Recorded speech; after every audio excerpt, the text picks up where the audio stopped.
Okay, we should be live. Hello, everybody. HPJ here. Good afternoon to you all. I'm getting things started. You should be hearing the music from Lava Ridge Town in the background as it should be. I'm just letting everyone know right now that I'm streaming. I'm only late because I had to fix me some and I couldn't go home. So I'm just behind about 20 minutes. But it's okay. So we're gonna be starting session 4 immediately. I'm just letting everyone know now. I'm copy and pasting. I hope everyone is doing well, because where I am right now, I want to punch the air. I want to drag at it. Because Jesus, it's hot outside. Oh, it's so hot outside. It is 91, actually. It's not, oh, I'm sorry, no, it's not 91, it's 97. Black Jesus, come save me. My Lord and Savior. Damn, Johnny, it's a whole lot of motherfuckers like that. Maybe one day I'll have that. Just not right now. So anyway, I hope everybody is doing good. I didn't stream yesterday because I was dealing with some stuff of my own. I really wasn't feeling well. I was trying to get myself together. This heat has just dragged me. I was most likely dehydrated, and just going through it. So yeah, I had to just get myself together. I'm thankful for all you guys who come to the actually go fun. So yeah, that is the thing. Today's episode, we got 2 gyms we will be focusing on. We have Lava Ridge's gym with Flannery, its gym leader. And then we will be moving on to our 5th gym, which, I mean, if you already played the game, you know that it's Norman, it's your father, who you face in Gym 5. So, I hope I said Gym 5 and not Gem 5. Gym 5. I mean, Gym 5, not Gen 5. Gen 5 is a whole different beast. Trust me, I know. I'm just making sure everything is good to go on my end. It should say that I am online on Discord.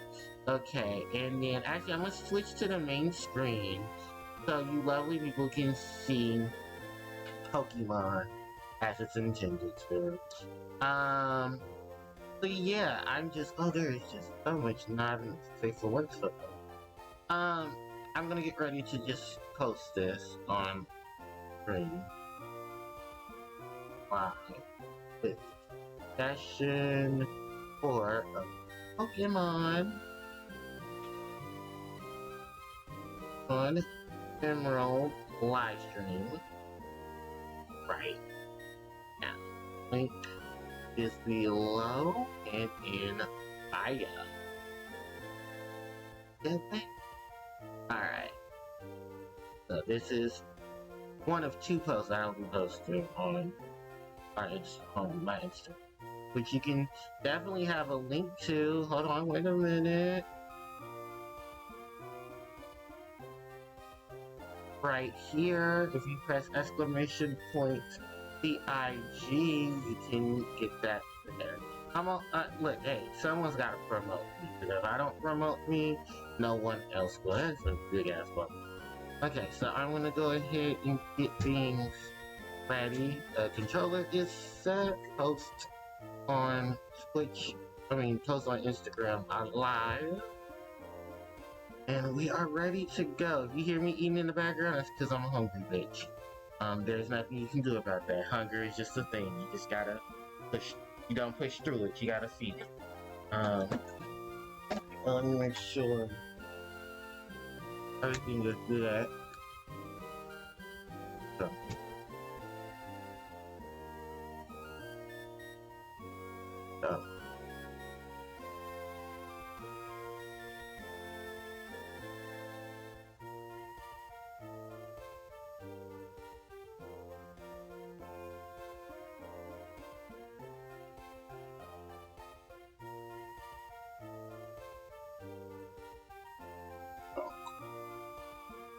Pokemon Emerald, Gen 3, Hoenn, Twitch, Gaming,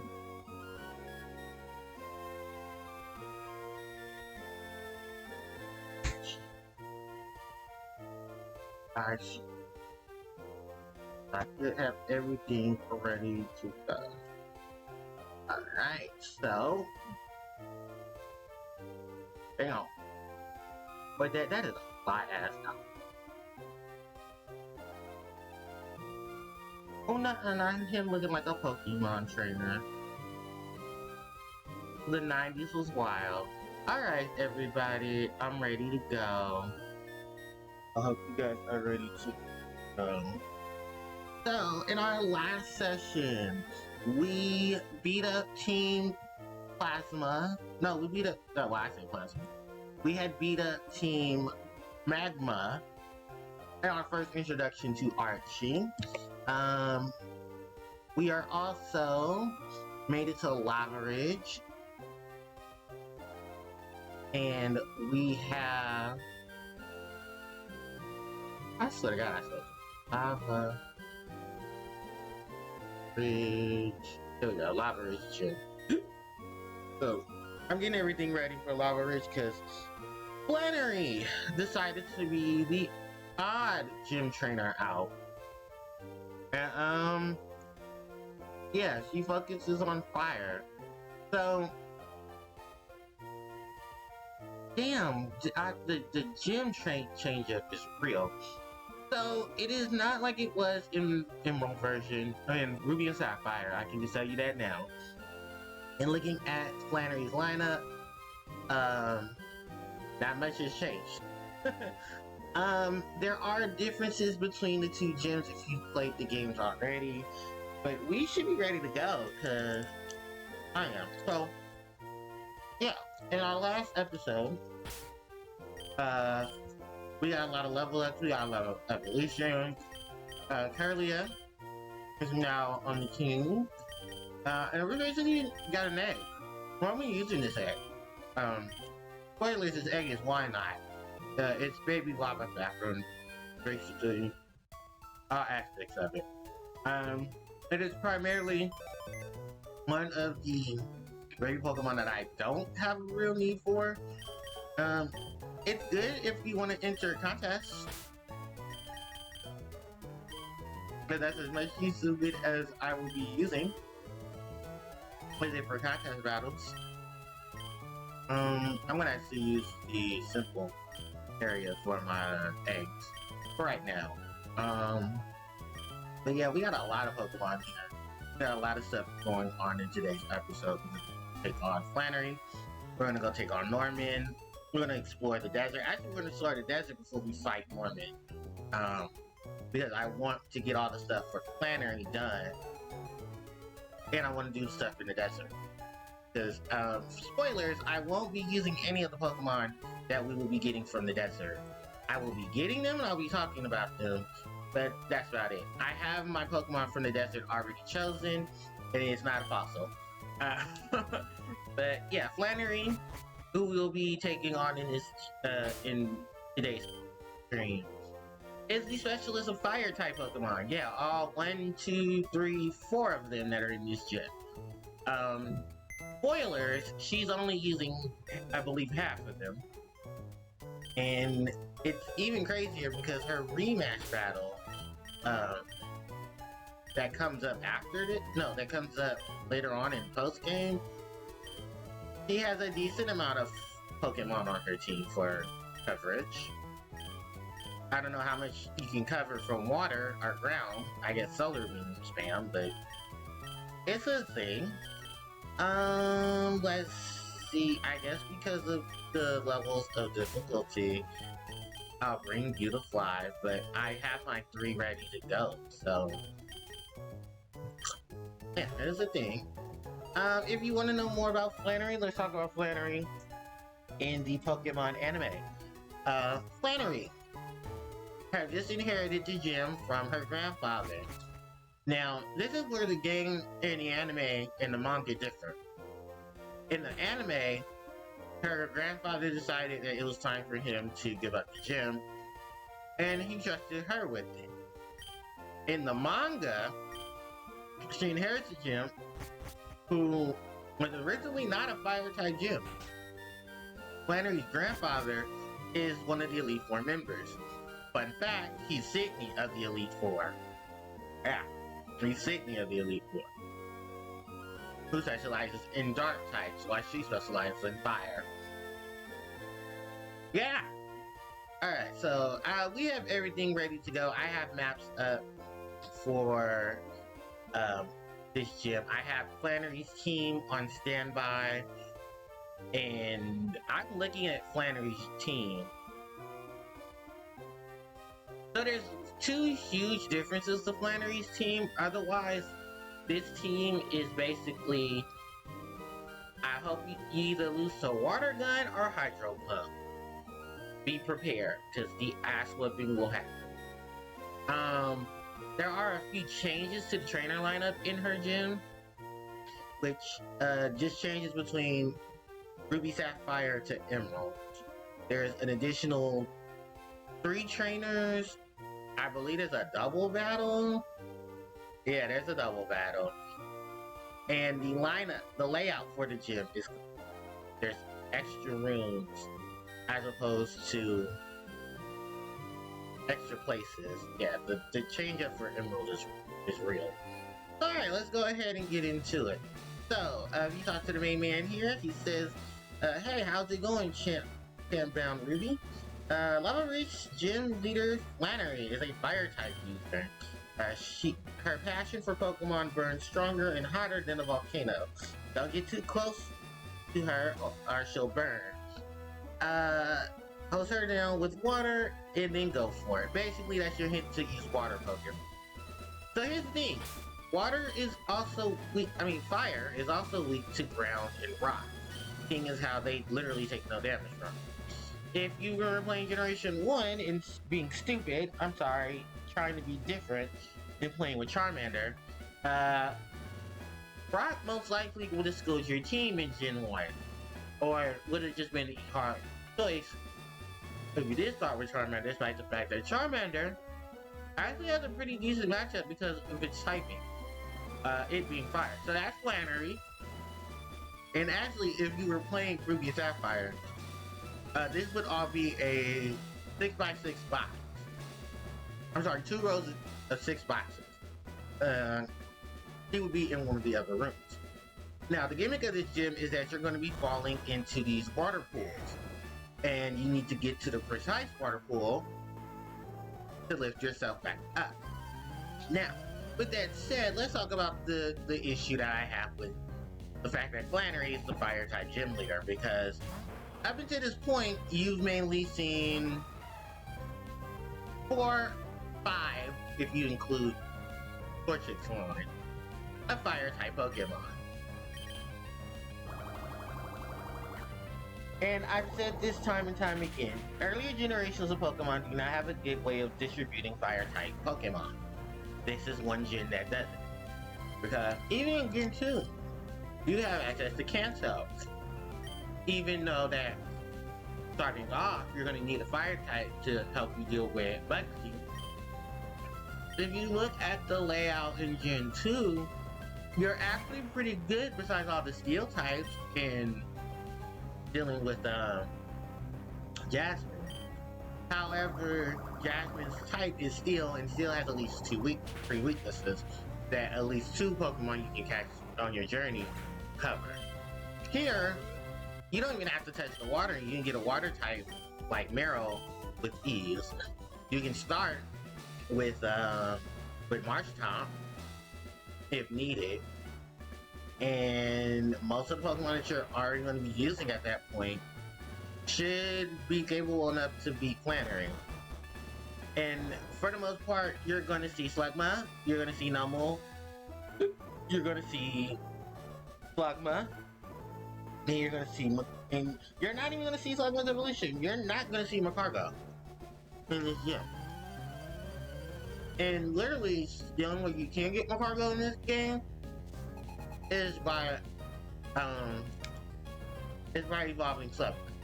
Also to note, this double battle here with Elin and Jace.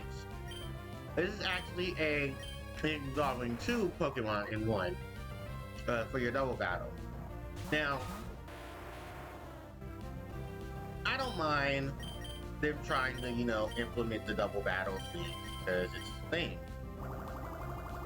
The thing is, not every gym needs to have a forced double battle. It's because you fucked up the games before and put them in here. Now, strategy-wise, I have a good pair here. Admiral and Traveler are going to be my main hitters. I got a really good bulky water type. And I got a standing rock. Now, the bad thing about this is later on, you won't be able to get a lot of Pokemon because you'll be in a certain situation. Oh, there's 2 double battles in this gym. Oh. Okay then. That's cute. What is this? Kindler Cole and Cool Trainer Gerald. And I think only one of them is actually in the gym. Oh! New Pokemon encounter. That is Cacleon. So, Cacleon is normal. Is a pure normal type. It has really one unique thing about it, and that's its own ability. Where Cacleon can become any type in the game of a move that hit it. Now, how do you work this to your advantage? Well, Cacleon can actually learn kind of moves in his moveset. It's the Chameleon Pokemon. It's actually our first introduction in game to seeing this Pokemon. But if you were watching the Pokemon anime for Johto, you've seen this Pokemon not once, but twice. There was an episode, I think starting with Johto Champions, where you've seen Cacleon. And actually 2 Cacleon. A shiny Cacleon that was a girl, and the regular color Cacleon, which is boy. Then, you've seen it with Harrison, who was Ash's opponent that was from the Johto region, from the Hoenn region. And, Harrison and his Blaziken gave Ash a run for his money. Now, why I say this, the ability that you're going to see here is called Color Change. Color Change is an ability that is unique to Cacleon. Whatever move hits it, it will turn into that type. Meaning that you can actually start doing some nasty stuff to this Cacleon. And there's not much Cacleon to do about it. Now, I'm going to ask the question, well, why is Cacleon in this gym? Well, Cacleon has access to a fire move, actually a couple of fire moves in its move core. And that's why Cacleon is here, because it's one of the few occasions where you'll see a non-fire type Pokemon use a fire type move, because in its move pool, it can learn Flamethrower. And it actually has a pretty decent matchup in this gym because you can counteract a lot of Pokemon that you thought you were going to have to deal with. Which would be a good case in some situations. It gets the trainer to think on their feet. There are a lot of single battles in this gym because going to Flanders is not going to be hard. Well, it's hard enough as it is. And Omega Ruby and Alpha Sapphire, the gym layout is actually in remnants to the Hot Spring. And actually, fun fact, they take inspiration from Chuck, the gym leader of the Sinwood City Gym. And it's actually a pretty beautiful looking gym in Sinwood. Sinwood, as you all know, is the fire type gym in Generation 2. And Chuck, besides throwing boulders at you, in the remake for Hot Gold Soul Silver, they use something similar to a Flannery to a training ground. They're actually pretty good. It was actually pretty cool. Sorry, I need something to drink.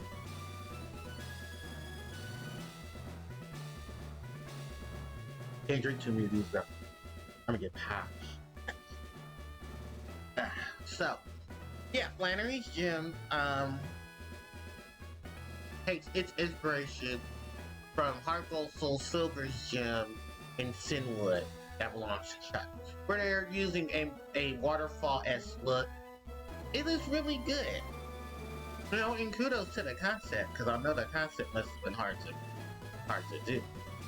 But we need to go up here. I am taking as many of the proper paths as I can to get to Lady Flannery, so I don't have to do too much. But I have enough recovery items to get myself together. And like I said, it's not too many things you have to worry about. It's either Slugma or Numble. And you have enough resources to take these two out. I think the only exception is that you will run into a battle girl here, and she will have a meta type. Fun fact, that meta type is going to be prone to using Fire Punch.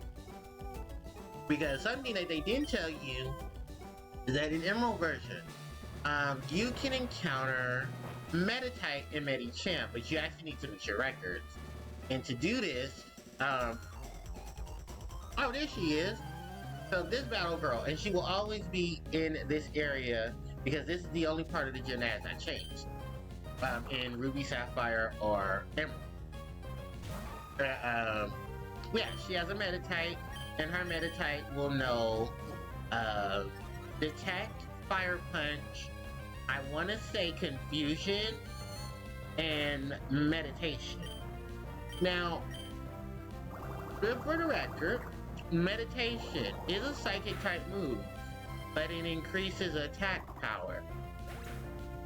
I know, it's weird, but here's the thing. In Gen 1, there were a lot of other Pokemon who learned that move, because I think initially it was supposed to be a psychic type move. It might have been changed. So, shit. Do I know which one I'm supposed to go into? Here, we'll try this one. Okay. Actually, we should be on our way to Flannery. Yeah, because I think this is... No, I went the wrong way. Fucking course. But, more experience for us, though. I'm so glad later gens gave us the run button on the inside of the building. So I don't gotta do all this shit. Okay. Yeah. She's the only trainer in the gym that's not using an actual fire type. You legitimately have to battle every other trainer who does have a fire type. Yeah, I really don't have anything else to say. I think we have one more battle. I guess not. I guess I gotta pick a hole. Alright, let's jump through them. Okay, I think this is it. Is this it? Yeah, there she is. Flannery. I know what I said. Alright, so let's get this ready. I'm gonna give an energy root to Azumarill. Flannery in Generation 3. The Fire Specialist. In the anime, she has just received her gym, and Ash is going to be her first opponent. Flanny is not a bad trainer, but homegirl needs some practice. She needs some practice bad. Here, thank God that they gave her a little spunk. But, you know what? I actually like this art of Flannery. I think it's a really cool concept. And, you know, she got a lot to live up to because, you know, Blaine was our fire specialist in Gen 1 and the second half of Gen 2, so. Let's get this battle with Flannery started. Flannery starts off the battle with Numble, level 24. Oblivious Force ability, Fire Ground, with the moves Overheat, Tackle, Magnitude, and Sunny Day. If you're playing Ruby or Sapphire. She does not have a Numel on her team. Her team consists of Slugma, level 24. Magma Armor for the ability. Pure Fire type with the moves Overheat, Light Screen, Sunny Day, and Smog. So both of her cause spoiler, she has 2 Slugma, and they basically are here to prevent water from doing any massive damage. Speaking of Slugma, here comes Slugma, level 24. Magma Armor for its ability. Pure Fire type, no held items. With the moves Overheat, Smog, Light Screen, and Sunny Day. So this would actually be the first of the Slugma you would be facing. The other Slugma is level 26 as well. Fire type, Magma Armor for its ability, no held items. With the moves Rock Slide, Flamethrower, Light Screen, and Sunny Day. So the Sunny Day is supposed to be the weather condition for fire type Pokemon. In addition to that, if you're a grass type that uses Solar Beam, your charge period does not have to happen. Your Solar Beam will charge automatically. Like I said, the Solar Beam is here to deal with the water types to cut the damage of their attacks, and then the Light Screen is also there to cut the special attack damage in half, because why? Water in Gens 1 to 3 are all special, and most of your water types will have special moves if they're not like Gyarados, if they're not like Gyarados, who can be both type, both physical and special, and then Seeking, who's just stupid. Anyway, we have Camerupt coming up next. So this is the actual change from, this is the other change from Ruby and Sapphire to Emeralds. So, Camerupt, level 26, Fire Ground type, Magma Armor for its ability, with the moves Tackle, Attract, Sunny Day, and Overheat. So that was the other thing that can be a problem, is, well, Attract. Because this is actually not her ace. Her ace is going to be after this. What you just have to be careful of with Camerupt is that it can use Attract on you. And if the screen was up from a Slugma, you would have to do that. Also, she has 2 Hyper Potions on her.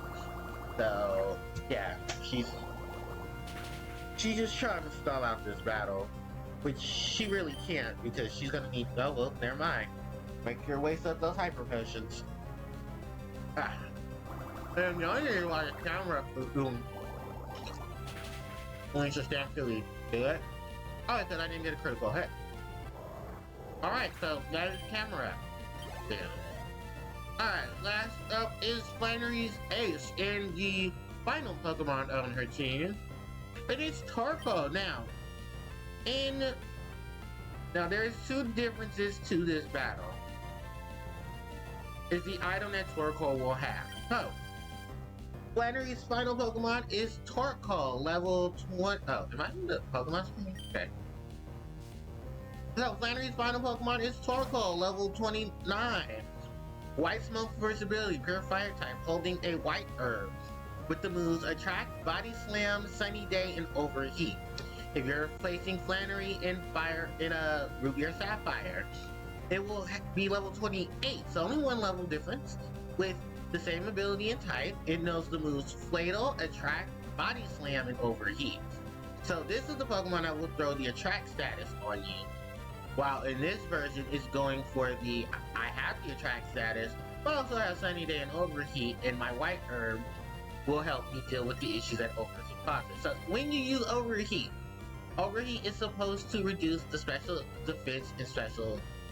It's supposed to decrease your special defense and your physical defense. No, I think it's your special attack and your physical attack of a Pokemon that uses it.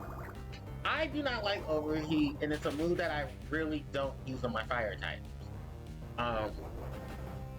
Because of the fact that it has a chance of doing that. Ooh, she got the paralysis.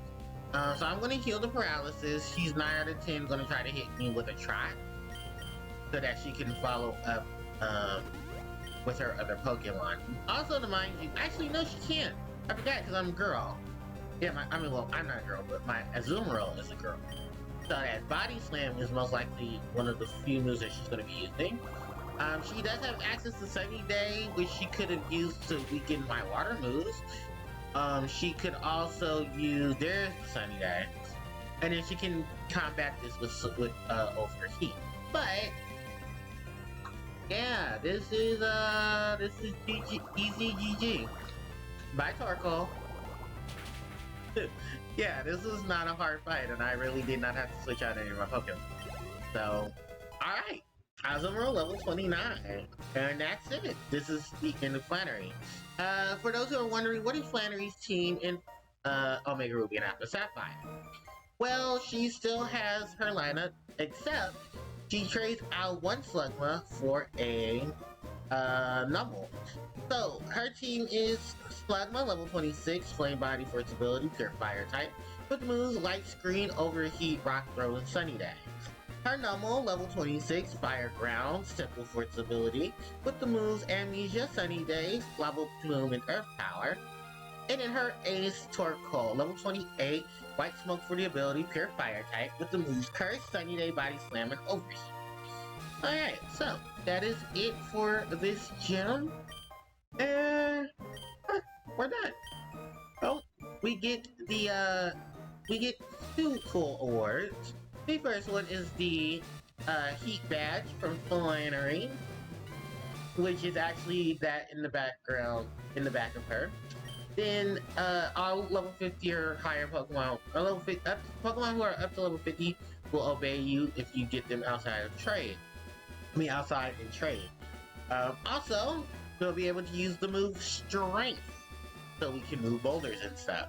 Also, she wants to give us this TM50. This is Overheat, a move I really do not use. While it can inflict some serious damage, it's gonna lower your special attack stats. So that is why she uses the item White Herb on her Torkoal, which is in this game. I gotta go get it. I gotta cut down a tree or something to get it. But as we leave, hey, it's May. This will be Brandon if you're playing as her. But yeah, she came to visit Lava Rings Hot Springs and she was collecting some Pokemon data. So she just wants to come around and give you your Go-Go Goggles.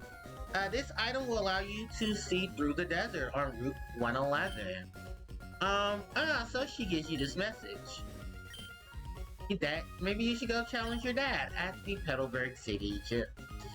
Now that you have beaten Flannery, any routes that are open to you now that were accessible through Strength and Rock Slide are now available. Meaning, Mr. Briny will not be traveling with you or giving you a travel to the to Dewford Town, because you'll be getting third soon, real soon, and to be fair, I'm okay with that. Now, I don't have any need for Lava Ridge at this point, because I'm about to go to the desert. And I'm about to have some fun in that desert. So, what I have to do is I'm about to rent some room for some Pokemon and some new friends. Now,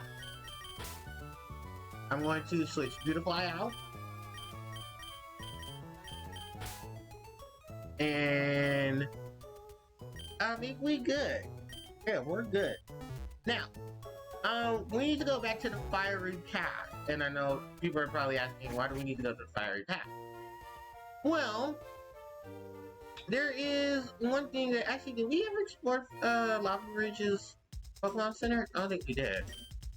We are now. So, Lava Ridge Pokemon Center, I think, just offers Super Repels. Oh, and they offer Revives. But we went to the Western end to get a better version of it. So, Revive. recovers half. Revives a Pokemon from faint status and puts them into... Did I do that? Oops, I didn't want to do that. Here we go. So a revive will bring your Pokemon back from faint status with half of their HP. There's an item called the Max Revive that does what the the Revival Herb does. The only difference is the Revival Herb doesn't give you everything. Will hurt your friendship status.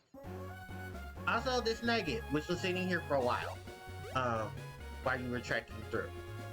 Anyway, so yeah, if you're trying to get back to Dewford Town, you're gonna have to wait a minute because old boy is not gonna be letting you ferry ride with him anymore. I know, I miss our friend, I miss Mr. Briney's travels already. Kind of reminds me of how I like how I play Animal Crossing and Captain's back.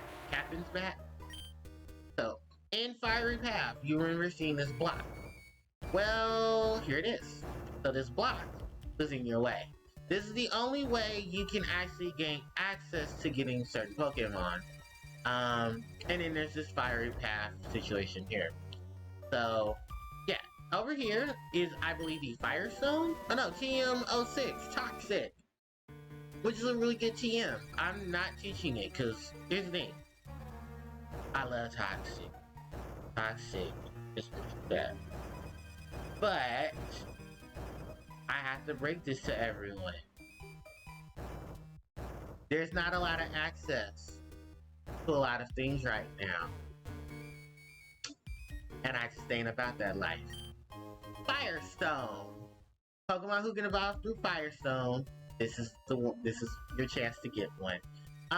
It's not gonna be your only chance to get a Firestone, because Generation 3 did find a way to give you other, stones and stuff. But yeah, Grimer and Coughing are in this area. If you want either of them, by all means, go for it. Actually, I can show you, but I do have a Coughing. My dog got us. And, I love Grimer and Coughing. I think both of them are really spazzy. They're really cool, man. And they're both in this area. I don't think we faced anyone that had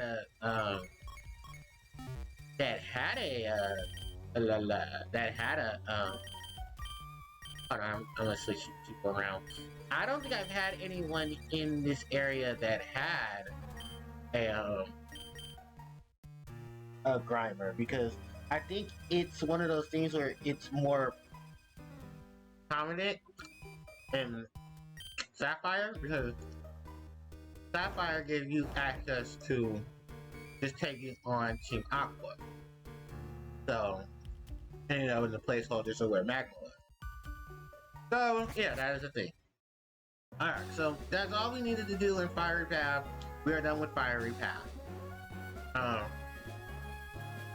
And Repel has wore off. Good. Because the next area we're going to is up here.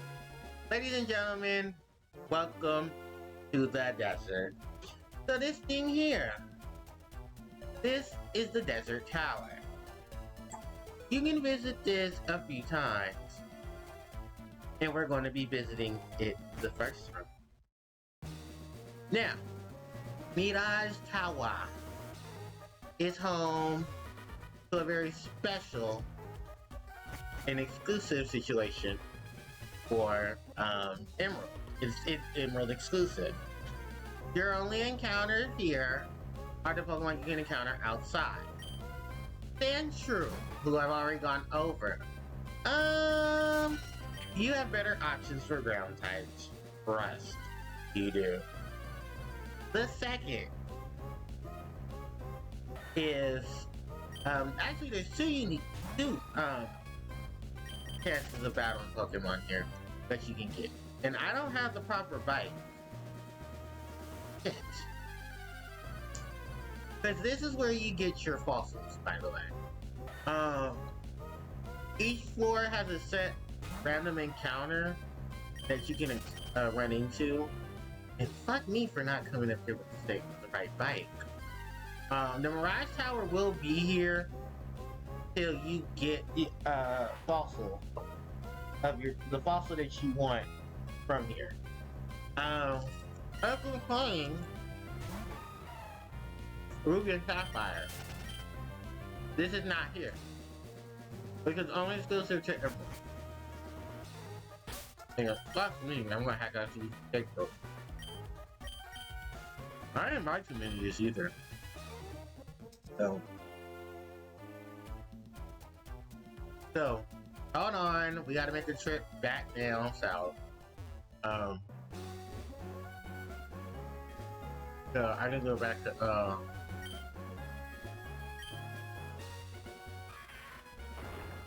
I need to go get our macro bite. Also get used to towers with crumbling floors, because that is a thing. I'm also happy that Mobville is like literally not too far from us. And also shout outs to Omega Ruby and After Sapphire for not making us have to go through this shit. There is a couple things you will have to do in Omega Ruby and After Sapphire if you want to get both bites. It is tedious and it's bullshit, but it's worth it because you get both bites. And both bites are great. And you can switch between the items too. A lot better than you can in Ruby and Sapphire, or Emerald, or basically any gens prior to Gen 6. So, alright. Also, I know you can... where'd the tower go? Fuck. Okay, well, the tower's gone. Bitch.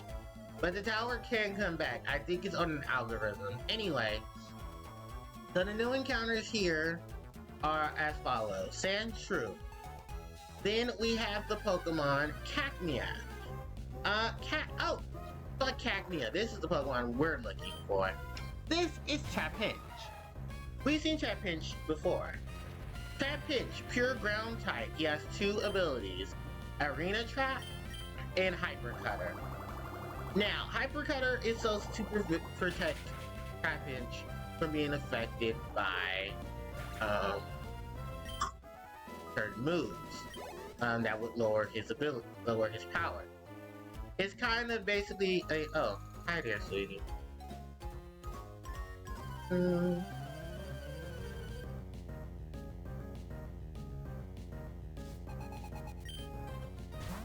Hey, Sandshrew. I'm actually quite shocked that she doesn't have a Cacnea. But yeah, Cacnea is a grass type Pokemon. Fun fact about Cacnea: its ability is probably what makes it one of the most versatile grass types you can have, because it's a ground type. It's a grass type Pokemon that is unaffected by... Oh, I'm sorry about that, guys. It's a ground type Pokemon. So ironically enough, it is unaffected by Sandstorm, because it has access to... Cacnea will have access to Sandmail, which basically gives it immunity from the effects of Sandstorm. So this is something that this generation does well. Weather condition. This is the first of many. Now, although this area is optional and you don't have to come to this area, most people come to this area for two things. They either want the Trapinch, or they're getting their fossil Pokemon. Now, the two fossil Pokemon are actually not bad. It's just that their Achilles heel is at their fossil Pokemon. And sadly enough, I couldn't show off the fossil Pokemon. So hopefully maybe when we come back on Norman, we can. But yeah, that is Picnicker Becky. Becky with the good hair. In her ass beat, because I know that hair ain't real. I'm sorry, that is a little girl. I shouldn't be picking on her. Rare candy. This will basically give your Pokemon one level. We have a new trainer we can encounter here. Is gonna be part of this double battle actually. How tough are you? Shall we explore that secret? I'll give you some of my sandwiches if you'll lose. So, the new trainer that we encounter here is the Ruin Maniac. They specialize in only one type, ground. And that's about it. Their main specialty is that they're gonna mess around with ground types. I actually find it quite ironic that we have a ground type Pokemon here and a flying type, because flying type Pokemon are actually immune to ground type attacks. And I'm about to throw a whole bunch of rocks at this payload. So yeah, Trapinch is a very unique Pokemon who will be joining our team because I want a Trapinch on the team. I want Trapinch on the team because I want Trapinch's evolution. Nice. Sandslash! The evolved form of Sandshrew. And actually, fun fact, level 22 is when Sandshrew evolves into Sandslash. It is the Hedgehog-esque Pokemon of this year. And while it tries to act like it's doing something with its life, Trapinch is not Sandslash is really not a good ground type Pokemon. It talks a big game, but it's not really. It has it's pure ground type. It's supposed to be very offensive, but it learns literally no ground type moves till extremely late, or you're teaching it to him. And from what I remember hearing, Sandslash only really gets like maybe I think it's Sand Tomb in this shit. Later gens give it Mud Ball and stuff. But even then, it's not a really viable Pokemon. Because there's so many better ground types, this Sandslash is completely useless. The other thing is Sandslash has access to 2 unique moves that are not unique, actually most Pokemon can learn them. One is Poison Sting, and the fact that it's a ground type, it'll give it a bit of coverage against plant and grass type. And the other is Rapid Spin, because Spinner. But there's access to better Spinner. Sandslash is definitely not one. So, alright. That is the Ruin Maniac we can actually battle over there. And I do believe... Yeah, this is probably the highest level we're gonna run into Trapinch. So I'm gonna try to catch Trapinch. Because I actually do want one on my team. Do I have the Great Balls? Yeah, I do. So Trapinch may seem a little odd. You know, what is so special about this bug? It's not a bug, it's pure ground. But when it evolves, it's where you get all the fun out of it. So, I was putting Trapinch back in my box. I will catch Trapinch later. And this is the proper Ruin Maniac. Now, I'm just gonna explain this now. Because I know some people are going to ask. Will I be doing that thing for this gen's legendary trio? The answer is unfortunately, yeah. I will be showing off the legendary trio for this gen. As much as I hate the asses, I will. So, we'll also get Ruin Maniac Dusty in number. So, now, if you notice, he's been talking about this, he's ruined. And I know what I said, he's ruined. Yeah, we're going to be exploring those ruins that he's talking about. These mysterious ruins that he said are here, we can need to find them. Ruin Maniac Dusty. This won't be the only time we'll see a Ruin Maniac in this area soon. Ooh, the bait attack. Let's go. I told you I love me some Trapinch. I love what Trapinch evolves to before, because that motherfucker is adorable when he fully evolves. It's so cute. Oh. Spoilers, it's Flygon. And for those who don't know, this is your only chance. This is one of your rare chances to catch Flygon. I need to get the Flygon together. So, note this is why I'm casting it now. And I hope I cast the right nature, but I think Modest will do fine. Anyway. Damn, Trapinch, you just want me to catch you. I know. We're so cool. Anyway. But yeah. Trapinch's evolution line is also based off of it's a bug that is based off of. You know they're not a bug type. This formation of rock, take note of it. We will be handling this side quest much later. I'm not leveled high enough, and I don't have the proper setup for it either. But there are 2 more locations similar to that one. TM37 Sandstorm. This is a move that was introduced in Generation 2. It is the weather condition that benefits ground, steel, and rock type Pokemon. It is their weather, the Sandstorm. The Sandstorm that hits foes over several times. And a 10 PP. And damn it, I keep pressing one. And it just causes a sandstorm. Sandstorm, rain dance, sunny day, and hail. Those are our 4 primary weather conditions. After this gen, weather moves had their PP reduced to 5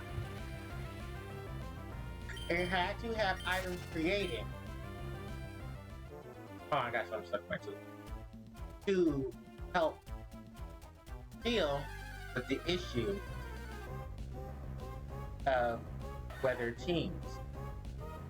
Now, using weather teams before, they're just a lot stronger in other games. Now, if you want to know, if you're asking people, what is a weather team? Why is it such a big impact that they have to change all the things that were going on with Pokemon? Well, here's what happened. In Generation 3, the Pokemon setup for Gen 3 was that it wasn't a really good meta if you were dealing with a lot of Pokemon. Because I don't hate Gen 3 for what it is. But damn, was the battle slower than Gen 3. Because like I guess I'll sit on this till my Moltres is ready. Yeah, it was just a lot. And I know a lot of people just didn't want to hang with you. I'm not doing anything remote with Gen 2 at this moment, or with that lineup of stuff anyway. So we're gonna go back to Mauville City, and we're actually gonna go get Trapinch, who's gonna be on the team. Because once we're done with with Winona, Trapinch will be on the team. Timid nature. Let's go. Although I want, actually, timid is not good because I use attack power. Calm nature might be the one we go for. Hold on, I want to check the Pokemon logs now. Let me check the logs now. For Pokemon Nature. Oh. Minus special attack, up special defense. Well, considering I'm gonna be swinging this thing specially, hold on, look. Flygon.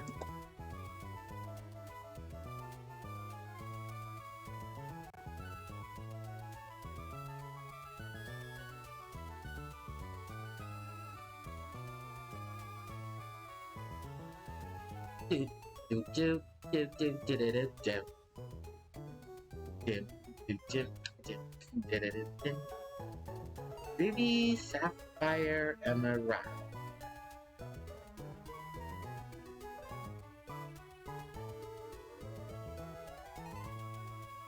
Yeah, so they do want you to focus on it being impish, jolly, or adamant. Jolly or adamant. Damn, okay, well. What is this move? Earthquake, Rock Slide, Hidden Power, Bug, Gust, Toxic, or Fire Blast? Levitate with leftovers. Protect, Earthquake, Rock Slide, or Fire Blast in Toxic.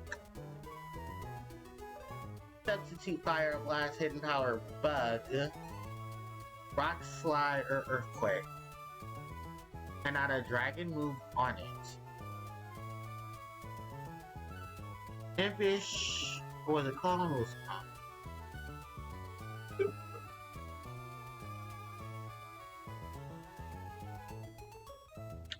So this is what I'm going to do. Because I wish it was neutral nature. And I wouldn't have these problems.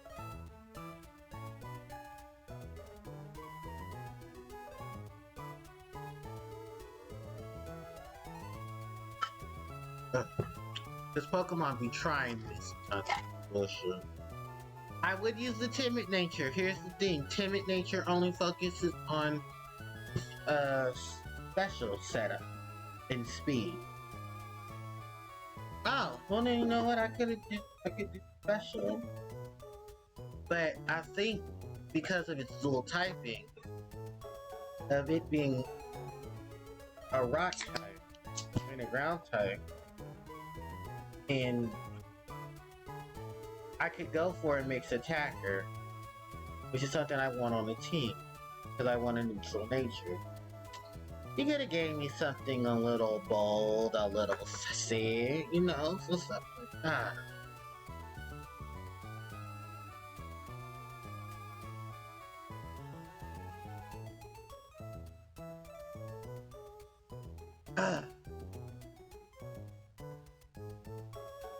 But some people forget. Can't be just throwing fire blasts on a Pokemon. But that's gonna do some shit. Oh, fucking labs. Anyway, we can go back out there and go catch us some more Pokemon. Because of this overwhelming set of fucking grass type, water Pokemon and rock types, we can start training Skarmory. It's the supply. Do is I'm going to leave Precious here and bring you with me.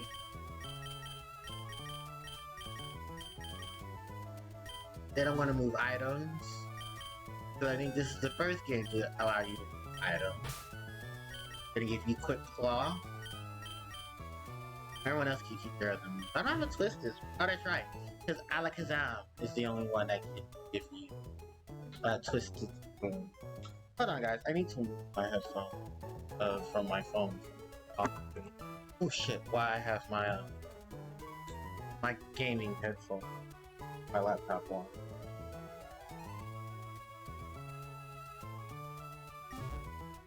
Bitches be looking toasted, y'all. Anyway, I'm gonna go back up to Route 111. And we're gonna be hunting. and we're gonna be getting that from once a pinch. Now, like I said, I want her pinch to be neutral nature, because that way I can have it specialize and specialize, and I can have it focus on something neutral. Oh, there it go. We have to leave and come back. Meanwhile, where let's host all the Pokemon that we have in this area. So, fuck. I gotta then repel them. Also, hi, Shannon. Oh my queen. Oh my fireball Harpie.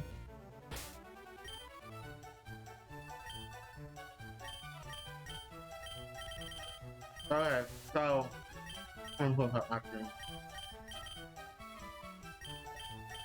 But I know that you need to hire 6.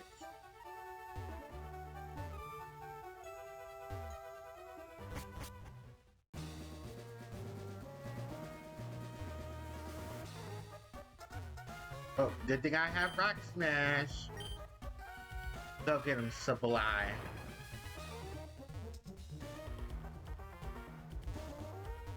But yeah, on some of the, here we go. So these are your fossils.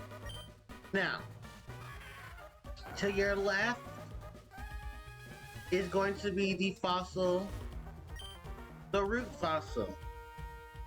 This will give you the Pokemon Lilith.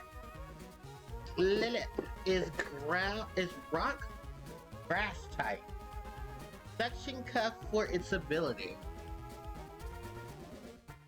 It's a pretty decent grass rock Pokemon. So, what it tries to cover in its weakness is for ground and for rock. It will try to cover its weaknesses with grass type. But then also give it an issue that it could still be vulnerable to fire. Lilith is more of a defensive Pokemon, and even through its move pool, it gets very defensive. It gets stuff like Stockpile, it gets Stockpile, Swallow, Spit Up, Giga Drain, and Drain,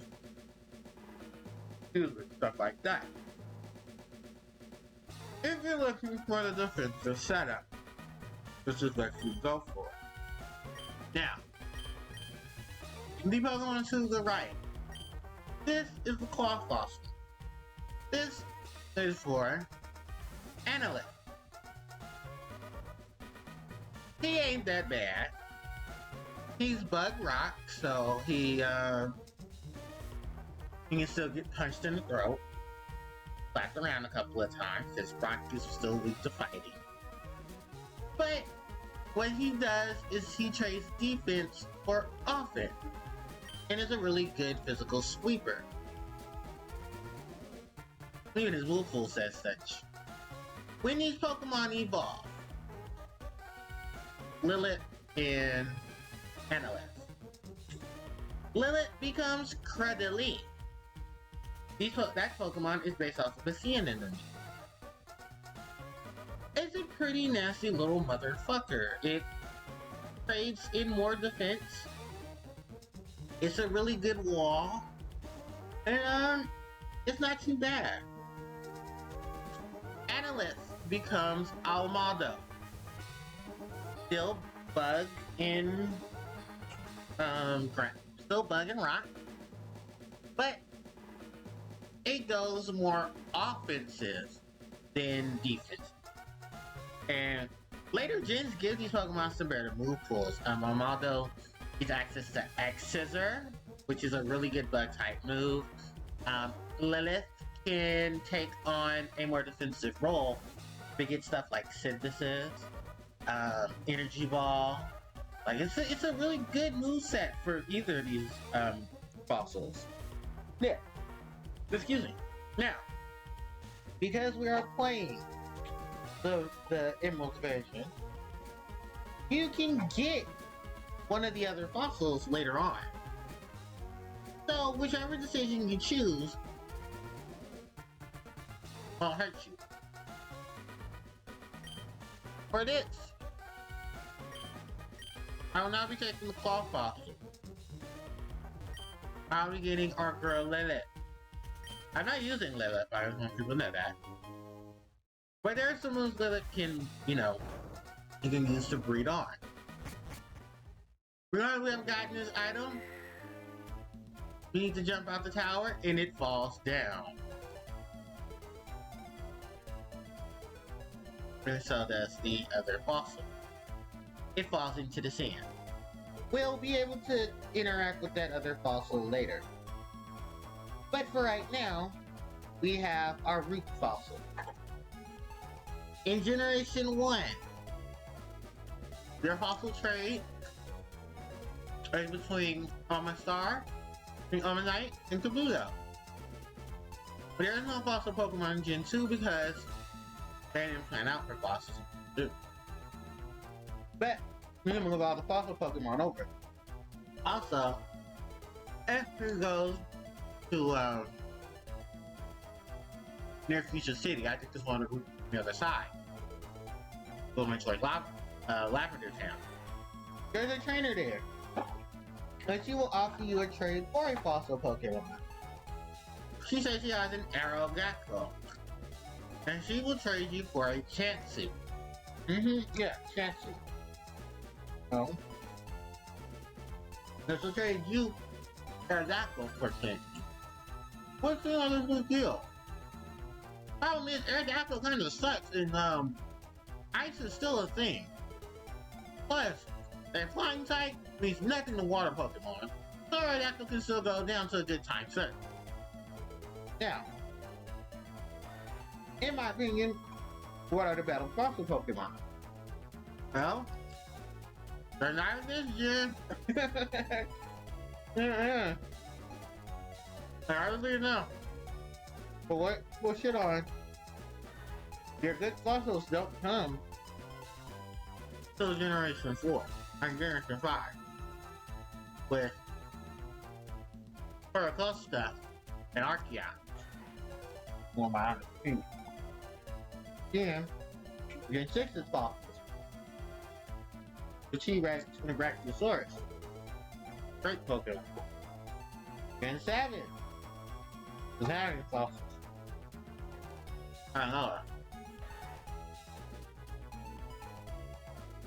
Gen 8, best fossils in the game.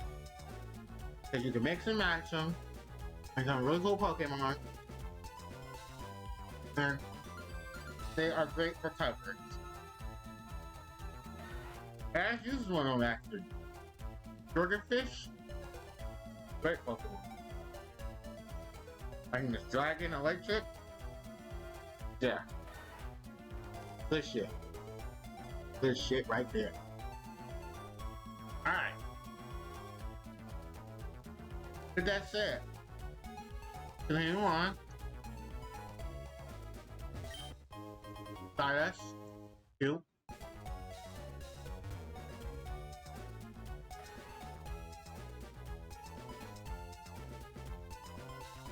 Let me take him on. And we'll be straight up. Oh. Oh, he was just there looking at that. Okay.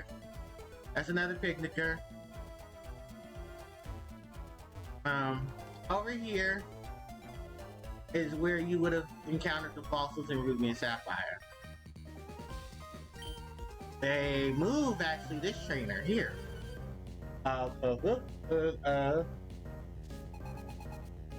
Yeah, this camper Drew. We're not supposed to be here. It's supposed to be somewhere earlier on this route. But yeah.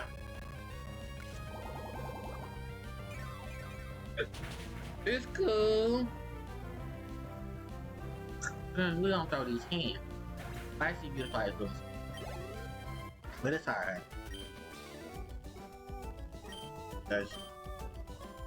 I'm thinking about it. Yeah, he just talks about how cool it is to have go-go glass goggles. Let me switch some Pokemon around, actually. Man, we can switch in, we can switch in Skarmory, switch out Skarmory for Beautifly and then we can help. Alright, you.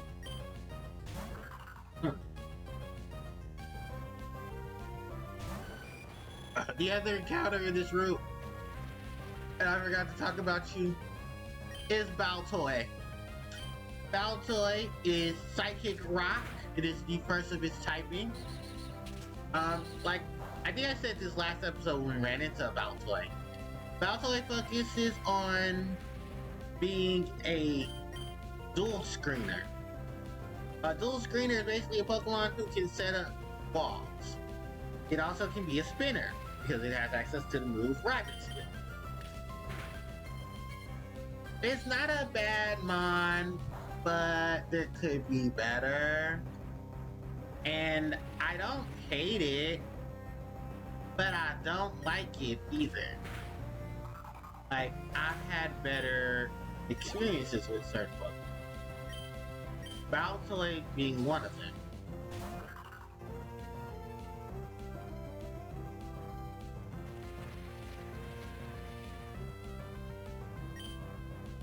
So. Alright, Baltoy. Ooh, nice. Critical hit attack. Right now, these Baltoy can't do anything to me because outside of Rapid Spin, they don't have Rock Tomb yet because I think they're a level late. And because Rapid Spin is normal, Steel does not take much damage from moves. So it's literally just trying to hit a wall. A steel wall. Alright, level 20. Go Skarmory. And Sandshrew.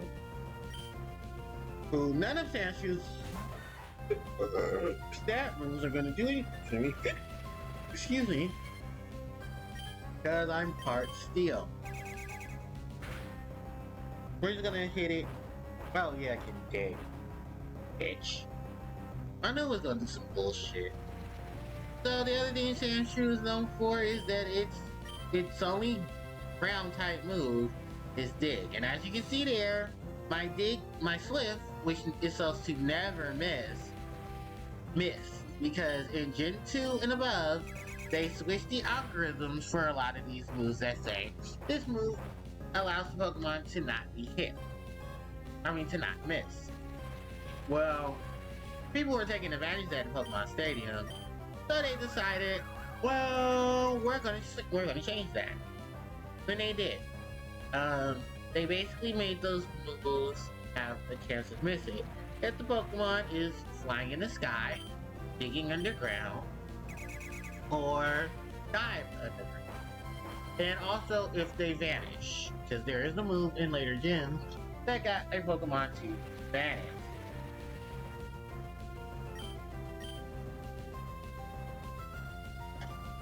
So, yeah, I think this is the only way Sandshrew can die Swift, because other than that, the Sandstorm's not helping it. And I could have sworn Sand Attack was supposed to miss, because I'm fast on flying type. I know for a fact Sand Attack is still grim. Whatever. Anyway, so that's Camper View that we beat. And we're gonna beat up this picnicker next. Why would you have a picnic in the desert, sweetie? There's so many better places. Whatever, that's them, not me. We have not encountered Cacnea yet. I'm actually quite surprised. Wow, bro, I love it. But yeah, this is the desert for you. It's full of ground, rock, and grass. I should talk about that too. This is the first instance where we're gonna have a desert. We'll have a desert in Gen 4, we'll have a desert in Gen 5, we'll have a We won't have a desert, but we'll have a wasteland in Gen 6. Excuse me, Gen 7 has a desert? Does Gen 8 have a desert? Yeah, Gen 8 has a desert in a desert area. It homes some ground types. And because of the wild areas change-ups, there's a chance that you'll run into an area with sandstorm and you'll be encountering rock types. I love Generation 8 for what it does. Gen 8 is such an underrated generation because people bitched about that damn Pokédex that I played Gen 8 twice. And I loved it. I really did. Generation 8 is an experience that, as for anyone who plays Pokemon, I just wanted to, you are going to have fun. You're going to experience Pokemon like you have never experienced Pokemon, and you're going to love it. If you don't care about the story, you're basically just gonna go through 8 gym battles, fly, win bullshit. And actually, you know what though? Even looking at it now, I still think Gen 8 has a really solid story. It's just how they executed it was the problem.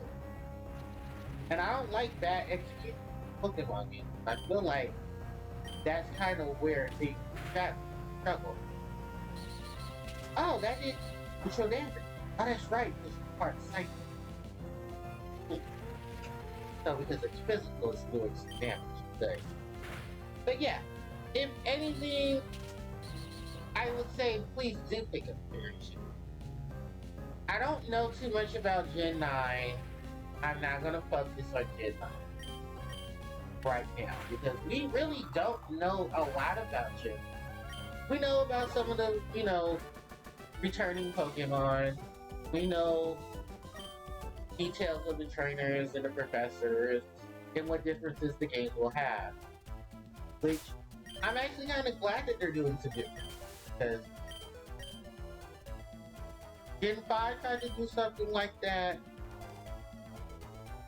Gen 6? Gen 6 did something like that? No. Gen 7 tried with the whole day and night swap.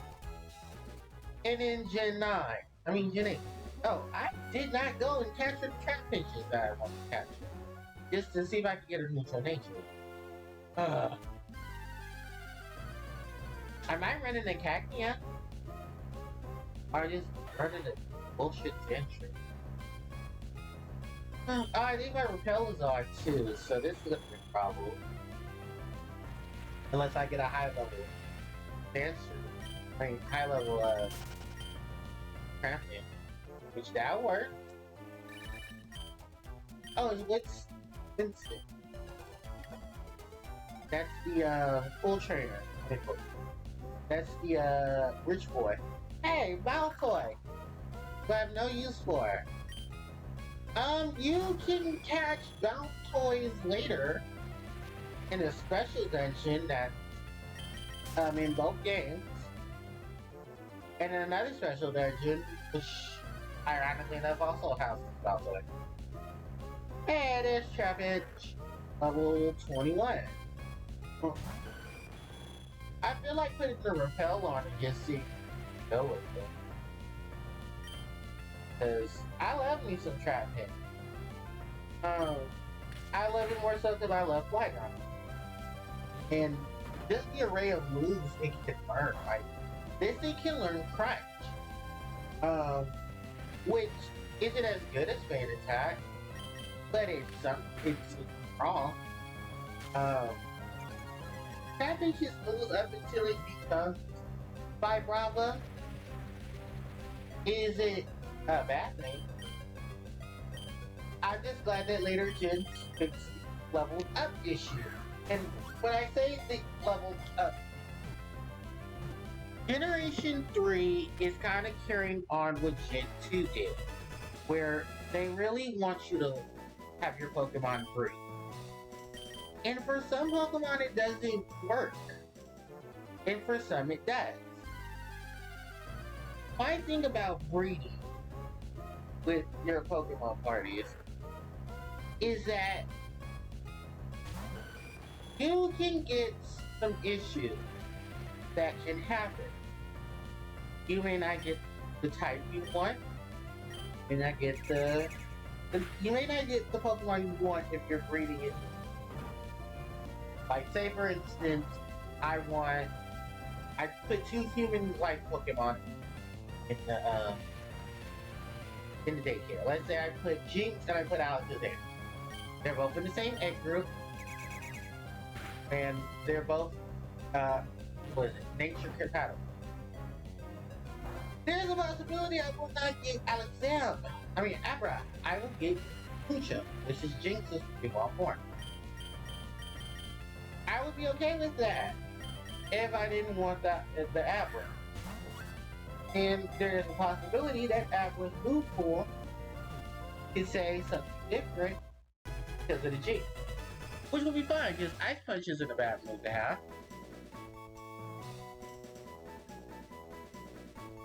Neither is early access to Blizzard, which I don't think Abra can run Blizzard.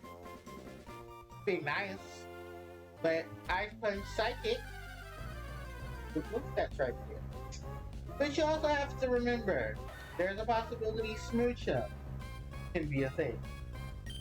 I don't know what the algorithms truly are for Pokemon in that situation, where you would get more from one situation from another, but hey, sometimes it is what it is.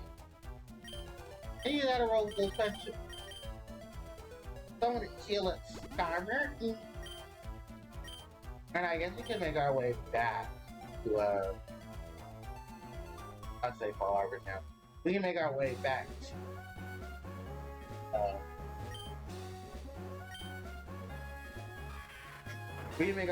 Mako. There is an encounter you can, with breaking those rocks, you can encounter rock type Geodude. Levels 15 to 16. Levels 10 to 15.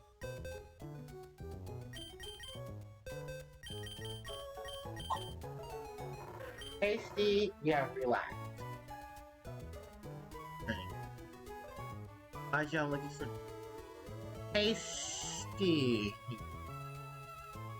Minus defense up special. And what is the other one? Relax. Minus speed up defense. I might keep going. Up my speed but lowers my defense. Yeah. No.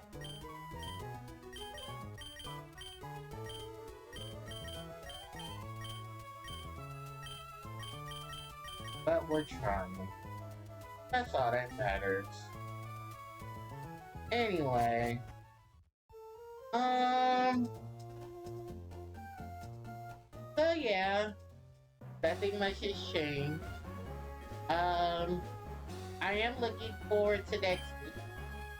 For those who don't know, the Legendary Collection Season 3 is coming out. It's going to feature Harpie Pet Dragon, the Fearsome Fire Blast, who I'm looking forward to because it's going to be in full English release of that Pokemon. And I want it because I use it in my Harpie. Other than that, I haven't seen too many people really excited about it because most of the other stuff in it is stuff for archetypes that already have a strong support side. Some of the reprints aren't too bad, and I know some people are not happy because there are some issues with some of the, was it Magician's Soul? It's still the same rarity as it was before. Just that you keep getting in different colors. Yeah. Marker.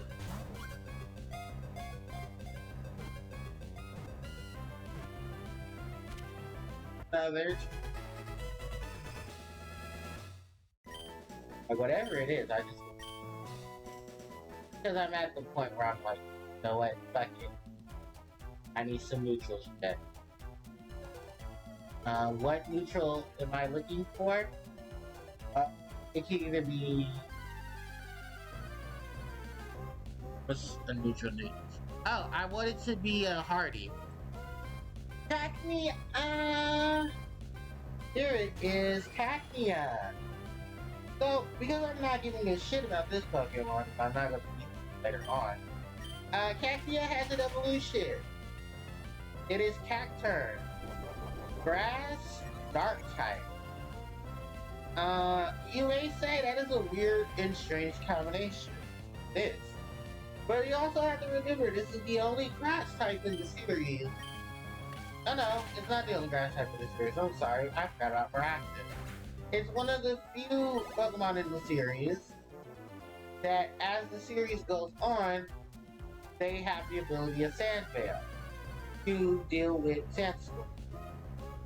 I think that's a smart move when you think about it, because grass is a little different from ground, and since ground always tries to flex on grass, you know, it's nice to see the switch up. And I think that was a good call. Ooh, bite. Not bad, but yeah, I just want to at least see what I can get out of these Trapinch. Excuse me. They all should be going to hold on, I'm gonna catch this Trapinch.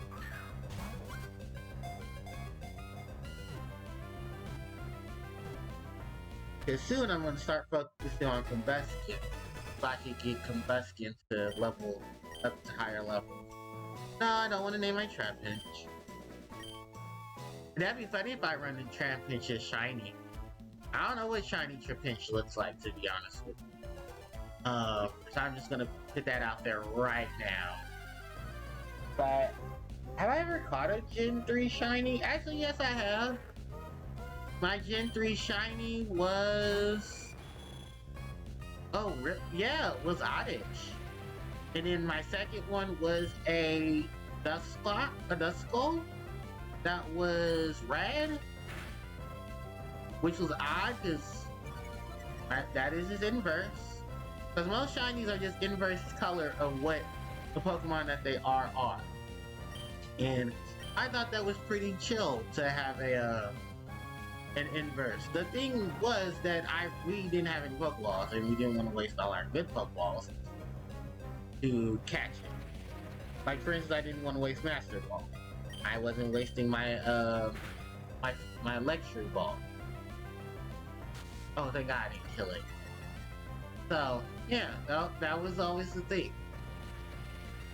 Luckily in this gen, I don't ever have to deal with catching a number of Pokemon to get items? Yeah, Gen 2, Gen 1, fuck you for that. That was simple. And not to mention you return that, you do that later on. Because you thought that was... All these Trapinch I'm catching are going to goodbye. If I so happen to catch one that's Jolly or Adamant, I'll use it.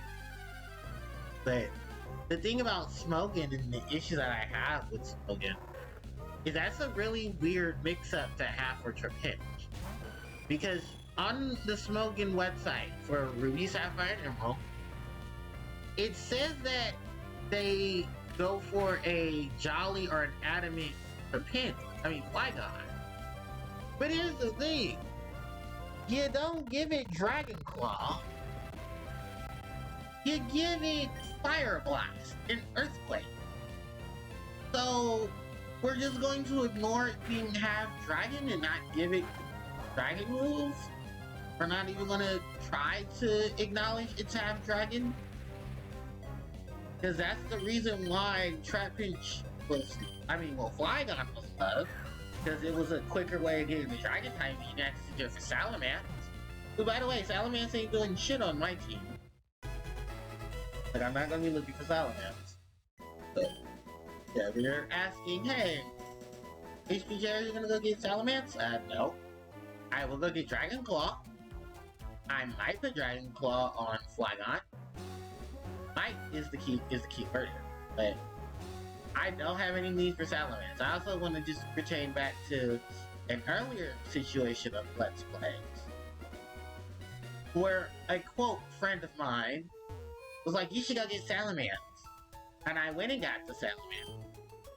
And Salamence did not help me, because someone just was not strong enough to deal with Steel and Psychic. And because Steel is neutral to Dragon, that kind of put me in a 2-to-1 situation. And at that point, I said, fuck this, I want to go get Flygon. And I did. I did. So, timid, calm, tasty, relaxed, sassy, naughty, modest, brave. I think brave is a brave nature. Minus a speed up attack. We have a modest nature, which ups my special attack but lowers my physical attack. What was the other type? What was the other nature? We have brave, which is minus speed up attack. Modest. Hey GK Knight, we have naughty, which is going to up my physical attack but reduce my special defense. Sassy. Minus special attack, up special defense. Okay. How's Emerald going? I'm Trapinch farming. And it's not going too well. Oh, we must have had a Hyper Cutter as the ability. I think for the sanctity of my common sense in my mind, I might go for this modest nature. The only issue that I have is that I don't like the ability attached. So I might go brave. Yeah, I might go brave. Just cause that's up attack. But minus speed. This is why I hate nature farming. Because it always does this. Like a pinch to farm them. Yeah, hot joke. But yeah, I don't like happening. But I do it. Nature farming in Pokemon is never fun. Oh hey, it had a soft hair. I forgot that that's a 5% chance of one of them having that. I'm gonna snatch that item. That's that? Alright. So, yeah, I have two choices. I could just go ahead and get Timid to go for speed but lower attack. Or I can go for Modest and focus on it being a special attack. The only thing is, Earthquake isn't special, and I'm kind of shooting for Dragon to cover that. So I wanted a neutral nature.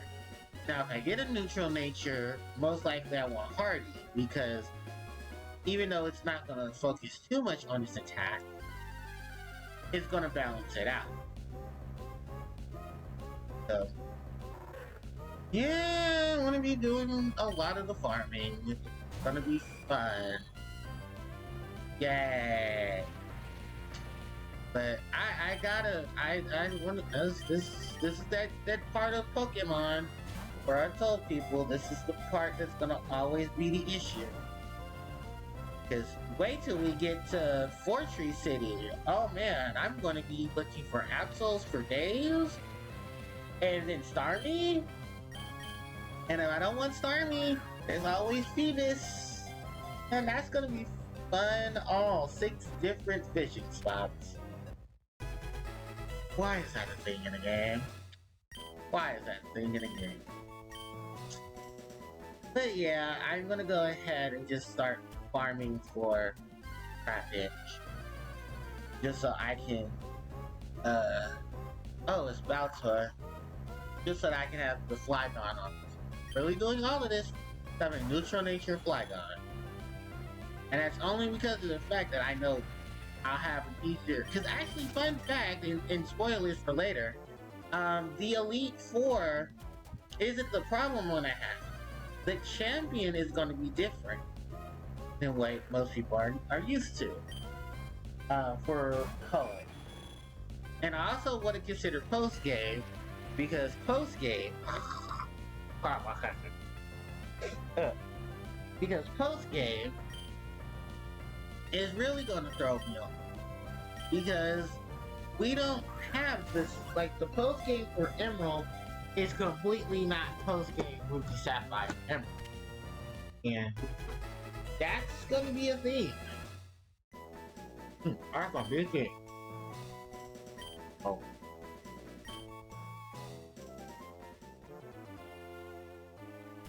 Oh yeah, I'll be focusing on that.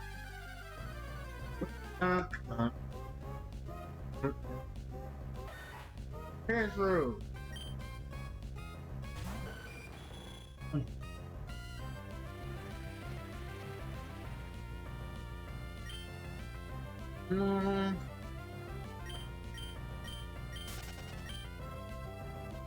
Like I said, I'm only here for our boy.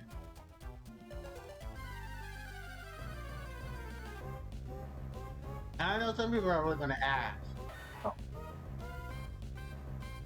yeah, the sleep method, I know. But I gotta turn the Pokeballs. I'm not worried too much about money.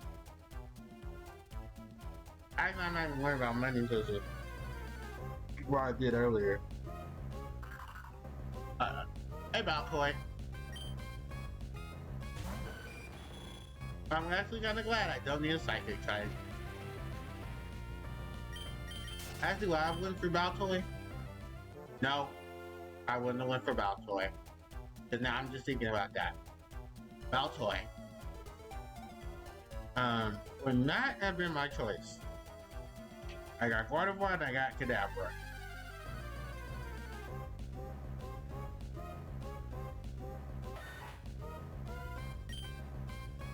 And actually, do any of my Pokemon have sleep? Or moves that put? Oh yeah, Sloth. I don't know how about that too.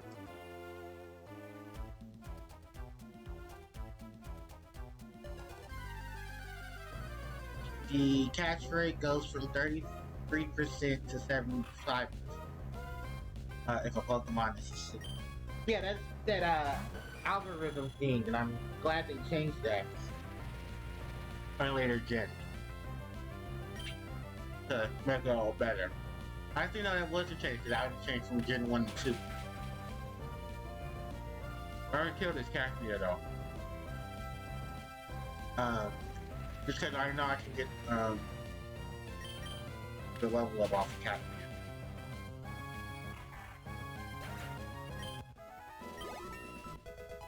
Do I have my Pokemon go sleep mode? Yeah, I did. I said that already. It's Sloth. Because Hypnosis is something I can get. I don't get that till later levels. No. So, thanks, Carolia. What? Or Super Repel.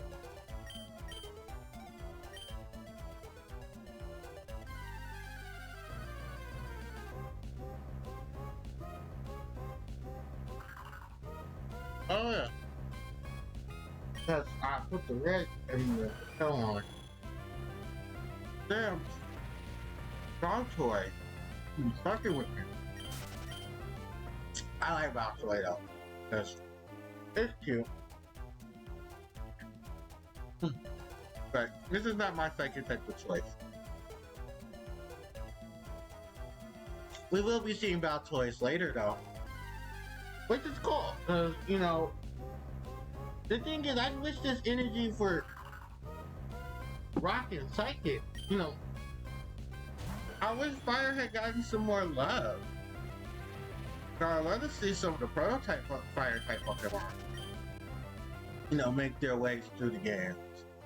And I know Emerald tried to implement more Fire type, but I feel like at a point it was just a lost cause. I mean, Gen 4. Oh my god, I'm playing Platinum for that. If I ever get the chance. I am not going back to... Oh, Diamond and Pearl was not the joy for Fire types, because you were either playing Infernape or Rapidash. Ooh, excuse me. But as much as I love both of them, I need some variety in my fire Pokemon. I don't hate Chimchar. I don't hate, you know, Infernape. But it's like, damn, are these really my choices? Between Fire Horse and Monkey? Because I'm so glad that they fixed that in later gen. Because honestly, like, the lack of fire in Hoenn, Hoenn and Sinnoh is real. And it really did take their third game to really bump up the fire Pokemon. But oh god, that was just a nightmare in Gen 4.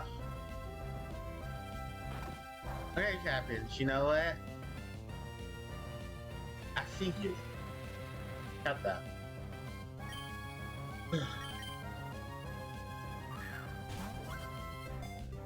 Excuse me.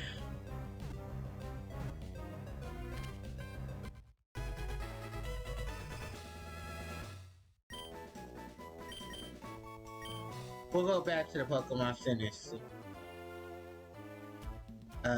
So we can go check up on this Trapinch. Because Trapinch is going to be really good when we go to that next location. I was going to bring it with me, but I got Skarmory I got to be worried about too, so. Yeah, still chicken. I mean, fur.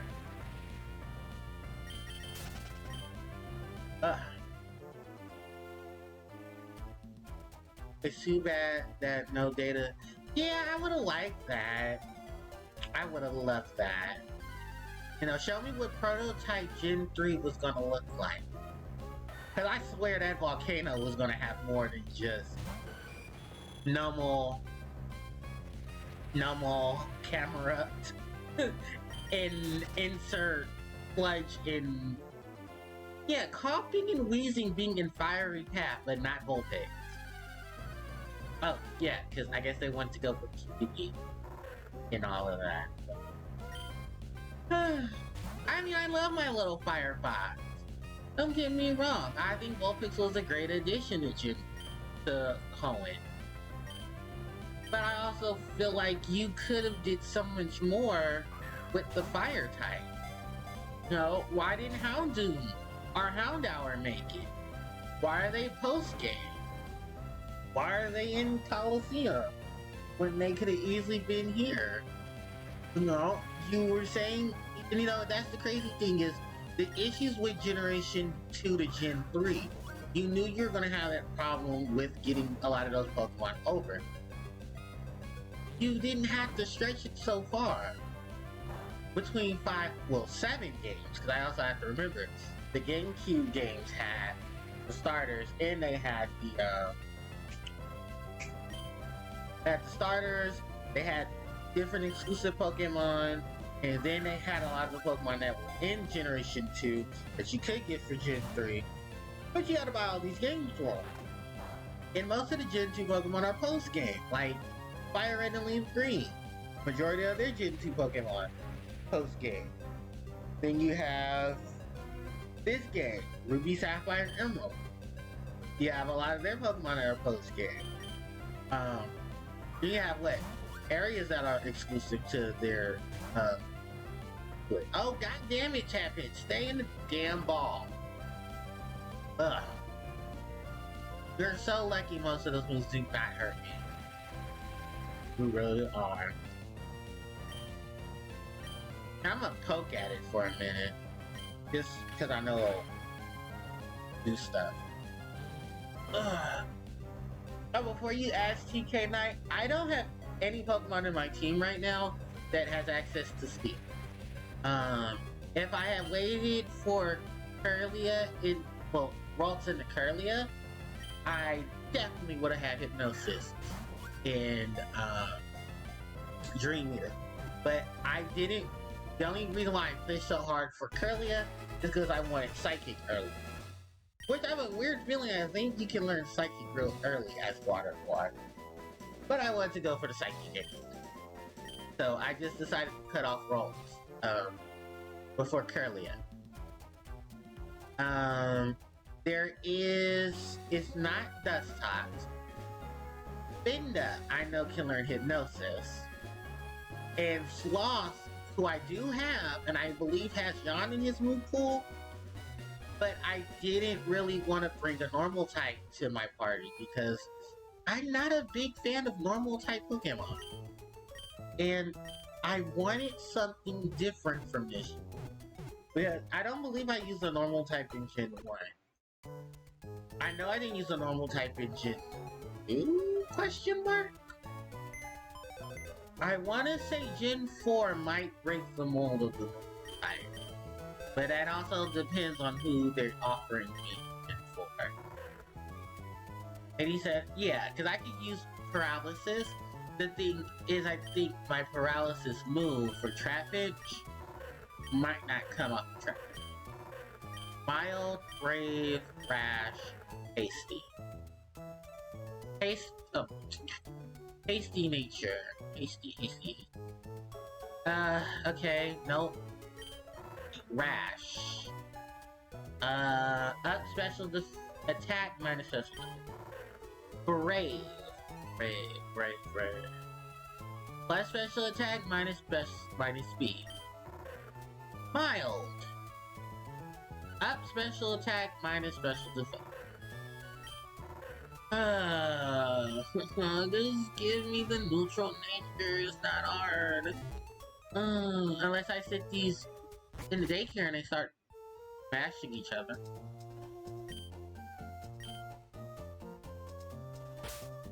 Let me save. I haven't saved in a minute. I could throw Beautifly out there. Because now thinking about it, yeah, I can throw Beautifly out there. And it won't mean. So I have to start dealing with all the bullshit from the weather. Trapinch, why do you... Actually, why do I do this to myself? I could have just went for the modest natured Trapinch and been happy.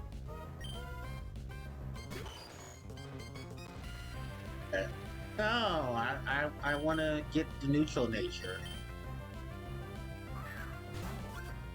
I'm only looking at Hardy because I feel like that would be a good move.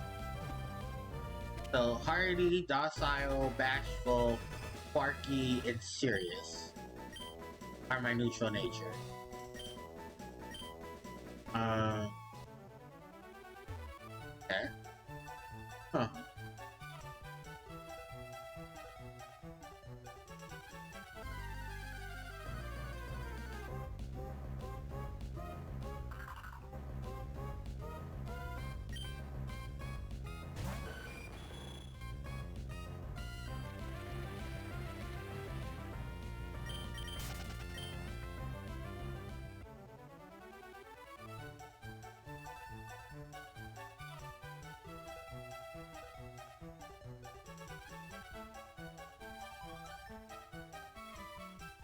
Yeah.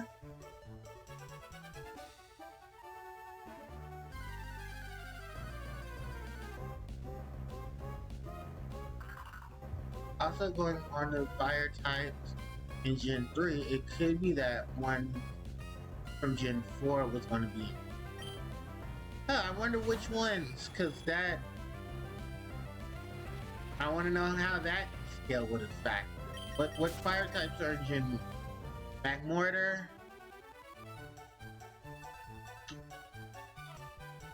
Heatran.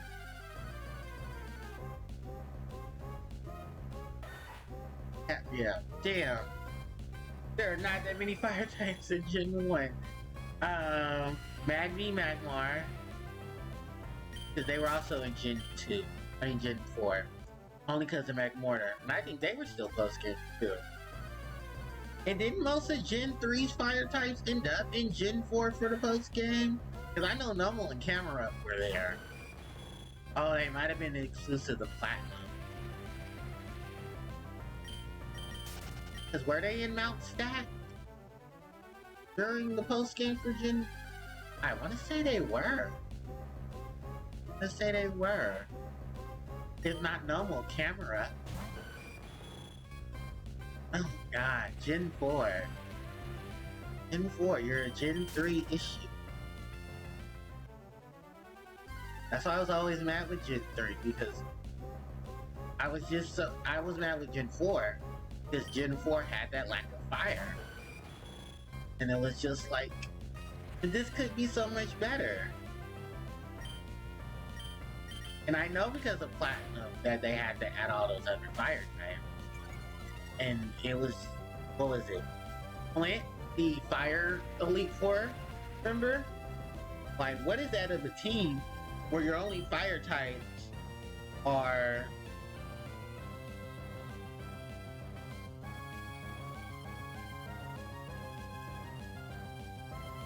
Oh yeah, okay, and that did not make it any better. So what, for those who can't see it, TK9 said that Generation 4 only included 4 new fire types. 3 of them, of course, were Chimchar, Monferno, and Infernape, being that that's the starter, and then Magmortar, who was the fire Pokemon, who was the evolution of someone from Generation 2. We are gonna have to put 5 on that one too, TK9, because I just thought about it.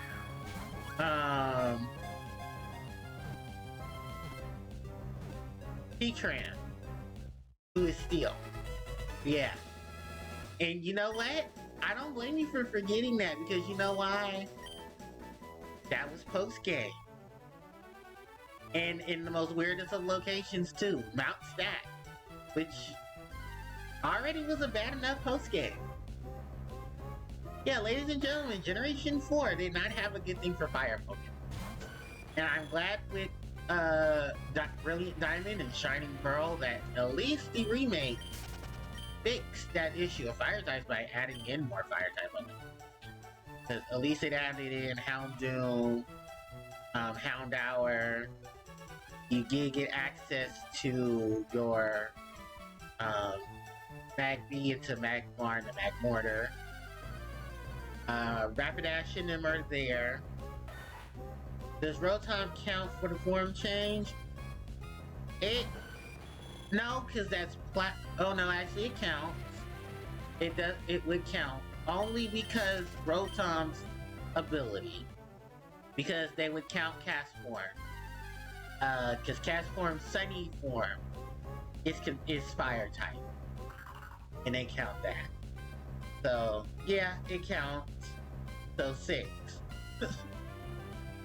Because Pokemon logic, this is a Pokemon that's only fire type, because we have it transform into a fire type under these special conditions.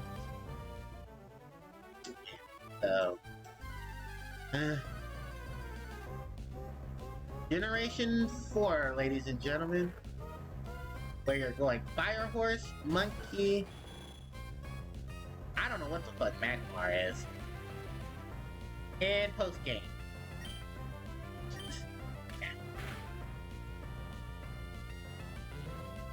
God, I'm so glad for the remake. And the plethora of fire Pokemon that came with them. 4 gens though, 4 gens of fire type.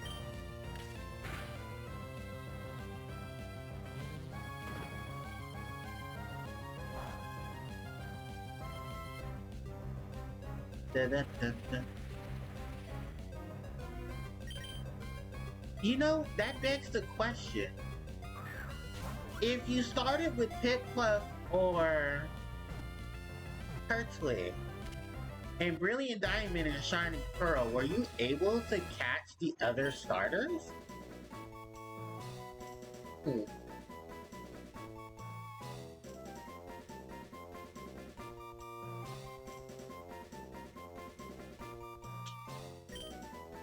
Okay, first off, we're not gonna go there with IGN's whole thing about water, alright? Hoenn is a beautiful region, it's just Pokemon Team sucks at getting things right. You know why? Because it's Pokemon Team. They don't think straight. But it was a whole lot of water types in it. Which is why I never started off with any of the water type Pokemon. Because if I did choose Marshtomp, I still had to go through Elite Four. I believe it's this one that I started. Right, yeah. Rash, Hasty, Jolly, Gentle, Docile. Okay, so, we have 1, 2 neutral natures. We have Docile. I'm getting this back. We have Docile, which is minus defense plus defense. We have the Gentle nature, which is up special defense minus physical defense. We have the Jolly nature, which is up speed minus special attack. We have Hasty, which I really don't care too much for, and Rash nature, which I really don't care too much for, because that's... So, I have an option of Jolly, or I can go for Docile with this Trapinch. The other ones I'm just going to release now, because I really don't need them.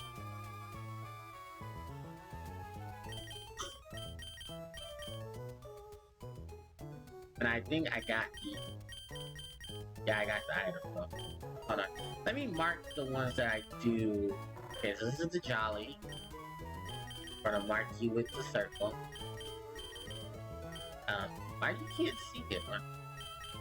Okay. And then we're gonna mark you with the diamond triangle. Okay. Or we'll just keep them there. And then every other one we can just put out the way. Yeah, we got our Docile nature, and we got our... I was gonna go for Hardy, because it neutralizes the attack stat. So it's never innate, it's never mine. But I might go with this Jolly nature, just to say fun. I know, I'm so indecisive. Because here's the thing, I would go for Docile. But the thing about a Docile nature Pokemon is you want some type of defense on. I could give two shits about the special attack. I should have kept one of those because one of them was wrong. It's okay.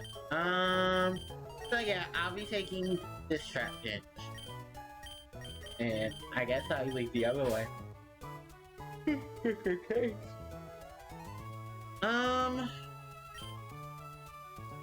So what can we do now? Well, at this point, I got my Trapinches.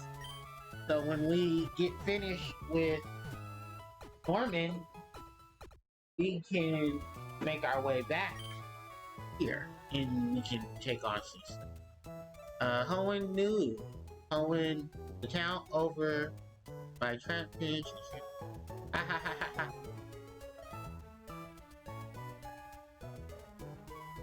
Hey, I could trade for Trapinch, I would. Let's see. So, we have a pretty good, decent amount of Pokemon. I think it's time we go and we take on Norman. So Norman, oh, I forgot all about that. The daycare man. I completely forgot about him. Oh, look at my ass is a nosy. I I left Rolfs in the daycare to breed. I will be back for my Rolfs egg. Fun fact about Pokemon eggs. In Generation 2 and above, I think all the way to Generation 5, Pokemon eggs. The Pokemon in those eggs will be level 5. I believe it's Gen 6 and onward where the Pokemon will not be the same name, will not be level 5. They'll be level 1. I don't like it, but it's a thing. Oh, it's you. You're the person who helped me in Petalburg Woods. But also got back the stolen package and even graciously delivered it to Slickport. Captain Stern informed us that the package arrived too. I thank you very, very much. Why, if I were on a if I were a raining cloud, I would shower you with gratitude and hail you as a hero. For you, the most wonderful trainer, I bear good news. Recently, our company developed new Pokeballs. As a token of our appreciation, this is our gift to our wonderful trainer.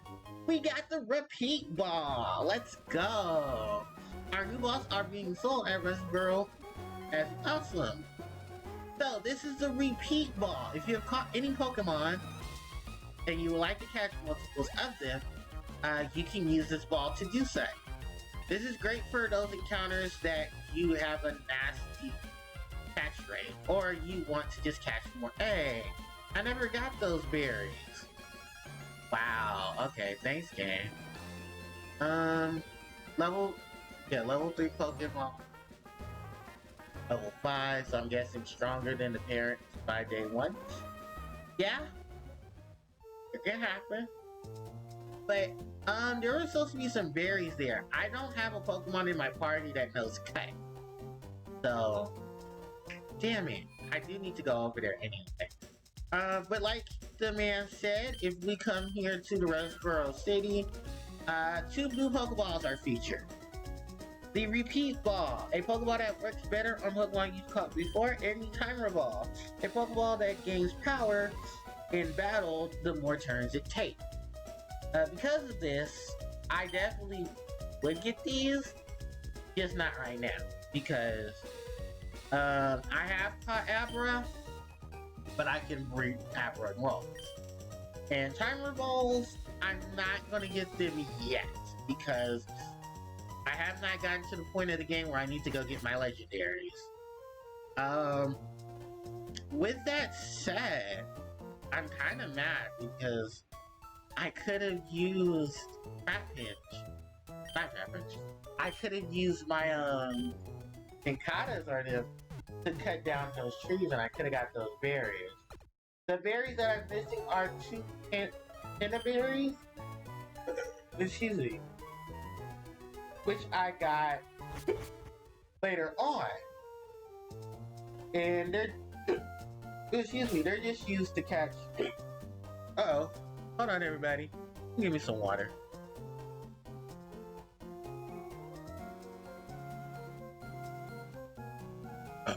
TK Knight, yes, I have done that too, and they work wondrous. Because legendary catching is a hot mess. Quick balls aren't bad, but timer balls are better. And actually, now thinking about it, timer balls saved me. And what was it? Pokemon Coliseum. Especially when you're catching shadow Pokemon. So Pinna berries, they look like pineapple. They're just used for Pokemon Block and berry mashing for Pokemon powder. For berry powder. They are supposed to be over there, but I unfortunately didn't get a chance to get them. I do know there's another access to those berries later on, and I'll try to get them then. I mean, one way is I need Waterfall, but I won't have that till literally in game. And I think there should be a berry patch near Fort Tree that will give it. So let's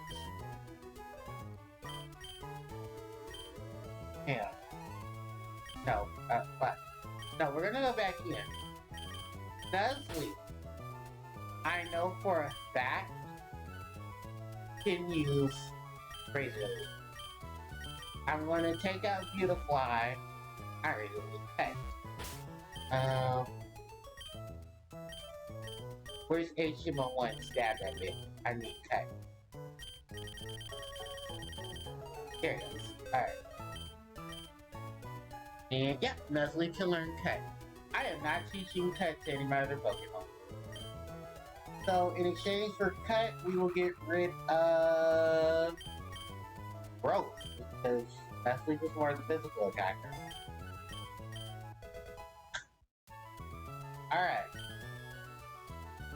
We're gonna use Cut in a couple of places before we go to Puddleberg. We need to go back up north. I also need to put a repel on because I do not want to run. Oh, the only one I haven't caught them is really Skitty. And Skitty's a rare encounter next to my baby, Abra.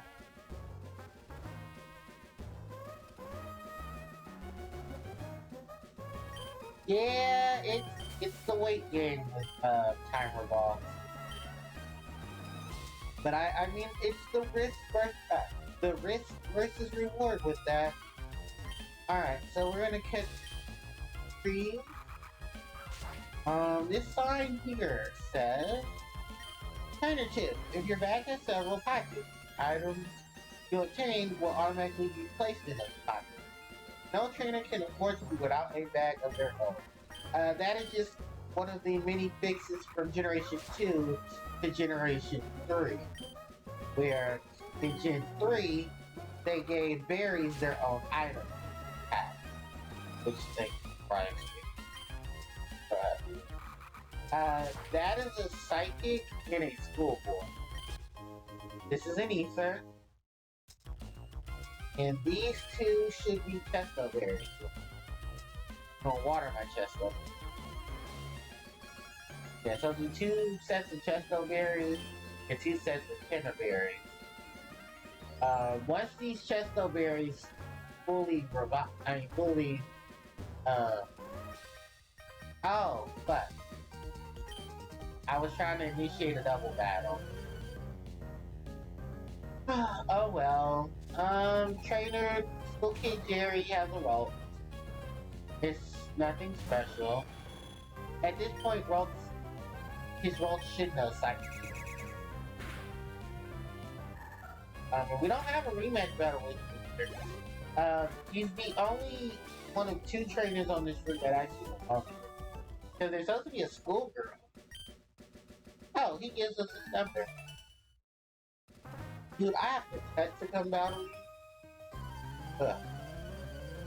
This is the last. I think in the original game, he's replaced by a schoolgirl. And in schoolgirls and schoolboys get the addition of kindergartners and 5. Which I thought was really cute because it also just a slap in the face that, hey, anyone can have a Pokemon if they're young enough. So I believe, if I'm not mistaken, in the Pokemon anime, they discussed that it's age 10 that a Pokemon trainer becomes a what the fuck? Haley, I will battle you later, sweetie. But it's age 10 for a Pokemon trainer, if I'm not mistaken. To begin battling. Also, we got a battle with Lady Sarah and Rich Boy Dawson. Low Tag Zigzag in. Okay. So, feed and fodder. You know what? Let's hit him with that combo. I'm gonna hit this combo. Yeah, that's also another reason why I waited for Curlia. It's because Combine came pretty early. Now, I do believe I have a heart scale. I can teach Curly a magical. If not, hell, I'm gonna teach it something different. That's cool. Lower Magnet. These two Pokemon are not gonna be on the deep. We're gonna do the double slip, and we're gonna use the Psychic. Psychic Flash. Super effective. Well, not. It's effective. Rick voices out Pucci. What? Really, Pucciana? You know what? I'm glad that Swift hit them. Glad that Swift hit.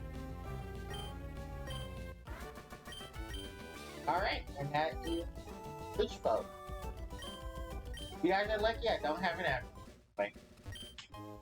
Potion, which is completely useless to us. Alright, it's time to go back to Rustboro. And then we're gonna go to Petalburg Woods. On our way to Petalburg Woods, I do believe we can go... Oh, you know what we can do? We can do this. I don't... Actually, you know what? We'll do this on our way, because I don't have room. Oh, I just thought about that. I'm gonna drop a Pokemon off. Because what we're about to do next takes little to no time at all. I'm going to drop off Curlia. Don't worry, I'll be back for my Curlia soon. But I need to go get my fossil resurrected. Actually, I need to heal. Darwin's not in the box. Curlia. So, if you're wondering why I left the slot open, if you're wondering why I left the slot open, this is simply because I'm going to go get my fossil resurrected. If you go and explore the Devon Corporation research system, you talk to these researchers. This researcher, actually I'm going to start from left to right. Finally, I made new kinds of Pokeball. The Repeat Ball makes it easy to catch Pokemon that you caught before. The Timer Ball makes it easier to catch Pokemon the longer the battle runs. Both are proudly developed by Devon Corporation. Please give them a try. Wow, that's a Pokénav. It came about as a result of our president's desire to learn more about the feelings of Pokemon. Would you like me to describe the features in detail? No. I think you'll find out just by trying the Pokénav out. So yeah, these two trainers are the ones that you meet later on that will tell you about the inventions that they created. The one next to me is the one that created the Pokénav. The one here was the one who was behind the development of the Repeat Ball and the Timer Ball. This researcher here, we are developing a device to talk with Pokemon, but we haven't had much success. This researcher here, I'm trying to develop a device that virtually reproduces dreams of Pokemon, but it's not going well. This is the precursor to the dream world, and this is the precursor to, I believe there is a thing in later Pokemon games where you can actually communicate with you. This trainer here. What shall I work on to develop next? Our company allows us to make our inspirations into reality. One cannot ask for a better environment than an engineer. This gentleman here. I have been working on a way to develop a device that resurrects Pokemon from fossils. And it's working. Wait, that thing there. It's a Pokemon fossil. Would you like me to bring back that Pokemon to life? If I can with my newly developed fossil regenerator. So yeah, this is the guy you can give your item to. You can go outside in just in a matter of minutes. He will have revived your fossil. Alright. Well, just like in Generation 1, if you just step outside the building and come right back in. Thanks for waiting. Your fossilized Pokemon has been brought back to life. The fossil was the ancient Pokemon Lilith. And ladies and gentlemen, we have gotten Lilith from our researcher. I'm not blaming Lilith, although, yeah, it wasn't the gender I thought it was going to be. But this is Lilith. Suction Cup for its ability, rock, grass type, serious nature. So, oh, it's neutral. Oh, wow. We got a neutral natured Pokemon. Yep. So, neutral on speed. With the moves, Astonish, Contract, and Acid. Actually take a good new to the Acid because it's typing of rock and grass. It's gonna need something to help balance itself out against other grass types and against a couple of other things. So if we have any more fossil Pokemon, he'll be more than welcome to resurrect those fossil Pokemon. But that's mostly post-game. But with that said, we're actually done with Westboro once again. There is another thing we can do, but unfortunately that's to communicate with the... Actually no, they're not in this game. Never mind. I thought we were going to be able to find ways to communicate with Jirachi and Jirachi and Deoxys, but I believe those were just false rumors, if I'm not mistaken. Anyway, no, we need Leslie. We're going to switch Lilith for Curlia, who's going to be joining back in the party. We're going to put Lilith into this box. And this box is going to be for all the Pokemon that I get through trade or I get through. But yeah, that was the research facility.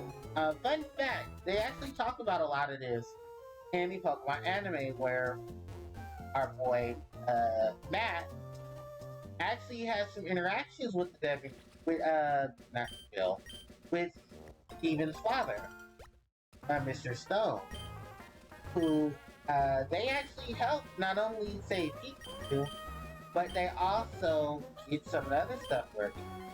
There's also some more things about Pokemon Resurrection in terms of fossils. So in Generation 1, fossils were resurrected at Cinnabar Island. If you go to the far back of... what was it? If you went to the far back area of the Cinnabar Research Lab, there is a researcher there, and he will allow you to resurrect your fossil Pokemon. In that game, you're able to resurrect 2 Pokemon. One of them is Aerodactyl, who you can only get on Amber from going to... Oh, by the way, to say accuracy. You can do that by going into... Oh, yeah. So, I'm doing some new things. Okay, if you talk to this girl here, she says the bar shop is starting to sell saplings recently. It made me so happy, and I went over for a spin some. I don't need it, so here, you can have this white herb. This is the item that Flannery used on her Sparkle to help deal with status conditions. Now, back to what we were talking about at hand. Shit, I forgot. Here we go. Now, you're only able to resurrect 2 fossils. On Amber, but you have to go back to the computer, hit the cut down the tree to get access to the other side of the counter where the Pokemon talk to the researcher there. He will give you the old Amber because he has nothing really use for it. They've already done enough of their studies, and they wanted to go somewhere where the studies can be done properly. The other, of course, is Mount Moon towards the end, where you can obtain either the Budo fossil, which is the claw fossil, or the Omanyte fossil, which is the Eclipse fossil.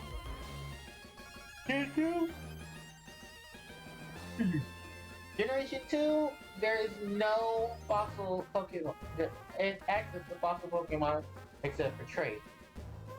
You can talk to one trainer in the game who will trade you his Aerodactyl for a Chansey, which Chansey is a wild encounter in Gen 2, but a 5% chance. The other is coming to Generation 3, where you can get a good portion of fossil Pokemon, but most of that is posted. Generation 4, Diamond, Pearl, and Platinum, where you can receive all of the fossils except for one. If you're playing Diamond, you only have access, Diamond has access to the fossil for Rampardos, while Pearl has access to the fossil for Shieldon. And, yeah, what is it? Shieldon into Bastiodon. Rampardos into Cranidos for Diamond. So, there's a switch off between a fossil Pokemon that's offensive and a fossil Pokemon that's very deep. And 5 has Archeops in Tortuga. And 6 has Brachiosaurus or Tyrannosaurus. I don't think Gen 7 had any fossils, but Gen 8 does, and it has the most fossil Pokemon you can obtain, because you can not only obtain stuff like Aerodactyl in them, but you can also obtain 4 fossil Pokemon who you can mix and match their different fossils together. Okay, I'm going to be right back, because I gotta use the restroom really bad. So, I'm gonna go for the break screen, and I'll be right back.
Okay,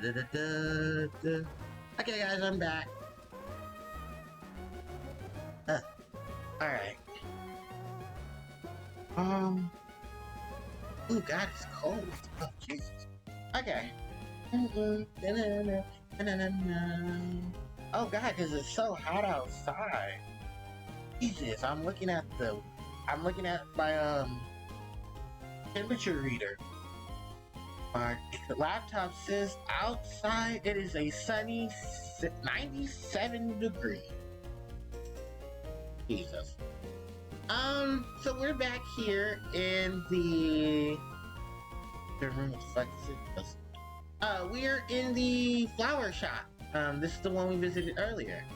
So because we have access to secret bases, we can now buy these. We can buy plants.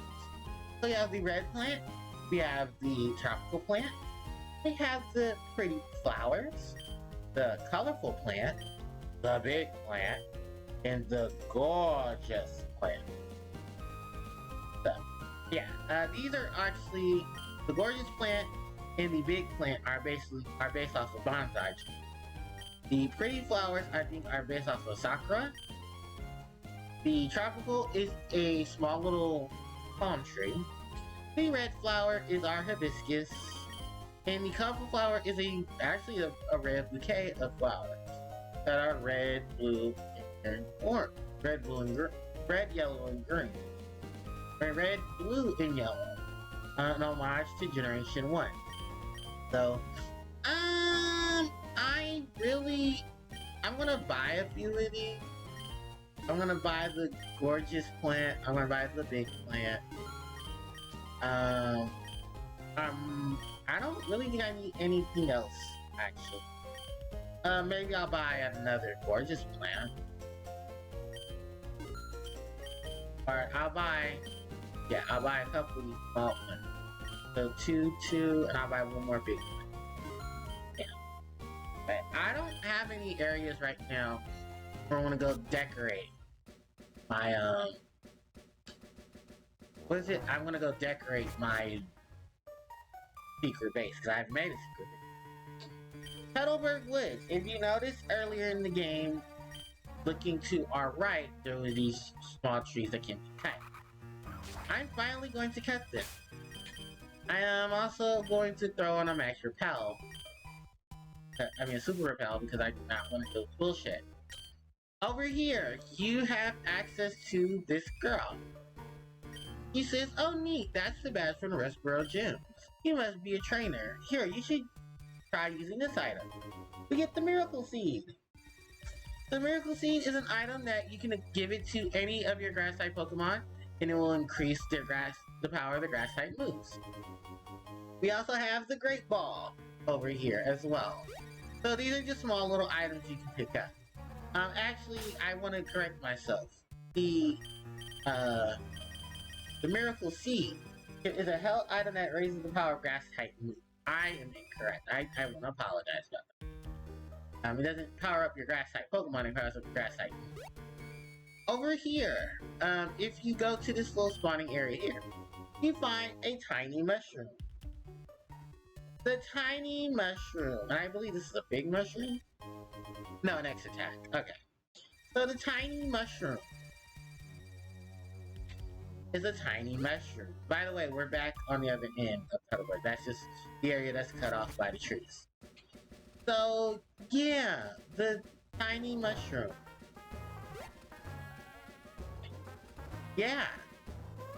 It is an item, and I believe you can sell this item. Let's say it, yeah. It's a plain mushroom that can be sold at a cheap price. In Fire Red and Leaf Green, because there is no access to Love Gift, what they want you to do is to farm for Tiny Mushroom and Big Mushroom. They are your equivalent to exchanging for your Pokemon to learn different moves. Because of this, we ain't doing all that. We'll just be farming off of Love Gift. Now, with that said, we're going to put our Nuzleaf up. We're going to grab Beautifly. Then we're going to arrange the team real quick because Combust is going to be star of the show for this next year. As well as Sable Eye. Now, Petalburg City Gym is practically almost the entire gym that it was initially. Alright, I'm gonna get some things together.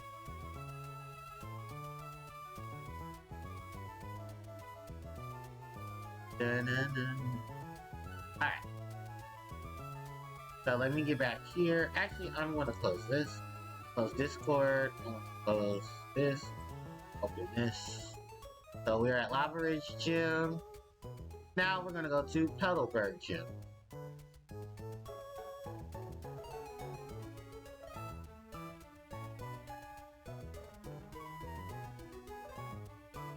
So, Petalburg City Gym.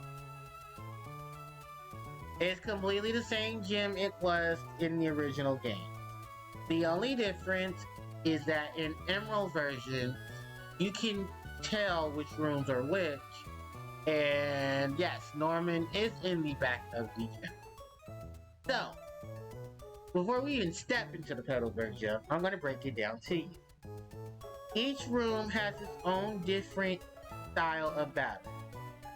The room that you're in, the trainer, will have an item that they will use to give a different condition to that Pokemon.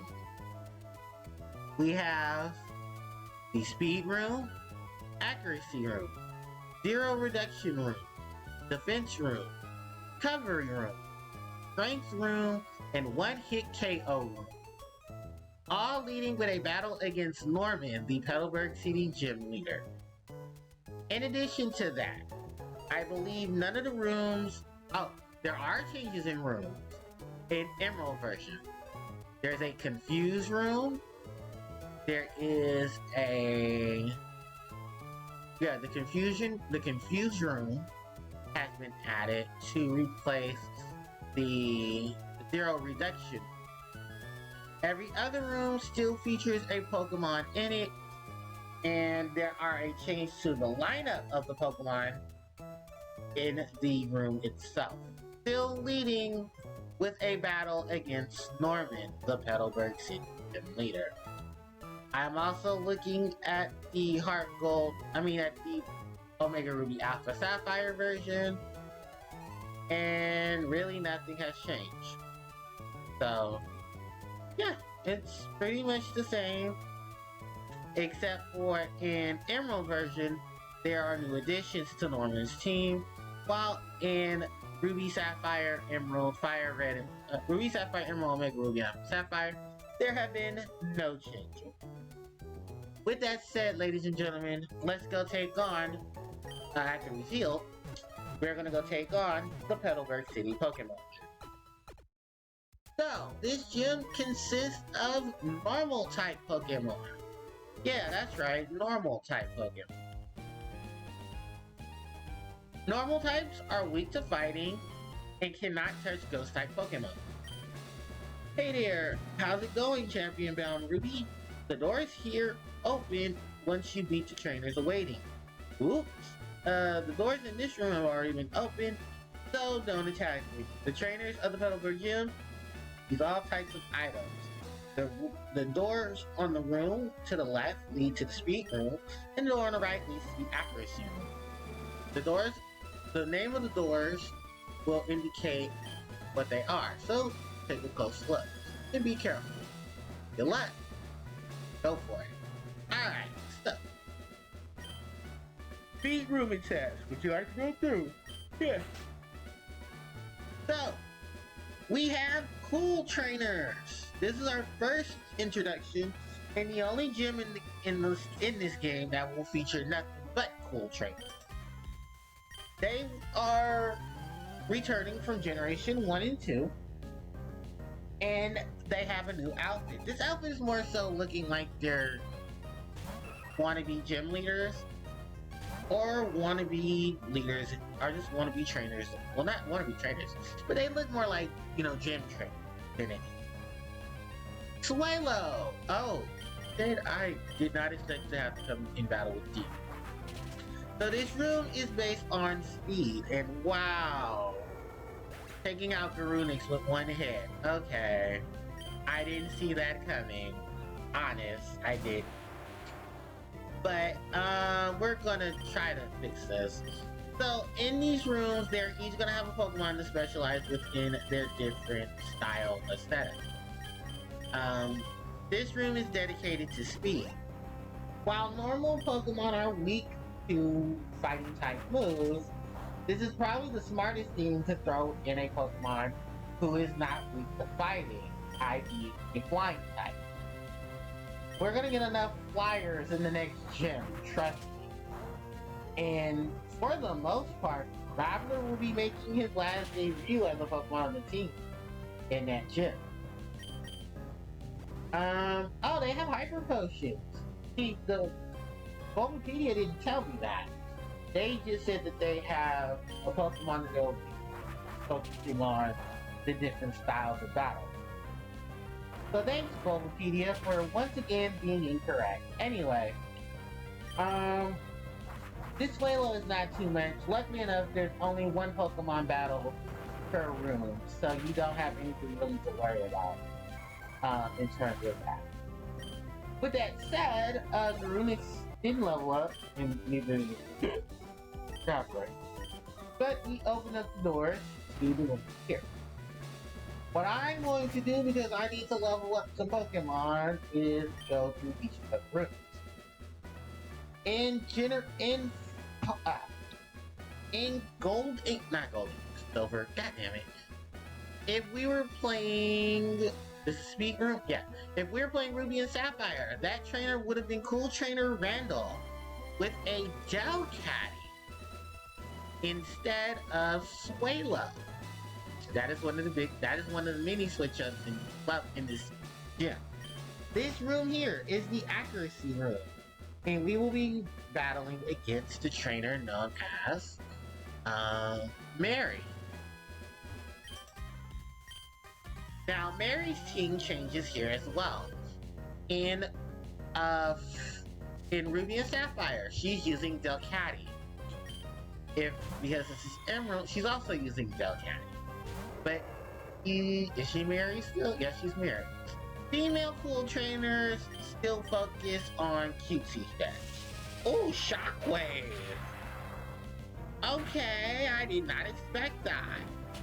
But I am going to be pissed though, because infatuation. Delcatty has cute charm on it. And that's kind of one of the downsides to accuracy moves, is that there could be times where an ability will knock off your accuracy. If you were smart, and it's something I suggest to many people, go get the red flute. Help get rid of issues like this, where if your Pokemon does a physical move, then you can have a way to counter the opposing Pokemon. So what I'm gonna do here, I'm gonna hit with this Ember.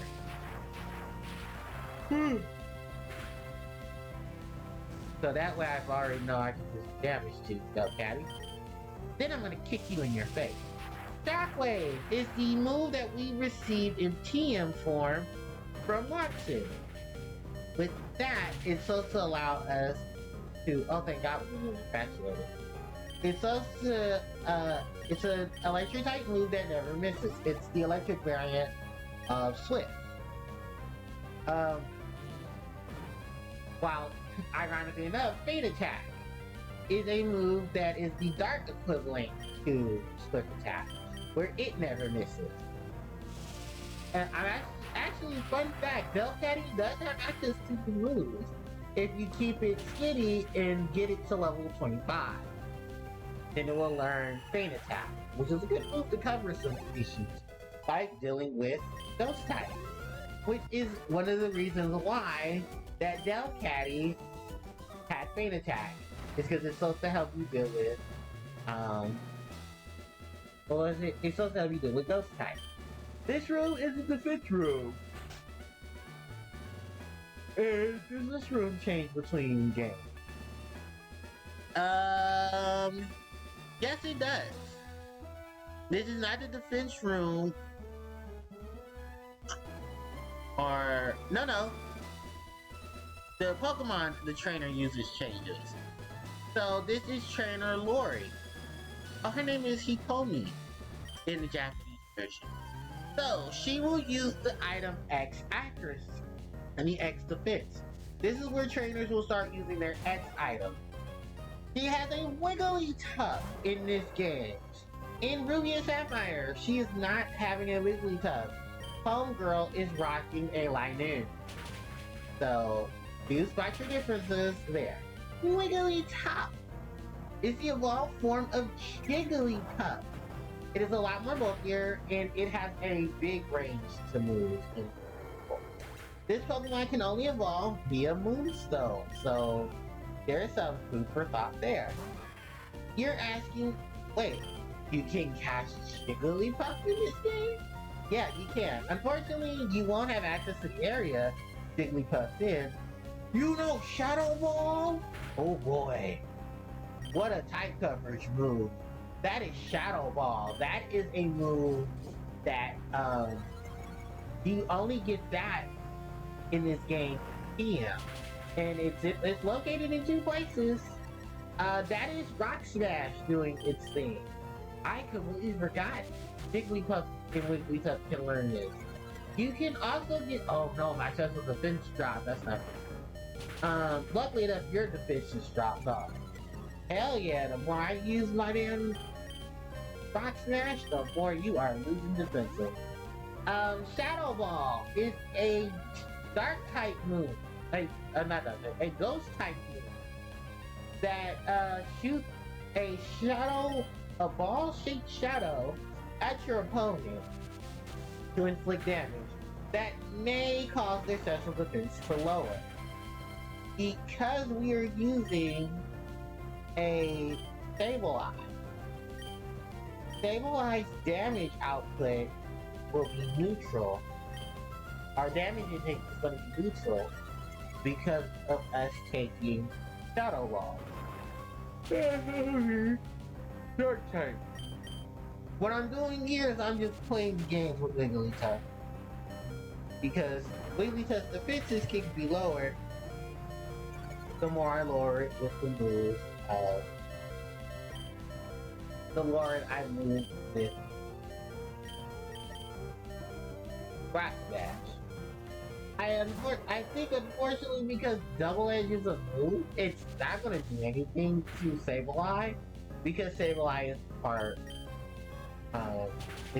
ghost.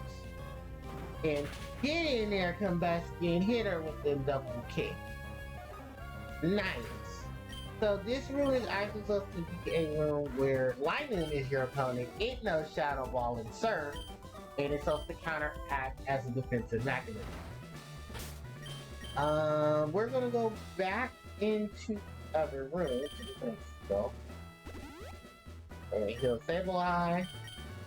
We're gonna heal we're gonna hit Runic. And we're going to heal Grappler.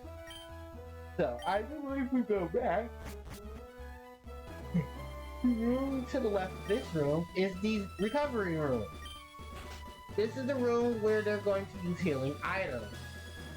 I do believe this is School Trainer Male, and he's going to have Linoon in the, he's using Linoon and Ruby Sapphire. And Emerald, he's using Sloth. Sloth is a Pokemon we have not seen yet, but we'll be seeing him. Actually no, I showed him off in Session 2, because I had some issues with Session 3. But yeah, this is Sloth. Get used to this Pokemon because you're going to see his evolution very shortly. Its ability of Torrent means that it only can move twice in a game, twice per turn. And wow, where is the recovery? Because I just one-shot it. I just basically kicked this Pokemon in the face. But yeah, this is supposed to be Linoon if you're playing Ruby and Sapphire, and they have healing items. And I think the Sloth is better. This is the one-hit KO room, which you can access. But we're gonna move back over to this room, the defense room, because we're gonna move out of the defense room to the right to go to the left of this room to get to the confusion room. So this room replaces the zero reduction room. If you're playing the zero reduction room, I believe it's another battle with Linoon. Yep, and the trainer in that room is Peter. Oh no, it's Parker. So this should also be Parker. And Parker's Pokemon strategy is to confuse the opponent. So Parker will not be using Linoon, he will be using Spinda. Spinda is actually a really good choice here because Spinda's move choice is Teeter Dance. So this will automatically confuse anyone who is around except the user. And I just hurt myself in confusion. That's great. Dizzy Punch, which is a move on spin that I can learn later on, which will automatically confuse the target. Spinda also has access to the move Side Beam, which I'm actually quite shocked they didn't use Side Beam considering this is confusion move. But let's never look again for us in the mouth. We beat Parker. Alright, so Parker will give us access to this room. This is the strength room. There should only be, one trainer here, but we'll have access back to the other room later on. Hold on, I'm gonna heal. Because I swear to God, I keep kicking things in the face. Looking at this here, the strength room,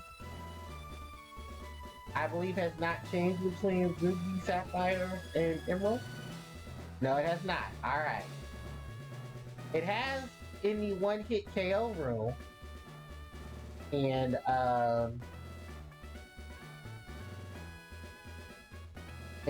Ruby, Sapphire, and Emerald. So, let's talk to this lady, to this trainer here. So, even if you're the gym leader's kid, we will not be going evil. Alright, so it is Zigzagoon, who is an exclusive Pokemon in Ruby version. And I believe you catch it here. Zigzagoon is just a Pokemon. We're gonna kick this thing in the face. It's gonna have access to the move Sword Dance. This is not a bad move. If you have a Pokemon who's a really good physical attacker, Sword Dance is actually the move for you. Slash! Oh yeah, that's also a move. We're just gonna switch to Sableye because Slash can't do anything, and I don't think Zigzagoon has any moves to really check Sableye. Unless it does Feint Attack. Which even then, checking me on Feint Attacking. Just more Sword Stance? That's cute, sweetie. Keep doing that Sword Stance. Anyway, we're gonna do Foresight on you. Which I'm actually quite shocked. Zigzagoon doesn't have any way to check Sableye? Because I'm sure this Pokemon has access to some moves that it can do outside of Sword Stance. Oh, or maybe because it's an Emerald version and only has access to normal moves. Which I'm shocked because it doesn't have Fury Cut. Well, whatever. They're lost. My game. So, yeah, we're just gonna keep beating his face in with Rock Smash. Because as you can see, that defense is going down, but not that physical, but not, while that attack is going up. And I don't believe Zigzagoon Zangoose has any real moves to check me. And there we go, critical hits on that Rock Smash, baby. I'm loving this. There we go.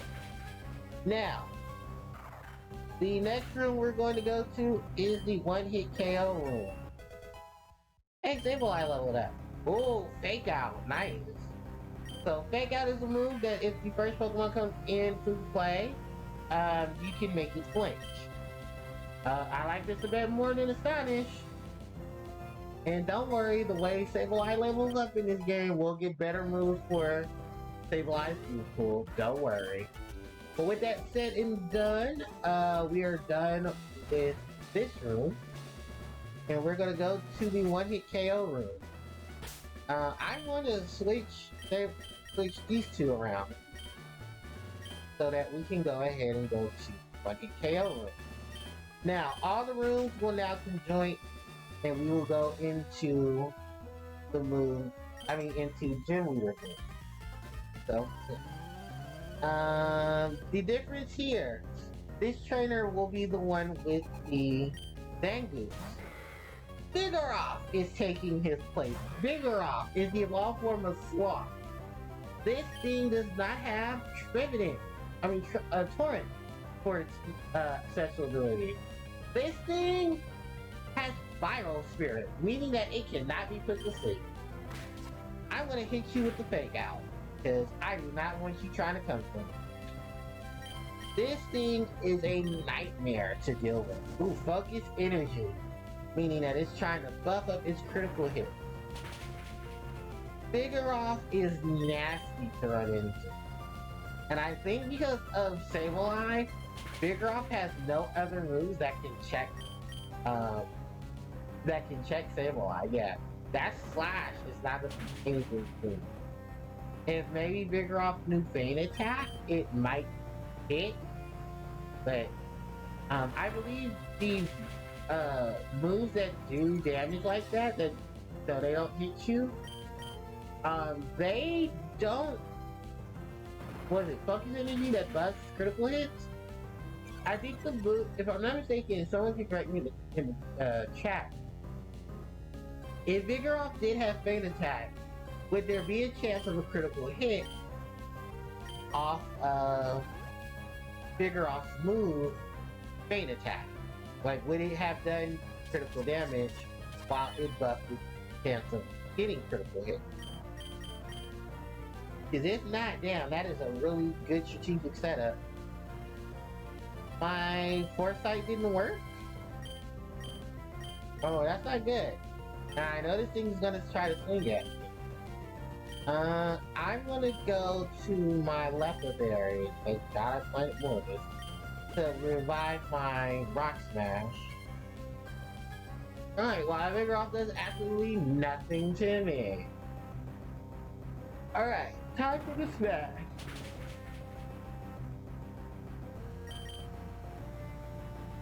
Oh. Luckily, I ran out the,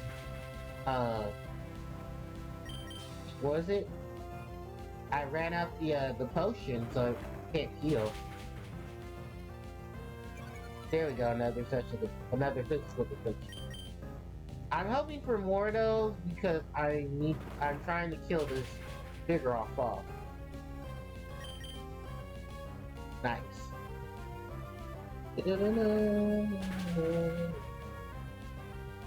Alright. We're gonna go heal Sableye, because the battle with Norman is gonna be a beat. No, literally. It's gonna be a beat. It's it. So Trainer Broke is beat. And now we have access to the gym leader's room. Before I go face top, we'll go back to the Petalburg gym, Petalburg Pokemon Center and heal. This is not going to be an easy battle because it is Norman. Norman's team in this gym changed because they knew of Sableye. And they wanted you to know they ain't got time for that. So I am just warning you now. Be prepared that the moves that you're setting up for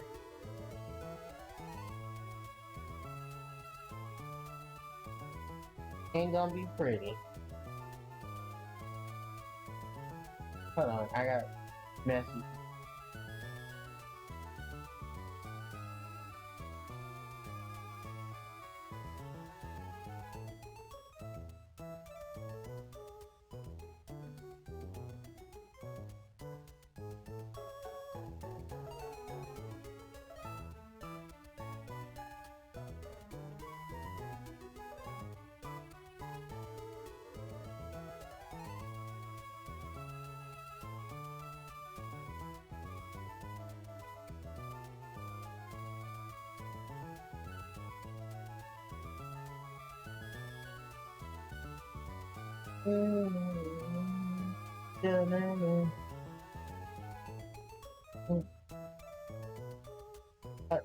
So it is time to go beat up on top. So I hope y'all ready for this, because Norman is not gonna make this battle easy. Right. Oh, the dice are out for why did she get blue and Dr. Vision get? That's a slap in Dr. Okay. Alright, well, whatever. Anyway, let's go ahead and let's go through these hands. There are a lot of people. online.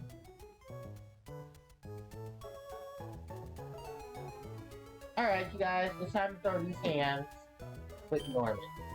TK Knight said because there's but can also beat the puff Pokemon with a pin as they are balloons. Oh yeah, they make a reference to that Pokemon entry too. TK Knight does bring that up, and that's actually funny because they do bring that up in the Pokemon anime. And I didn't know it's bringing in the manga too about Jigglypuff because Green has a Jigglypuff, and her Jigglypuff is something she can use to fly away. That girl is very resourceful. Anyway, so read the text here. It says Gym Leader True. See for yourself what Pokemon awaits. Time set. Alright, ladies and gentlemen, it is time to take on your father, Norman. He says, so, get the 4 badges? Fine. As I promised, we will have a Pokemon battle. Ruby. I am so happy that I have a real battle with my own child. But a battle is a battle. I will do everything in my power as gym leader to win. So Ruby, you better give it your best shot too. Alright, ladies and gentlemen, we are now battling Norman, the Petalburg City gym leader and a man of balance. He starts off the battle with Spinda, level 24. Own tempo for its ability with the moves Dizzy Punch, Cheater Dance, Psybeam, and Encore, Facade, Psybeam, and Teeter Dance. I thought it was gonna have Faint Attack. So, the gimmick of this Pokemon, which was not in his original team, is that this Pokemon is supposed to be here to check your opponent with the fighting types that they're supposed to have on. Excuse me, I'm gonna fake out the Spinda so that I can Rock Smash this Spinda. Encore! This will force a Pokemon to use the last move it used for the next couple of turns. I'm gonna switch out because unfortunately I know that's gonna smell bad news for our boy. Teeter Dance! A move exclusive to Spinda. It confuses anyone on the field except for the user. I also believe that Spinda can't be confused due to its Cheater Dance in its own tempo. So, that's the thing. We're gonna use the Blue Flute to knock out the confusion. Or we could use one of our Lava Cookies.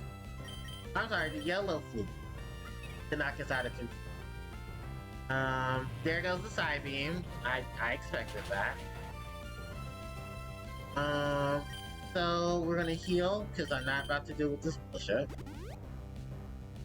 And then I'm gonna start kicking it in the face. Facade is a move that will help a Pokemon, will double its damage if the Pokemon is paralyzed, burnt, or poisoned. And it's actually a really good move. Alright, so we're gonna heal, and I know Norman's gonna heal. So that makes Norman waste up one of his turns for a heal move. I mean, for a heal item. Damn if I wish I had bulked up. Well, I do, but I haven't learned it. Why don't we do a sand attack? Just cause that way I know I can keep Spinda on its toes. If you're playing Ruby or Sapphire, Spinda is not on Norman's team. This starts off with Vigoroth, who is level 28. No, Slack King. Level 28. Torrent for its ability. Normal type. No held items with the moves Encore, Facade, Yawn, and Faint Attack. You'll get the gimmick of his team because it focuses on Faint Attack as a move to help deal with its opponent's Pokemon doing all their crazy shenanigans. Oh yeah, I forgot about her too. Damn it, I hit myself. Yeah, there goes the Psybeam. The only thing I hate about having to deal with Spinda. But judging by the moveset Spinda has, if I switch back into Sableye, I should be fine. Because it'll have to try to go for, yeah, the side. And because I am a ghost type and a dark type, neither of its moves are going to do anything to me. And I'm actually quite confused as to why they didn't give Norman's Pokemon some type of way to deal with ghosts outside of... Because here's the thing, Fenda in its move pool can use feint attacks. I don't... Was the cheater dance really necessary? I guess. Well, I'm gonna just Rock Smash and get the crit. Nice. Alright, so Fenda's out the way. Sableye's now level 22. And Vigoroth is gonna be our opponent. Vigoroth, level... Let's go down. Vigoroth, level 27. Viral Spirit for its ability. Normal type with no health items. With the moves Slash, Encore, Facade, and Feint Attack. If you were playing Ruby and Sapphire, this Vigoroth would be level 30.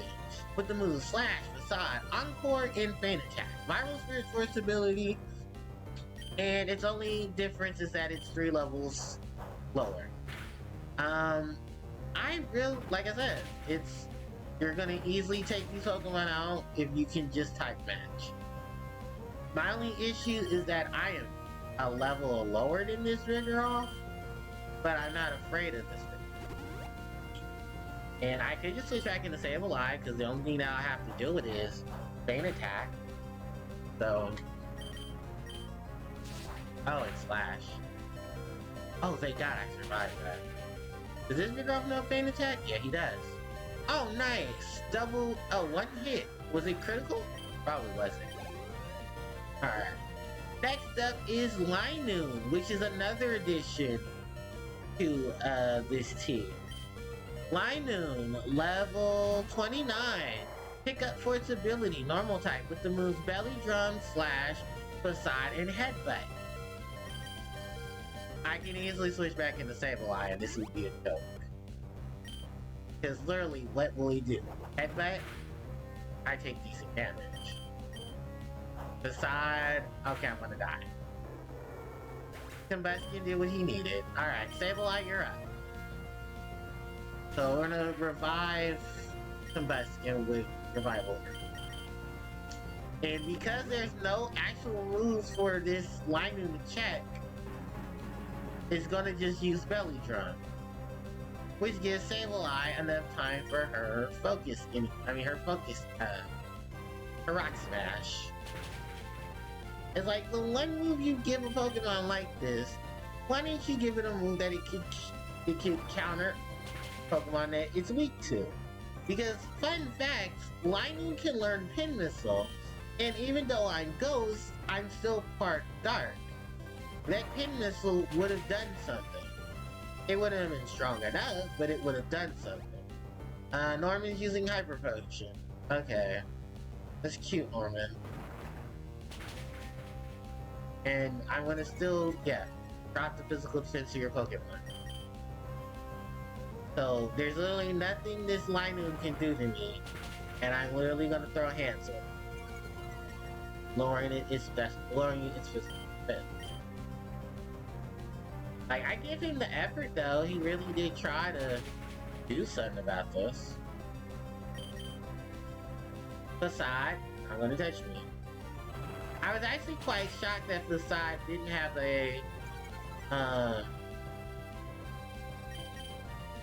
what was it? Facade didn't have a way to strike me if it was under a status condition.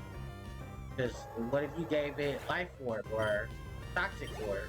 Which I don't think are niche gens, but it was something to think about. Alright, the last other Pokemon that Norman has is his ace. This is Slaking. Level 31, holding the Citrus Berry. With the moves Counter, Yawn, Facade, and Feint Attack. I am scared because this Pokemon knows Feint Attack. But the Torrent will probably help me out. In Ruby and Sapphire, Same level, level 31, torrent for its ability, normal type, no health item. With the moves Focus Punch, Facade, Slack Off, and Feint Attack. So, dealing with the Feint Attack. Oh, there goes the Yawn.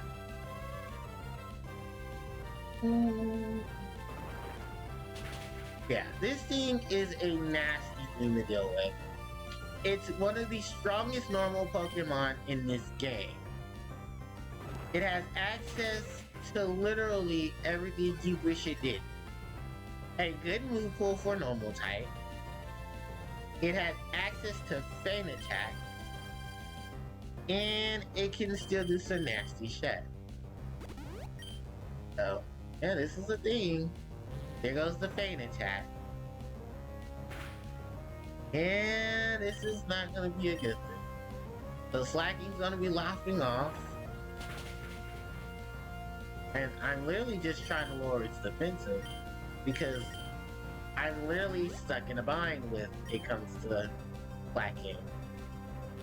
Now the only really way Slacking can deal with Sableye is if it can kill it. Which Shu is getting close to doing that. It's gonna walk around.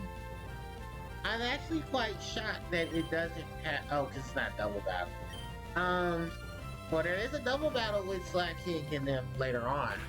Where it's gonna do a tag up with a partner Pokemon. And they're gonna do skill swap. To where this Slack Off is a nightmare to deal with.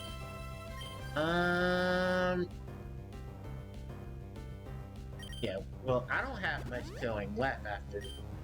Because I just looked at my moveset, and I don't have much left on my Rock Smash. Yeah, that's gonna go on. Because the only other move it can do on me is Feint Attack. Because Norman's Vigoroth here... Oh. That's Norman's Vigoroth in that game. Counter, Yawn, Facade, Feint Attack. Yes, so... Not too much to worry about. If you're playing Omega Ruby and Alpha Sapphire, Norman's team is as follows. It is Black King level 30, levels 28, torrent for its ability, with the moves Feint Attack, Yawn, Encore, and Retaliate. Vigoroth, level 28. Vital Spirit for its ability, normal type, with the moves Fury Swipe, Retaliate, Encore, and Feint Attack. Then Slack King, level 30. Current for its ability, normal type, with the moves Retaliate, Feint Attack, Chip Away, and Swagger. So basically ways to try to counter Ghost type, which your only Ghost is, ironically enough, Sableye. It's trying to counter them by basically... Oh yeah, I'm asleep. Oh, and I have no way of recovering. So, I'm gonna have to switch out. Or you know what? I'll take a hit. And on the turn, it needs to walk about. I'll switch into Grooming. Because this thing is way too slow to try to hit me. Alright. They laughed at me? Alright. Alright, I'm gonna switch for Brunette. And bring it into the battle. And we're gonna use double kick. Ooh, Facade. I forgot you. Damn! Grappler? Oh, yeah, you're gonna walk around this turn. I'm gonna revive Garunit. I'm gonna go for the Magnitude. Oh, it's gonna go for the Yawn. Grappler fell drowsy. Magnitude 9.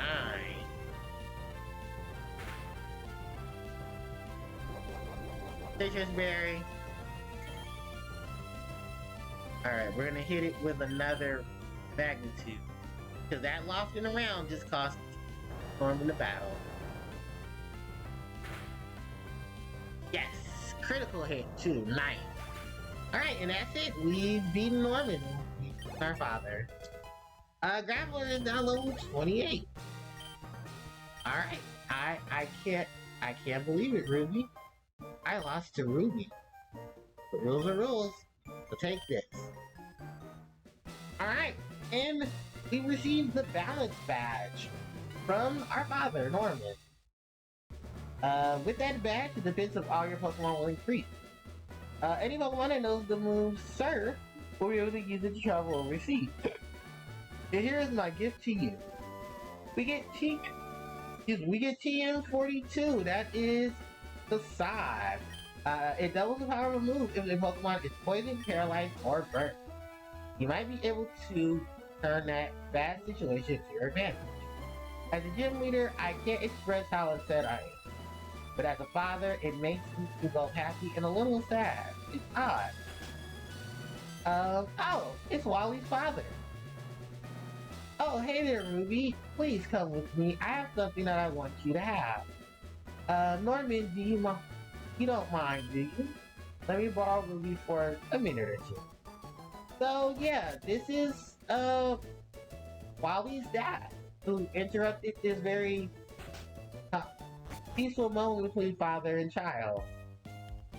Please excuse me for dragging you this way, but our Wally became very healthy since he went to Virgin Turf Town. We owe it all to you. When Wally left town, you helped him catch a Pokemon, right? I think that really made Wally happy. Actually, not just Wally, it made me, his father, happy. Happy that he gained such a great friend as you. This isn't a bribe or anything, but I really would like you to have this.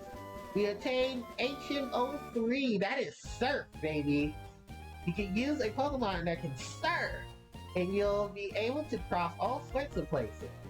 So, for helping Wally, we attained one of the most powerful water moves up to this point next to Hydro Pump. We have Surf. 95 power water move. And we have no one on the team who can use this. So, at this point, ladies and gentlemen, we have a lot of things we can do now that we have access to Surf. One is I'm about to switch Pokemon in and out because we're gonna say goodbye to Beautifly. We love you, Beautifly, but we will see you later, love. And we're gonna put Azumarill back into it. Now, Azumarill will be carrying the move Surf, in addition to it already having the Bubble Leaf. Also because it's most likely gonna be our water type of choice, till we get later on.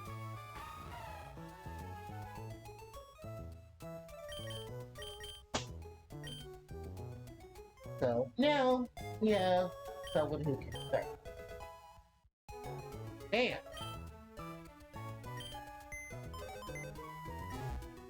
Alright.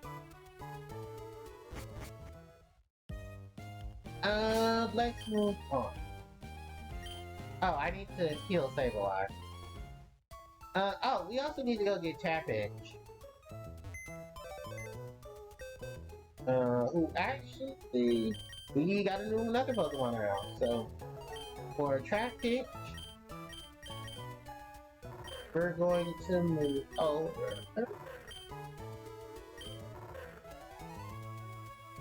We'll move over Jolly. We'll move over Docile.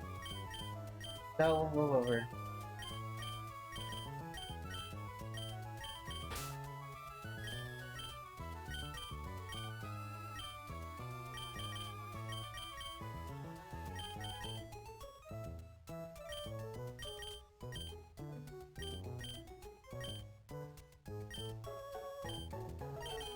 Here. Oh, we can move this out the way now.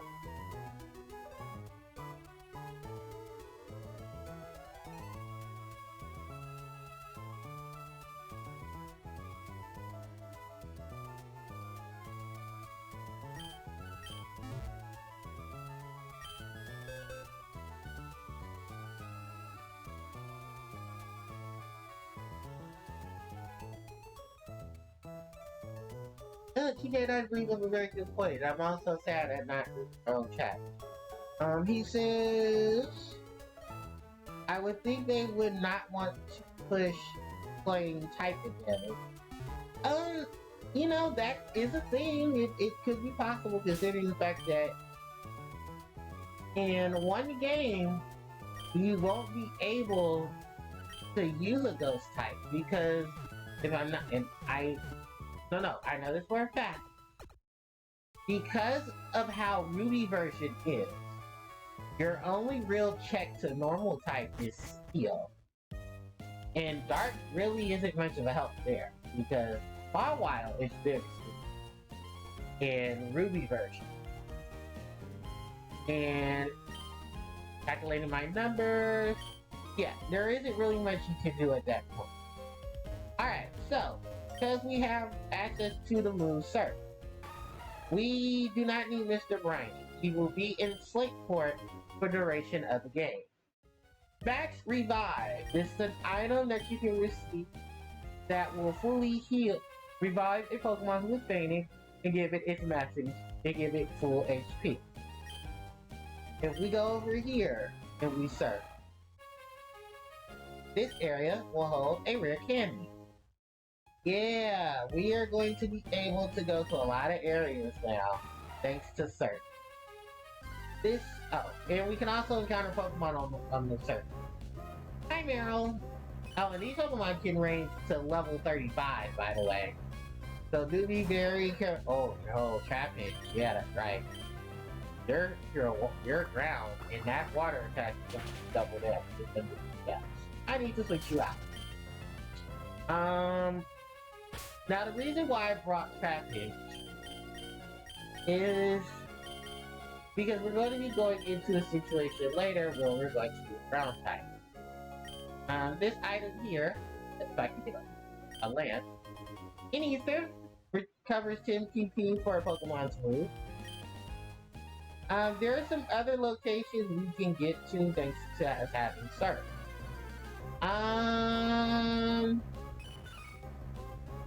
We ain't gonna be able to get to all of them, but we'll try. Alright, so like I said, we won't have access to Mr. Briny because he's gonna be in Slateport. However, you can surf now. Because of Surf, you can also check your Pokémon, and you'll start having rematch battles. They won't start showing up, I think, till once you get to Mauville.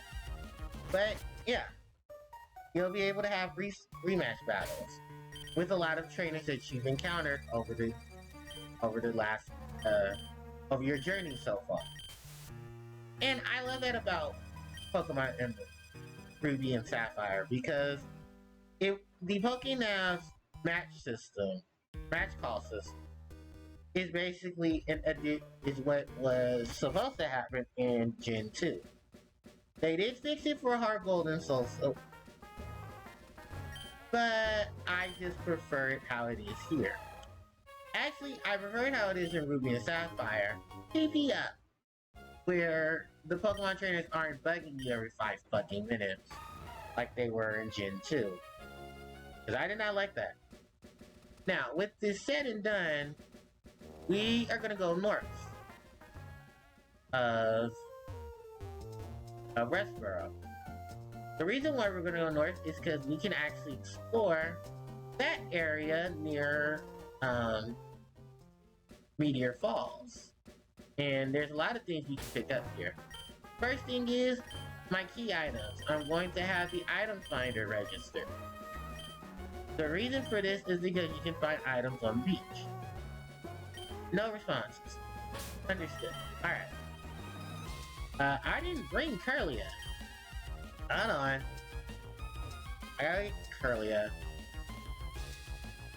Even though Ghost isn't gonna take damage, I want Curlia to evolve, because we're gonna have another fully evolved Pokemon on this team. Damn Harpie, damn it. So actually, Graveler is not gonna be any use. Ooh, I cracked out. Oh, I went there.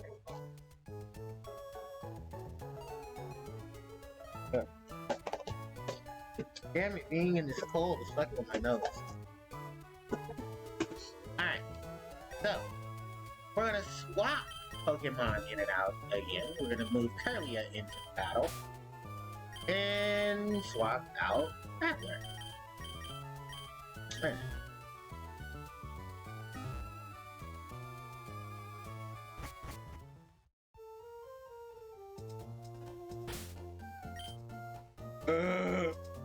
Excuse me. Because we got a couple of battles coming up. And I want to make sure we're ready for them. Ooh, that is Psychic and a Collector right there. I do believe we've already gotten the hidden item that was over here. That was a super potion from earlier. Now, over here is this trainer. She's a battle girl. You will be able to rematch her later on in the game. Don't worry. But we're gonna take her on. See, the beach here is my secret training spot. Don't come bothering me. Well, too bad, lady. Alright, so this is Cindy. If you've noticed, these Pokemon's levels are not very high. They're actually intended for you to battle them on your way going back to Mauville to get to Mount Chimney via Mauville, instead of having to go through Mount Chimney. Going back the other way through Fall Arbor Town, going through 114, going to 112, and then going through Fire Path. So, yeah, these are battles that you're supposed to handle at this point. At that point in the game, which was basically level before Planner. Which you're fine, but until we beat up Battle Girl Cindy. And Cindy will give you her number. Cool. Alright. So that was Cindy. And then we have this guy right here. He's also another trainer. Oh, who will battle you automatically. Okay, well, never mind. I thought if over and we can turn the other direction. Yeah. Got our number ready. So, Black Belt Knob. Oh, I think he's also a rematch as well. He just specializes in the Machamp. So, if you want to see Macho in Machamp, he will have them. But like I said, these levels that you see right here, these are the levels that you're supposed to encounter earlier on before you battle Planner. And yep, his numbers, you can have rematches with. We're gonna break this rock down with Sableye Rock Smash. And I believe there's a couple of items here as well. This item, which is a Great Ball. Run down, and there's some berries. So we have the Bluckberry. Bluckberries are blueberries, actually. And they're decent enough items to help you with your berry farming. For certain things that I'll talk about later on in the game. We actually don't have the items for that yet.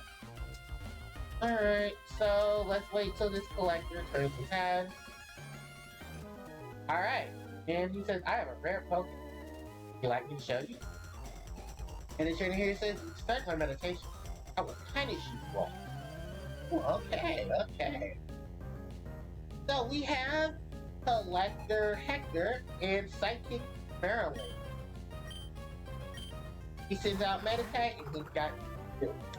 And you're playing Ruby and Sapphire.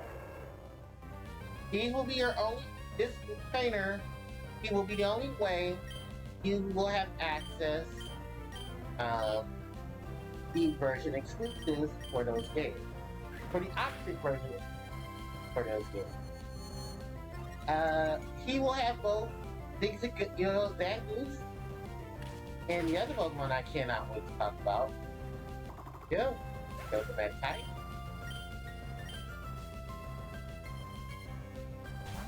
Okay, Point.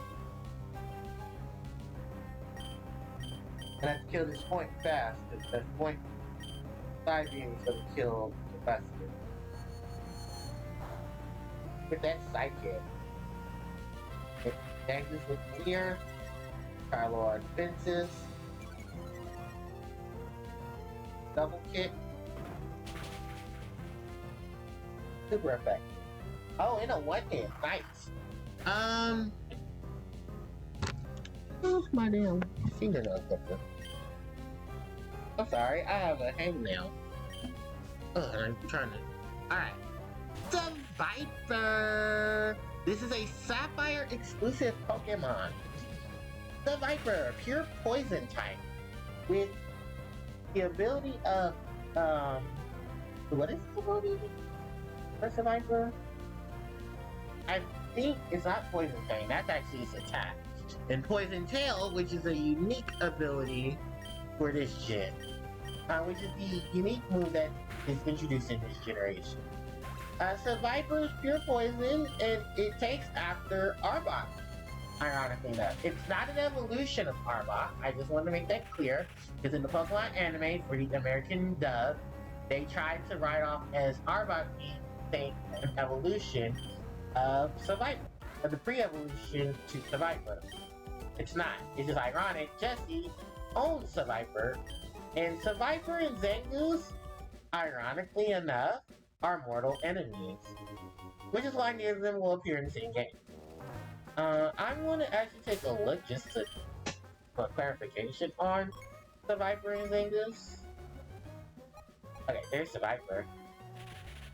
Oh, you can catch Survivor in this game. It's on the route near Barber Town and the other entrance to Mount Moon. To your falls. I think Zangoose is the exclusive. Cannot be found in this. Yeah, so you can catch Survivor, but you can't catch Zangoose. Oh well. Alright, so with all of that done, there's some more of this route we can explore. And the route is actually north of here. Yeah, here we go. Wow, right before I get off the title. Hi Tentacool. Yeah, Tentacool will be someone you will encounter while traveling on sea. That Wingull, or Wingull's evolution Pelipper, or the evolution of Tentacool, which is Tentacool. I'm going to heal Curlia because we have some more battles coming up. With a lot more Pokemon training. Oh, never mind. Curlia's fun. It's a Runix entrapment. Right. So, we got a couple of new Pokemon trainers we will encounter here. I want to encounter them as a double battle. I guess that's not gonna happen. So, Triathlete is here. I think it's a female Triathlete. Yeah. With Doduos. I think at this point these Doduos should start learning Pursuit. Yeah, here it goes. This is a move actually that was in Gen 2. If the Pokemon tried to leave, the Pursuit will attack the Pokemon. Although it was super effective against Curlia, here's the thing about Pursuit. That attack is going to do absolutely shit because someone doesn't have the full stats to back up, the typing to back that up. The next Pokemon in the lineup is Dotrio, the triple-headed bird Pokemon. So this is the evolved form of, its signature move, Tri-Attack. This is the evolved form of Dotrio, and that is its signature move, Tri-Attack, where it will launch a move that can inflict freeze, burn, or paralysis to its opponent's Pokemon. This was actually a Pokemon that most people got later on in your Kanto journey if you didn't want to mess around with Pidgeot or Dotrio or Fearow. Although both are still really good flyers, this is the only one in between the two that, on a certain level, can actually learn the move Drill Peck and have its stat move also be Tri-Attack. Now, Tri-Attack united its elemental properties, I believe, till Gen 2, where they gave it the ability to try to do the freeze, paralysis, or burn. which is not bad. Like I said, it's just ironic how a really bad geometry move literally got better within a whole year. Well, not a whole year, but within a whole generation. Huh. So, we're gonna herb on Azumarill. We're gonna revive Curlia. Because poor Curlia, he did not deserve that. Alright, now we can take on this loser. Oh, we could have had a double battle. We could have took on that ninja. But alright, so we have Black Belt Koichi. Right, so yeah, Curly is gonna be some of that of her. Oh, our psychic is like lower. I should be very careful. And I have to double to calm my. Oh, hey, it's Macho. Give off one of Machamp. And what is that pose? What is this pose? Like, okay, it's kneeling on the ground. Okay, I see. Karate Chop, which is a physical type move. Its critical stats increase. So it has a chance of doing critical damage. Revenge, a fighting type move that if the Pokemon gets hit first, it will do double damage. Damn. Fuck you, Macho. But go for it, Cyber Harpie, and pluck his eyes out with the hat.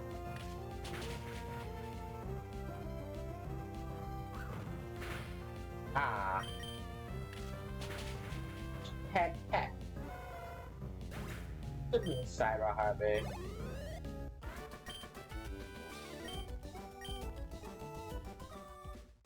Alright, and we're gonna revive Curly again. Actually, not Curly yet? Oh, I can't wait till you evolve. This Pokeball contains Heal Powder. That's the Heal Status Condition. We had another double battle up here. And we have some berries. So this is a Battle Girl. And I believe this is a Psychic. Yeah, Psychic and Battle Girl. Battle Girl Helen and Psychic Alex. Meditite and Kadabra. So, we get to meet the pre-evolution of my favorite Pokemon. This is Kadabra, who is the evolved form of Abra. Once evolving into Kadabra, Abra can do some critical shit. I love this Kadabra. And if you're a Pokemon trainer, and I'm sure many of you have had the issue, you've never evolved your Kadabra, then you have to trade. Once trading became a thing, trust me, I even traded myself, and when they made Alakazam a wild Pokemon, they kind of just shat the bed on that point. So, yeah, we're gonna do some shenanigans over here. We're gonna start plucking people's eyes out, and Kadabra's only using the side beam on Curlia. Okay. Whatever. Just know that I can heck meditate eyes out. So yeah, Kadabra is actually well known in the Pokemon fan base for all the fortunate reasons. If you guys know about what happened last year, you completely get where I'm coming from when I say that the situation at hand was bullshit, and they could have at least tried something, if anything, for Kadabra, Abra, and Alakazam. So, during the run of actually this generation, Helen Younger, Helen Fuller, or Kellen Fuller, or Keller Fuller, he is a magician. The Japanese name for Kadabra is Younger, which is actually in reference to his name in his art of magic, which is to bend spoons. He put a cease and desist on Pokemon, telling them that if they use his likeness without his consent, there were going to be problems. And there were problems. And it really upset the Pokemon community because after that issue, the Pokemon Company did not print any cards with Kadabra. Up until last year, where he, because of his grandchildren and him being a douche, his grandchildren convinced him to let Pokemon go ahead and use like them. Here's the thing, there are many Pokemon in the Pokemon franchise that have the likeness or a similarity to other people. You know, famous celebrities and stuff, and they've never had a problem with it. Generation 8 introduced Upstigoon, who is basically just there in a likeness to Gene Simmons. It's not actually Gene Simmons, there's, you know, no similarities to Gene. But Gene was flattered that Pokemon wanted to, you know, make a reference. And that's the thing, they're only making references to these cards. And there shouldn't have been a problem with them. But someone wanted to be a complete douchebag. So it fucked up Kadabra line for a while. And instead of it, they decided to release Pokemon who their move pools and stuff were only going to be based off of, like, there were Pokemon who didn't need an evolution line. They were just going to flat out make them a base Pokemon, but give certain rewards for defeating those Pokemon. Alakazam was one of those many. And it sucked because I think they did print Abra cards, but they never printed Kadabra. And they would always print methods for Abra to work into Alakazam, or just made Alakazam its own Pokemon. With that said, we're now going to the Kipsy Berry, the Kelpsy Berry. These berries look like long strands of eggplant that are piled up. I'll show you exactly what it looks like because this plant is also being for a plant we'll see later on. We'll go to our bag, go to our berries. Yeah, this is the Kelpsy Berry. And this is the Blackberry. So, yeah, it kind of upset people like me, who, even though the game did have the Kadabras in them, they couldn't put Kadabra, Abracadabra, or Alakazam in the shows because they didn't want to, you know, get sued or whatever. Here in this area, you can catch Tailo at a higher level.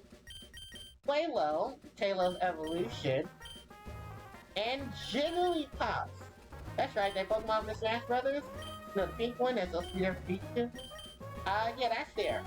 Jigglypuff is a pure normal type Pokemon up until Generation 6, where it becomes normal fairy. That's the biggest FU to fighting type, because fairy is stronger against normal. I mean, fairy is stronger against fighting.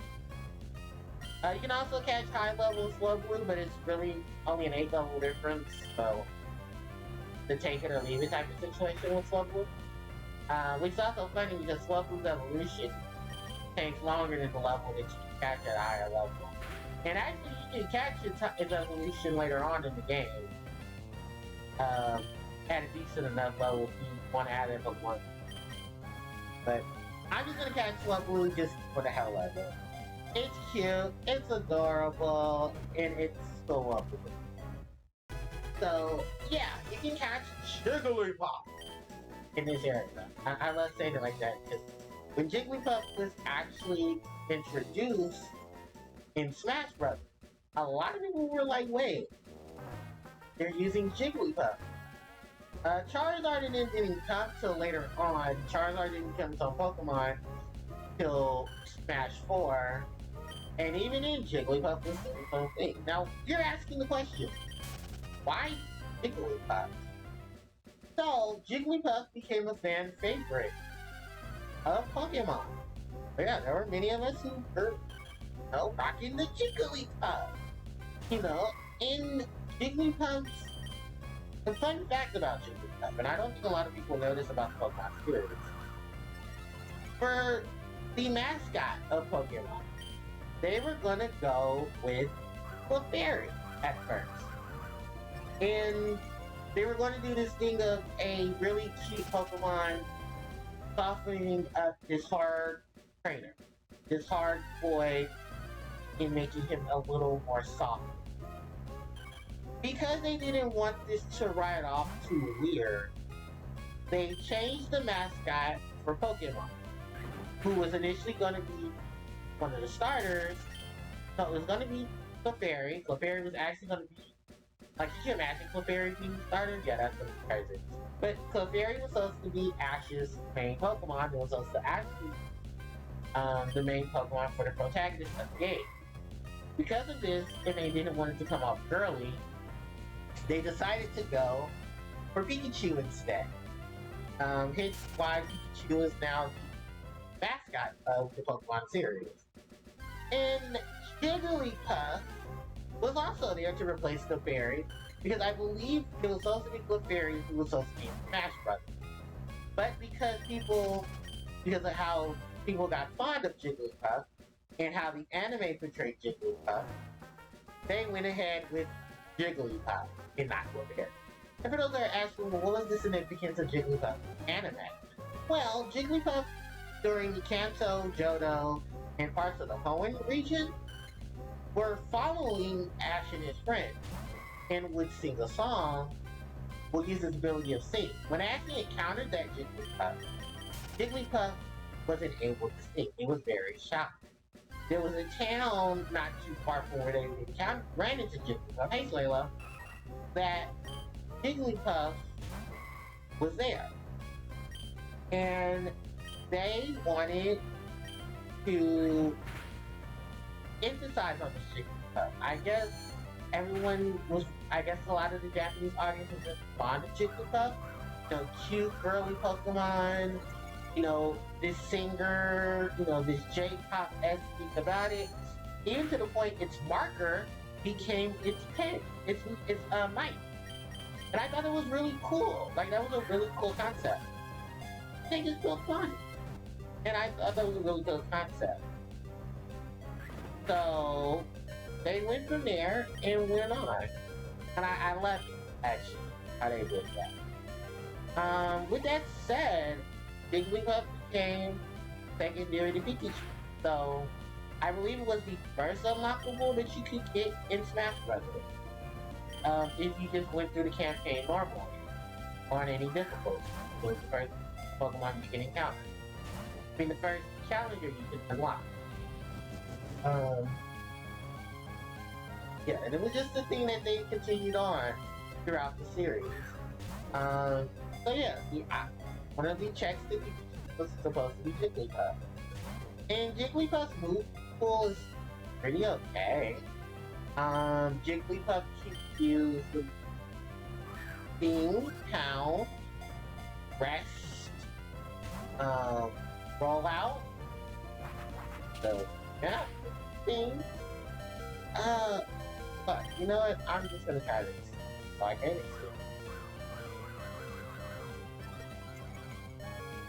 I can try to kill it. Here, I'll still. Yeah, there's no way I can catch it. I was trying to catch it, but it seems that I want to stay in Pokemon. Like this. Yeah. Oh yeah, that's right, because all these damn doubles. Wow, if I had Magical Leaf, I wouldn't have these problems. No Cannon Skate? Okay, well, Charming with the split attack. Because it wants to double team all the guys. Alright. And hey, Cyber Harpie is now level 22. And I want to revive Curlia. And we're gonna take... I was trying to encounter Jigglypuff. This is the area where Jigglypuff was to be at. And this is the only area you can catch Jigglypuff. I hope they didn't move Jigglypuff. I'm not using Jigglypuff on the team or anything. It's just that I wanted to show you guys that where you can encounter Jigglypuff. You know, take my word for it. Not just take my word for it, but I can show you where it is. And I wonder, is it a level situation? It shouldn't be. Earlier, I don't have Hell on, then I wouldn't be running into low level at Halo. Which, fun fact, Halo is also evolved into Suelo at that level. I think it's either level 22 or level 20. Or it could be the rare encounter of this route. It is a Pokemon that can only fall. Well, it's one of the few Pokemon in the game that can fall. The other one being Delcatty. Skitty into Delcatty. So, can get the chance to get some more Moonstone. Or you can steal it off you steal it off Lunatone and just trade over the Moonstone on a Pokemon that had hold it over. 5% chance. Okay, I don't think we're gonna run into Jiggly stuff.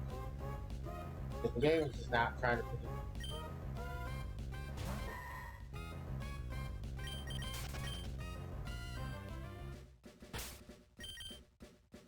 because all these damn water.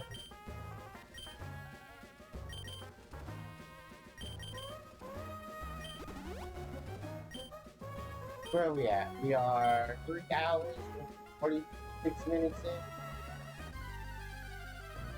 Because I think before we head west, we can do the other mission. Hey, Swello. Get used to seeing Swello a lot, because we're going to see it in the next gym. Ooh, in the next rival battle, too. And all the Ash Pokemon. Holy fuck, okay, yeah. I guess it is not meant for me to find Jigglypuff right now. So here, let me slap on a repel.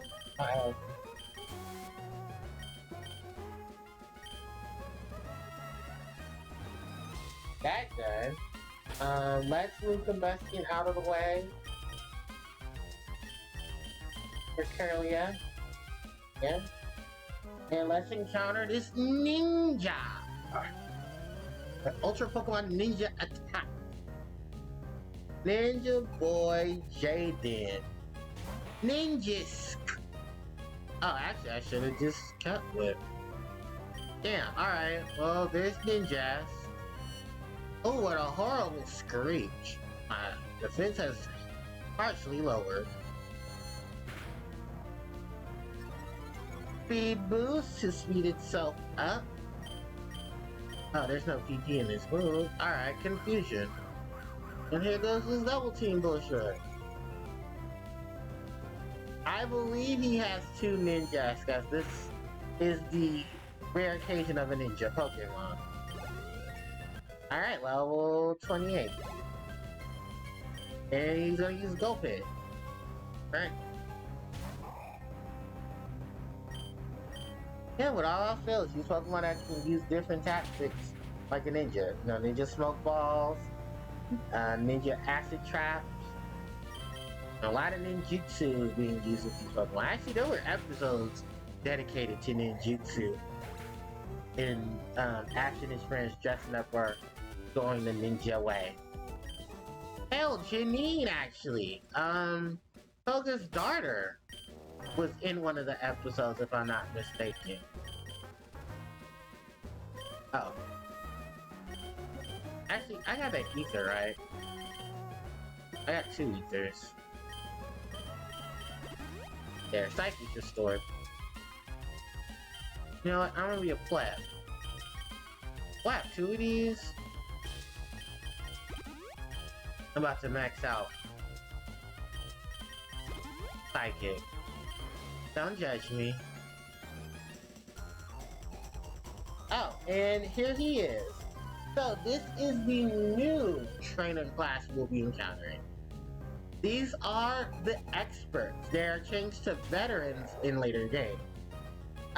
They use just higher level Pokemon that are fully evolved.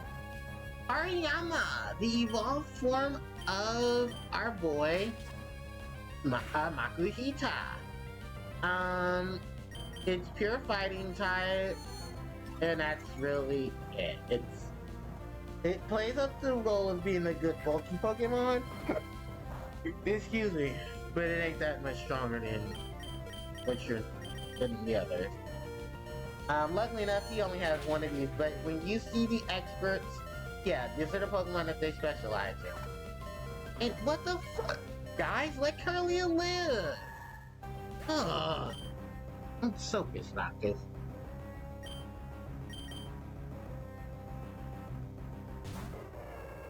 Let Curlia live, douchebags. There are other beef later. Hold on.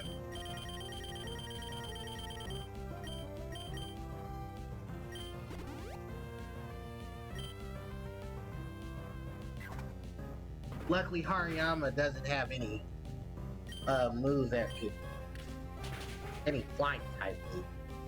Alright, we'll peck out his eyeballs. And alright, Expert Timothy is beat. And I think we get a rematch with Timothy, yep. And Timothy will have more Pokemon on his team, I believe. But yeah, we're gonna heal Garunic. And we're gonna go upward so we can beat up on some more trainers. TM01, Focus Punch. This is the move that replaces Dynamic Punch as TM01 and Mega Punch as well. It's not a very... So the move Focus Punch. You've seen Norman use it. Well, we haven't seen Norman. There was a trainer, I believe, in... No. Raleigh's Pokemon, Meditite, was trying to use this move. And it, unfortunately, could not use it. What it is supposed to do, I kid you not, is that the Focus Punch attack takes 2 turns to set up. You need 1 turn to charge the move, and then the next turn it will strike. You can disrupt the Pokemon using the Focus Punch by simply hitting them with a move. Any move, even if it's a special move. And they will lose focus. Hence why it's called Focus Punch. What you're supposed to do with Focus Punch, which most people don't do, is you're supposed to use moves like Double Team to make sure that the move goes on, in that you can hit your opponent's Pokemon with it. My repels wore off. I'm about to pay another one. And we're about to serve back. I do believe there is no more items and stuff in this area. That is all that we can obtain here. Now we are gonna go back to Mauville City. So we can head to the opposite direction of it. Actually, even before we go to Mauville, I mean, like I said, once you get served, there's so many things that open up for you in this game right now. You can travel across the waters to Dewford Town. And from Dewford Town, you can travel over to Slateport. You can go to Odell Town, go north to Route 103, and cross the sea of Route 103. Take it back to Slateport. So you have multiple ways to get back to Mauville. I don't have Nesleaf in my party. So I was gonna say, let's go and cut some now. Because we can. Damn, Repel. Yeah, Repels wear off really fast. You get Max Repel. Which is not much better. It's only 50 extra steps. So I'm gonna go to the next. I'm gonna go in and I'm gonna go to Nesleaf. Now we're gonna switch Nesleaf. We're gonna switch the team around. We'll be back for you, Sableye. For real, fingers crossed. We're gonna switch Nesleaf. Here. We're gonna put people. Actually, no, we're not even gonna do it. We're gonna be beat. Switch Nesleaf. Okay, there you go. Alright. So, let me go see.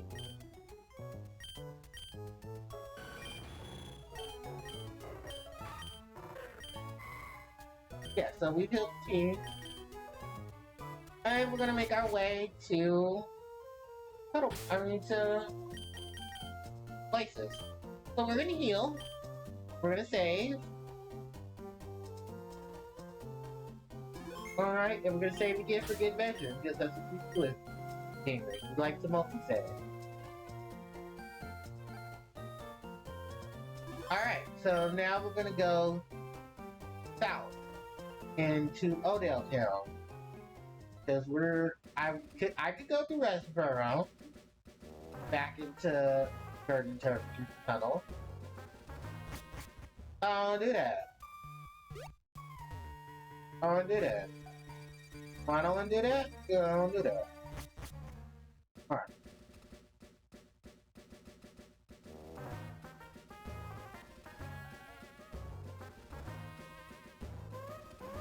And we could go south to Duford. I don't really like doing that either. Alright. So let's go through Odell Hill. Good Odell. I believe we talked to some of these trainers. We can get some of their names as rematches. Okay. You? Oh, it's this trainer. Yeah. We got a here, so we're looking at youngster Calvin. Oh, we need to go visit Mother. Oh, how could I forget? Yeah, guys, we gotta go visit Mommy. Go see Mom. Mom has a gift for us. So if you go back to Petalburg after the tournament, you can go visit your mother. She misses you. She loves you. What is it, honey? Oh, a Pokemon app. Someone from Everywhere gave it to you? Well, honey, how about registering your mom? So Mom is in our book now. Oh, did your dad get you that badge? Here's something from your mom. You get the amulet coin! This doubles the money that you receive in battles, whether the Pokemon holding it faints or loses. As long as that Pokemon is in the battle, you will get double the prize. Also, your mother will have healed your Pokemon, as any mother does the Pokemon. Instruction book is on the running sheet. That's cute. Actually, fun fact. No, I'll say that for Fire and Elite Group. While we're here in our home, while we decorate our house. So remember, I picked up some of those dolls from earlier. I'm gonna leave a couple of them out. So, Meryl, Azrael, Kitty, and Motab. Hey, my dog. And it's so funny because if you're playing as the girl, the boy will never have these dolls out. But you do as you do. And unfortunately, you cannot interact with your dolls. But they're here. And I wanted to put them here because I want to put them just a bit of playback. I do believe at this point, if we go to May's house, she should have the polka dolls already set. No, she doesn't. That's weird. Oh, that she would. That sucks. Alright, well, it's time to leave Little Root and go back to our Pokemon journey. Did the rappel wear off? Yeah, god damn it.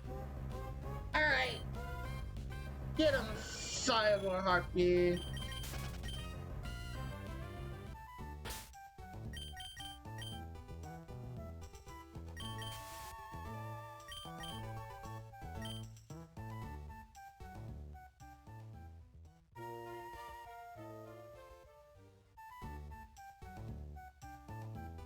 Alright. Let's sell this deep blue sea. Oh, we already have the double battle ready for us. Shit. So here, Curlia gives you the amulet coin. Oh, we still have that nugget too, huh? Yeah, double the money isn't worth much when you start. Never mind. But new trainer classes! We got the swimmers returning from Gen 1. Fun fact, female swimmers were not introduced to Generation 2. So if you're playing Generation 1, most of the swimmers in that game were male, and then there were beauties that were on the sea. So swimmers, they specialize in, well, aquatic Pokemon. You'll be fine. Hit them with a Thunderbolt, hit them with a Razor Leaf. If you got a Pokemon that's Psychic, Tentacool and Tentacruel are nothing. You can tell these levels are really low. I don't exactly know when they expected you to get served, but I guess maybe they thought, well, these trainers are going to be in the water, so they're not going to be too much of a threat to the trainer. So, yeah. But for the most part, you can easily deal with these big clowns. Well, they're not clowns. You can deal with these two trainers or something. The reason why I'm going this way is because we'll have cut. And we can cut down some trees and get some more items that I left essentially by themselves. There are no new Pokemon encounters on this route. Everything that you'll encounter at this point will be because you're encountering them on the sea. With that said, that is it for Pete in Mina. Oh, that's actually a cute reference of theme. Alright. Oh, this guy. We didn't battle him yet. But this is another one of those trainers that I kind of forgot about. Because I was supposed to come this way post-game and I didn't. But it's simple. He's got a few magic hearts and stuff. You can check them out. Yeah, fishermen, I think I've already talked about, but I'll talk about it again. They specialize in aquatic Pokemon and Pokemon that you can catch with rock. You'll see a lot of them later on when we start surfing and going into the second part of the Hoenn region. Because I basically break up the Hoenn region literally into like 3 parts.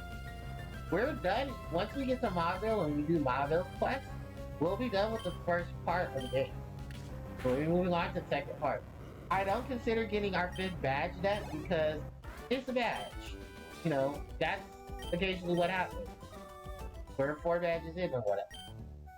So, did we battle this guy? Yeah, we did. And we battled the twins. And we battled the Rumbling. Okay. Next up is we're going to be cutting down the Yushi tree. And we'll be cutting down Yushi battle Yushi Pokemon. I know one is a black belt outfit. I'm curious what the other trait is. Oh, he's a rocker. Okay. So now we have Lecturlia and we have Lequotovois.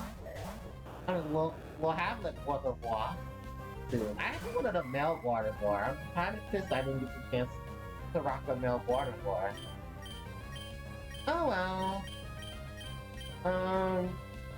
So Psychic on the Voltorb and Peck on the Makuhita.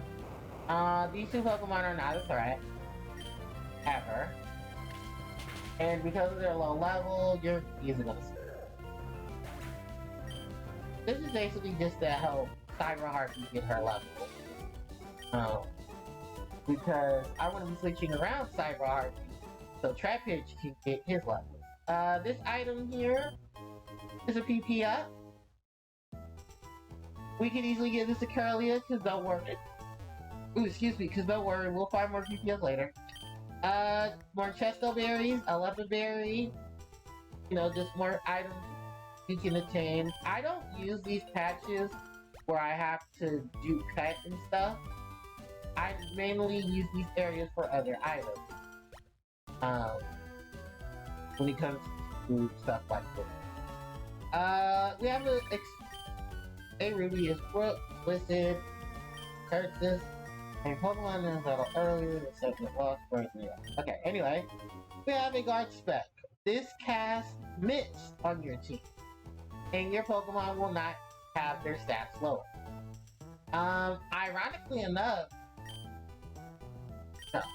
There was literally nothing there in Ruby and Sapphire. Actually, there was no trainer in Ruby and Sapphire. No, I think there was one trainer. I think it might have been a black belt. But yeah, there was literally no one here. You can easily just cut down, grab your items, and go. Alright, the rappel wore off, but we are going to go back to Slateport via Route 110. Hi, Slateport City. I love that song. Oh, fun fact about Slateport City. There is a vocal theme for Slateport City, and it topped the 100 charts in Japan during the run of Pokemon Emerald, or Pokemon Ruby, Sapphire, Emerald, Fire Red, and during Gen 3. I don't, due to copyright, I can't play the music, but you can look it up. And it's actually a pretty cheery song. So do give it a listen if you ever get the chance. With that said, we're gonna go back up north because we're gonna actually take on a side quest, if you will, for the Pokemon series. So new to Pokemon Generation 3 for the Hoenn region, there is this. This is the Trick House. Derby, watch. If you go over here, exclamation point. Ah, how did you know? I concealed myself beneath this desk. You're sharp. Behold, I am one of the greatest living mysteries of man in all of Poland. They call me the Trick Master. Wahahaha. Glad to meet you. So you've come to challenge my Trick House, haven't you? Well, that's why you're here, isn't it? Yes, it is. Consider your challenge accepted. Go through this scroll and you'll commence your challenge. I shall be waiting in the back. So, the Trick Master's house. Throughout the game, there will be several challenges in which you can challenge Trick House. Each of these challenges is based off of some challenges that you had in your journey. For instance, this portion of it will be based on tree cutting. Because I think at this point you should have already had a Pokemon who has cut. Which is why I've run Nestle's with it. Hi Oddish! I need to go catch this Oddish. Anyway, so the reason why I waited till now is because more Trick House options will be open. The more things you do in your journey, the more Trick Houses will be available. Because of this, I'm actually going to switch Starmie's items with Curlia. So, Curlia will give Starmie the Amulet Coin, and we will drop the Foot Claw to give Starmie the Amulet Coin. That's what the Amulet Coin looks like. It looks like the coin on the top of the Meow's head. Also, I used the DP pack. I'm gonna use this to fix. We'll give it to. We're gonna use them, bro. I want to clear out some things in my inventory. I think. Oh, we got 2 rare candies. You know we're doing rare candies. Curlia, level up. Curlia is now level 30. Alright. And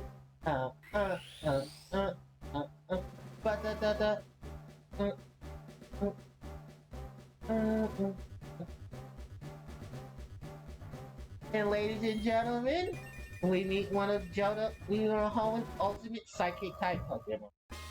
We have Gardevoir. Pure psychic type. Evolves from Curlia at level 30. Where do I even begin with this elegant regal Pokemon?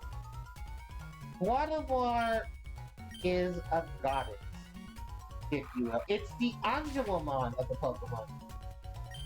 Because, ironically enough, I guess we'll go into that territory.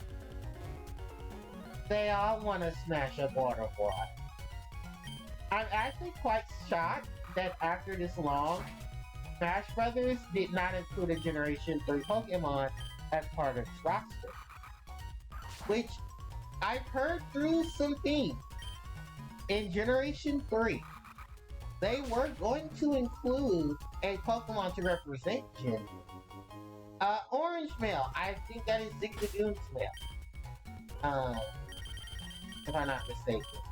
Yes, that's the pattern of Zigzagoon. Which also entails Zigzagoon's original color was supposed to be orange. And I don't think they wanted to use the word brown, because I don't think they wanted to go down that route. They kind of already did with Pokemon aesthetic, but yeah, Waterboy can both be male and female. I'm not telling you to look up Waterboy art, but I'm telling you to make sure that the safe search is on. Going along with that, Waterboy is one of the most amazing psychic type Pokemon that you can. If you have an issue with Kadabra, and you don't want to go through the hassle, Waterboy is your best option. It has great special attack, great special defense, and an amazing move pool. The only downside to Waterboy up until Generation 6 is that it's pure psychic, meaning that Dark, Bug, and Ghost will take it down. Generation 6 gave this Pokemon multitudes of upgrades. The first is that it became dual type, very psychic, meaning that poison will be a weakness to it, but it also can still dish out some damage against Dark type Pokemon, for that it now gains a neutral attack from Dark. The other thing is that it has ways to cover its Dark type, its Darkness. Number 2, Waterboy gained a Mega Evolution into Mega Waterboy, which became the theme of Generation 6, Mega Evolution. Where it gained some buffs in its stats. The other thing is Generation 4 gave Waterboy a male counterpart. His name is Gallade. He's dual type, psychic fighter, and he is more of a physical fighter. With the difference between Kirlia male and female, the male option can be one of two choices. You can go Waterboy or you can go Gallade. If you want to go Gallade, you have to get the Dawn Stone, which is a very difficult stone to find in the game. But I do believe there's a quest that allows you to get it, and that you actually do find it in the game. Not too long after, I believe, you attain the ability to search. So, you got your options.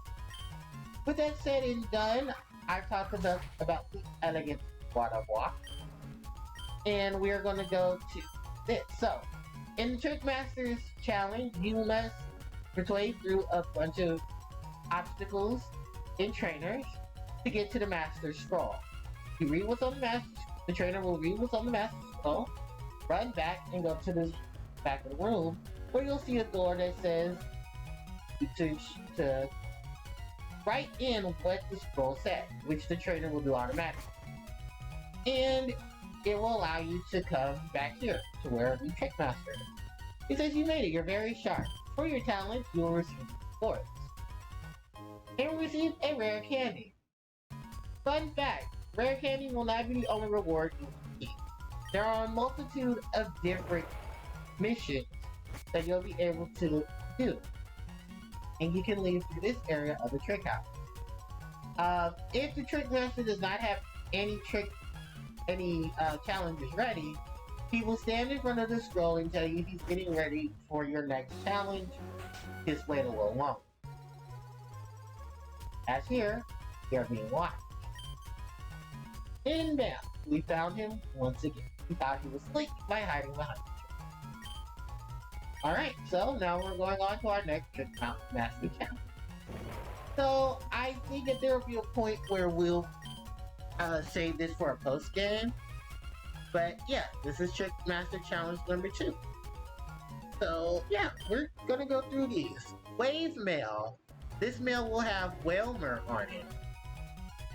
Yeah, this is also the generation that introduced detailed mail. Gen 2 introduced mail because they wanted to give, you know, a reason to show off held items. But Gen 3 went out and about with items. Nemo! Oh, I'm gonna have to switch out. Excuse me, to our zoom roll.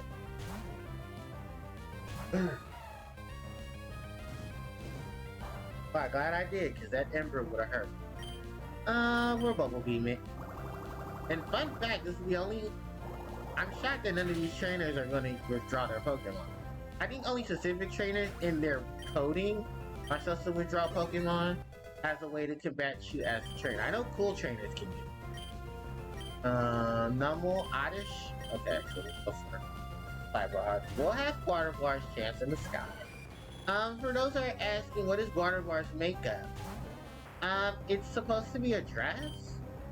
Like, its skin is supposed to be a dress-like ensemble, which is why it gets the name of the elegant Pokemon. Biotish. Wingull. I have nothing to check Wingull, so Cyber Harpie will just have to stay out. Oh, we can check it with a swift attack. Love it. Alright, let's keep it going, everybody. So yeah, it's supposed to be its skin. Gardevoir's unique talent is that it's the Pokemon who knows about emotion. And, oh yeah, all the opponents here in this one are, in this Master Challenge, you must hit the, switches. You can hit the switches by going to each areas, and then there'll be one switch after another that will allow you to get to another place. Your trainers of challenge here are, what is it? Schoolboys and schoolgirls. Also to know, that's Harbor Mail. Harbor Mail. That is something you don't get that you can buy from, if you don't want to buy it, if you wait a little longer. Hey Ropes, you can obtain this here, and you can exchange it for the coin case back in the other city. So, alright, we beat up Tad. Bye, Tad. I kind of feel bad. Alright, so that switch we opened did not open up this, will open up this switch. And we face our last trainer. So, this is... Okay, TK Knight, I'll see you next time. Have a nice night. Alright, oh, what was I leaving off of?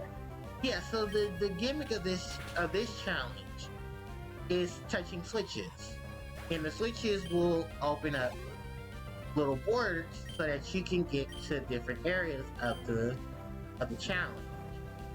The trainers here are basically the school kids, and they're just here to basically test your skills as well. Oh, Beautifly. So cute, but so easily peckable. Alright, and that is it. Georgia. That's a cute reference there. Alright, you are strong, maybe you're strong enough to become a gym leader. Alright, so, with that, we have hit all the switches, we have battled all of the trainers, and yeah, 1, 2, 3, I believe there's only 3 here. I do believe this will always be the same layout, for each of the games. I cannot speak for Omega Ruby and Alpha Sapphire because I don't believe they have the Trick House, or I think it's only one challenge. Trickmaster is smart. Alright. And with that, we're going to collect our next reward. And I believe we receive a timer ball. Nice. How do you get his hands on this? You know what? Never mind. He's a trick man.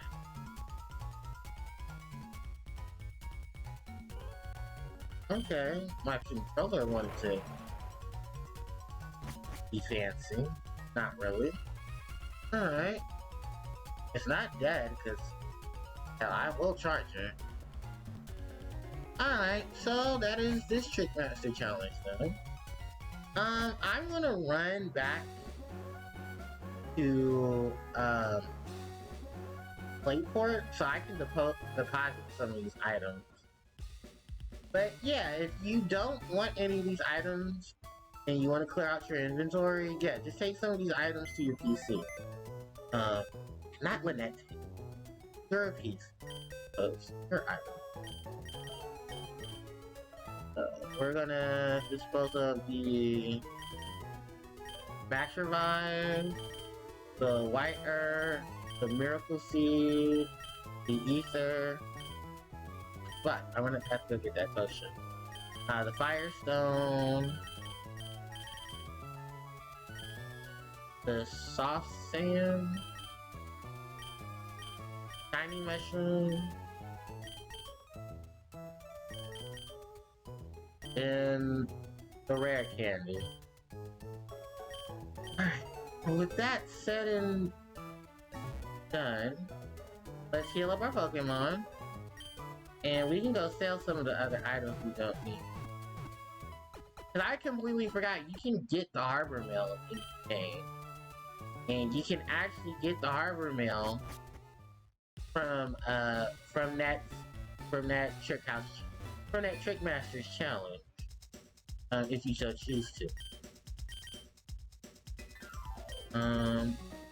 Wingull, Welmer, Dixie. We're gonna sell off this. Gonna sell off the Split Powder. Gonna sell out both of the Stardust. Gonna sell off this Nugget. Sell off this X Accuracy. Sell off this X Attack. Sell off this Burn Heal. And you know what? I'm gonna put these mail up. Just because I wanna, save those. And we're not gonna use them for anything, but it's just something that, collector, all that. Actually, yeah, because you don't even have to enter the Pokemon Center. I just thought about it. You can go to the Battle Tent, and you can drop off mail-in items in there as well.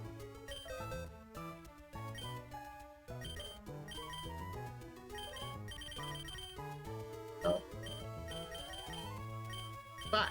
Okay. Damn it. I'll do it off screen. Let's withdraw. Actually, nobody. Swablu. Oh my, this nature Swablu. Let's go. What a rare occasion. What a modest nature Swablu. So less special attack. Less physical attack, more special attack. Meaning if we decided to put that Swablu in a daycare, in its move lineup, Ice Beam will be its friend. Which actually you can learn Ice Beam. We're being watched. Go over to the dresser. Actually, how many more of these do we have left? Because I know after a while, I have not done that many things for the Trick House Challenge. Alright, so we're gonna go to the back, find the Master Scroll. And, okay, so we have the Rock Smash Challenge. Oh, I don't have a Pokemon that has Rock Smash. Damn it! I left Sableye. Alright, let's go get Sableye. And I believe this is where we will find... Oh, you know what? We will have a new trainer class in there. We'll be running up against a trainer class we won't see till later on. And I think this will be the last one for a while. Because we have to do certain challenges to come up. So I want to switch in you. And drop you off. Okay, we're gonna... Here. Do we need Awesome Roll yet? Not yet. Okay. So I was just about to say, though, I need to bring Grappler, Beautifly, and I might need Beautifly and Grappler. So, you know what I'm gonna do? I'm gonna switch out Water War. I don't think I need a Psychic type at this point. You know, we'll switch out Azul. Yeah, we'll switch out Azul. But I know this is hard because you have so many good Pokemon that you can have that I have, and I don't want to leave them out. Fuck me. Sideways. Alright. Let's keep going. I do believe the Trick Master will reset where he is. Oh no, he's not. Okay, so he's in the back. He just knows that we left him. Okay. So we have Rock Smash, so we can smash these doors. The gimmick of this is Switch Puzzle. There are red and blue doors. You need to navigate these doors in order to get to that Master Scroll. No, I don't think we have any new trainers. Cacleon! Oh wow. Yeah, this is gonna be an issue. Hi, Cacleon. Who I thought we were gonna see till later on. Luckily enough that the color swipe won't do nothing because Cacleon is already normal. So this is just laughing in its face.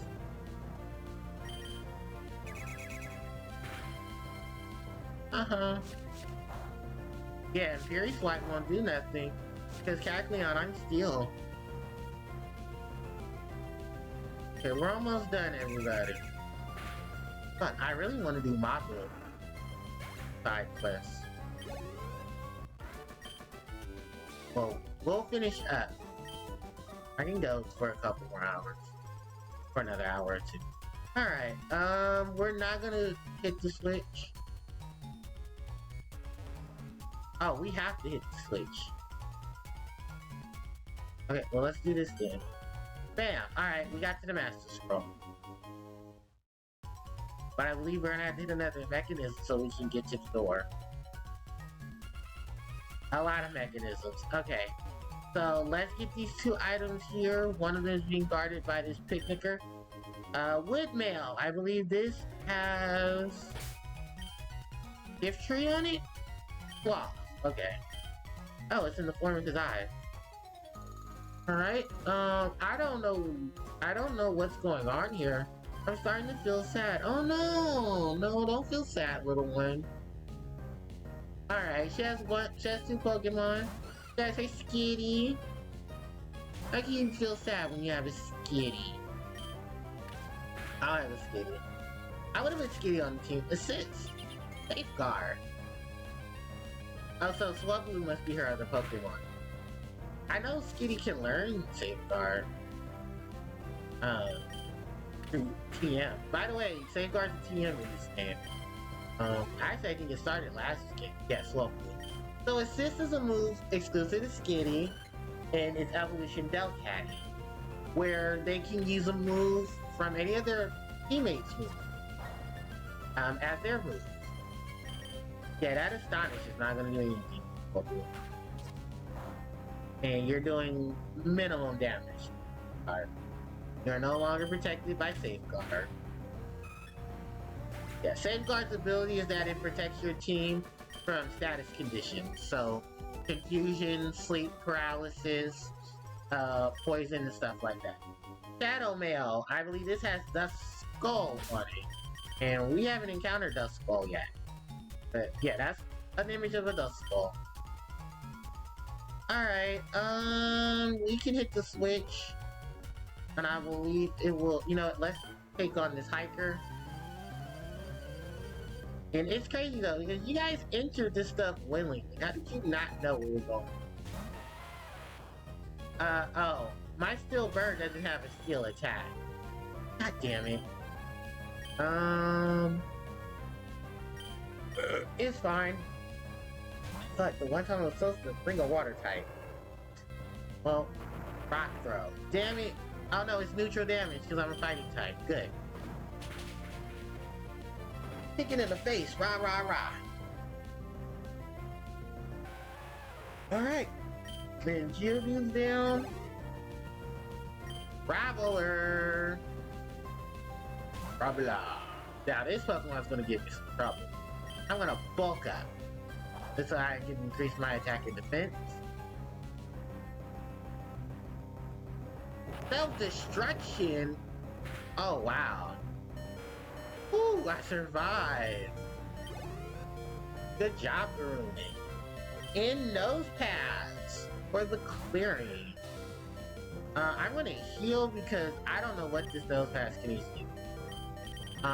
Nose pass might block just so that I don't swap in.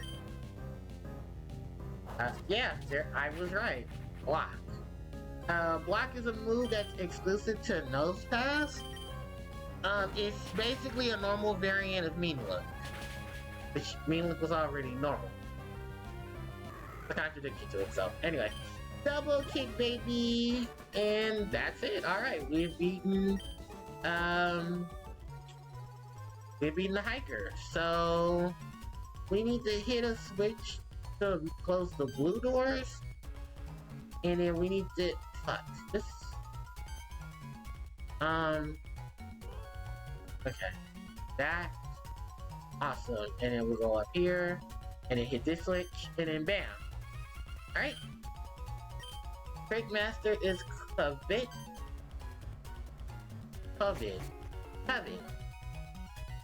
Alright.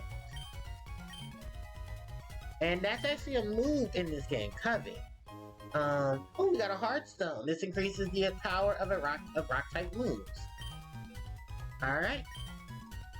So, alright, he's gonna get our next challenge ready, and I do believe. Well, no, we're not ending till we figure out. I think we'll be done by this point for right now. So let's leave. Go back in. Oh, we're not done. A window maybe?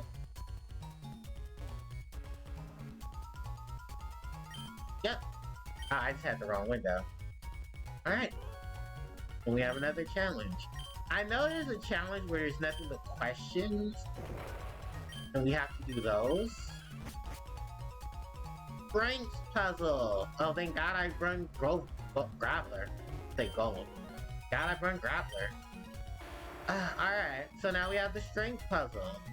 And the opponents here... Oh, thank God. They're the battle trainers. They're the battle girls and black belt. So luckily, Cyber Harpie has passed, so we'll be fine. Check those eyes out, baby. That's a confusion. Oh, I missed the announcer for the Pokemon game. I know Battle Revolution had an announcer, and that was the last time you've seen him. There's no other Pokemon games that have an announcer. The only way you'll get an announcer is people commentate over Pokemon battles. So, I'm kind of mad because I would have loved for Nintendo Online to have Pokemon Stadium 1 and 2. Mech Mail. This will have the image of Magnemite. Yep, Magnemite. And I think these get a lot more detail, actually. So yeah, Strength is the name of the game. And really your only opponents here are just black belts. So if you have any Psychic or Flying type Pokemon that you want to get some level ups on, your chance to do it. Thank God I'm going for Cyber Harpie doing all of this. It was nice. Yes, nice. Viral Throw. By the way, that Makuhita should be a Hariyama at this point. I believe it's level 25 where Makuhita evolves in the Hariyama. Machoke. Look at that fucking face. What was that? Like, okay, I heard you. Calm that shit down. Revenge. Oh, fuck. I think my controller is dead. Controller. On the... yeah, my controller died. Oh, what joy. Okay, hold on, guys. Oh, controller. There you go.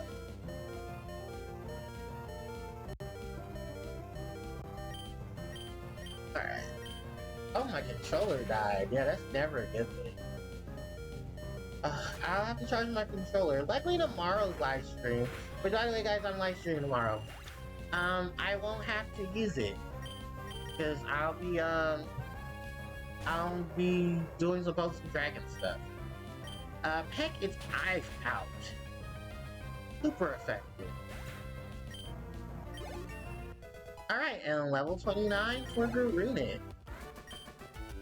And that was Yuji. I actually have a friend that goes by the name of Yuji. His weeb shit. Alright, let's get back my lovely Cyber Harpie back into fruition. Alright, with this set of boulders, just move that one to the middle. Go for the Master Scroll. Read what's on the scroll. Memorized it. We wrote that shit down. Alright, and then hit this one in the middle, and then all that's left is that Battle Girl. And we will be done. So this one you need to get straight. Alright.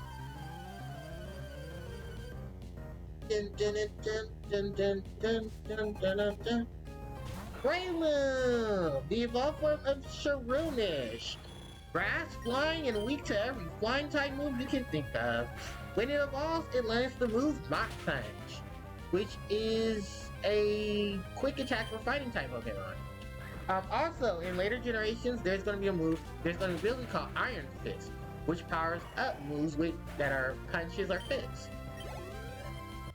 Won't work on the move Sucker Punch because that move is named something different, or its connotation is different. But yeah, that is our introduction to Breloom. And with that, guys, that is it. We are done with this trick house. Trick Master is cool. Actually, yeah, he's cool. Alright, let's go get our next reward. You made it through, you're sharp. Took me all night to organize those boulders. Wow. We get the smoke ball. Oh, I love this item. This is why I said there's no need to go make the black and white flute. The smoke ball, you can give it to any Pokemon, and it's automatic runaway from wild encounters.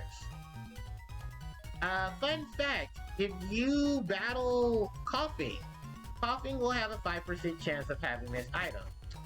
If you run into Muck, or Grimer more so. Okay, that was the last one for right now. For the next time, I will use this trick and this scheme in these roles. I must say so. If I must say so, it's really difficult, even for me. Hey, huh? What? Oh, it's you. I'm in the midst of visiting my trickiest challenges.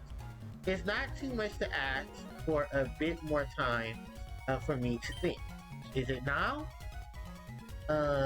He wouldn't begrudge me for a little while. So yeah, basically he wants you to wait a little bit till the next time till he's ready for the next challenge. With that said, we're done with the Trick Master House for right now. We can do our Super Repel, and we can traverse this area. I actually want to traverse the upper area. Oh, wait. Before we go anywhere else. Fuck, we don't have Surf. Damn it, I gotta go get back. I gotta go get Azumarill. Oh, this is why I said I hate the fact that I have to do all of this. Later games make it so much easier where you can just spot Pokemon. Or not have HM that you gotta do all this bullshit for. I'm going to move Meryl back into the party. And bye, Sable. I will see you later. Alright. Oh, we got some Trapinch into party too. Move.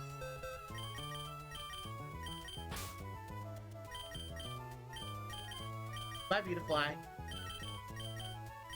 Awesome. Alright, so our next goal, our next point of entry is going back to Mauville, because we have a side quest in Mauville. For those who know it, you know the side quest very well. Mobile City has a side quest in which, hold on, I need to put the super repel back on. I gotta go back to my super. Look, at this point, we should be buying max repels. Oh, no, we don't get those to Fortree City. Never mind. So, if you surf up here, you get to this item. It's another rare candy. Actually, in terms of levels, where's the Garuna? Okay, 1,000 away. Alright. So, we're gonna have Cyber Harpie sit out for a minute. And we're actually gonna go, oh, you have no ground type. And I don't want to give you Dig, because we don't get Dig as a TM yet. Alright, well, what we're gonna do next is we're gonna plant some berries. We're gonna plant a Lilith berry here. Gonna plant, I don't have an orange berry stuff. Plant an orange berry here. So just to let you guys know, I will be dedicating a live stream session to that Pokemon. However, I need to plan out everything to help evolve that Pokemon. Know what that Pokemon is, you know exactly what I'm doing right now, so I can prep for that Pokemon. For those who want to know, it is Phoebus. Feebas, whichever one you want to call it. Right now, there he is, Watson, my dear Watson. This is a side quest you can only get after you obtain Surf, and the ability to cross the ocean with a Pokemon who has Surf. Actually, no, yeah, you just gotta beat the 5th gym. And Repel wore off. Okay. I'm going to switch some Pokemon around, meaning Grappler is going to go to the front. And we're going to give experience share to... Oh, you gotta be kidding me. Are you serious? Oh, my experience share is in the damn... Ah, that's where it is. Next. Alright, hold on. I'm gonna get this rare candy Trapinch. And I need to go into the Pokemon Center. Okay. Hold on, because there's things in the Pokemon box I don't want you guys to see that. So I'm gonna do the be right back screen for just a brief second. I haven't left, I'm just trying to move stuff around because there are some items in here I don't want you guys to know I have yet. We need to get, I'm gonna get this HP up and the experience share. I'm also going to get the soft sand so I can put that back on me, and the quick claw. Oh, and the escape rope. Okay. Then I'm gonna deposit the wood mail, shadow mail, the mech mail, and that's it. Alright. So. Alright, I'm done with getting my stuff from here. We're gonna go see our dear Watson. And we're going to give the experience share to Trapinch. We're going to give this PP up to Grappler. To Golem. No, to Grappler, sorry. And that's it. So I need to go heal Grappler, actually. But,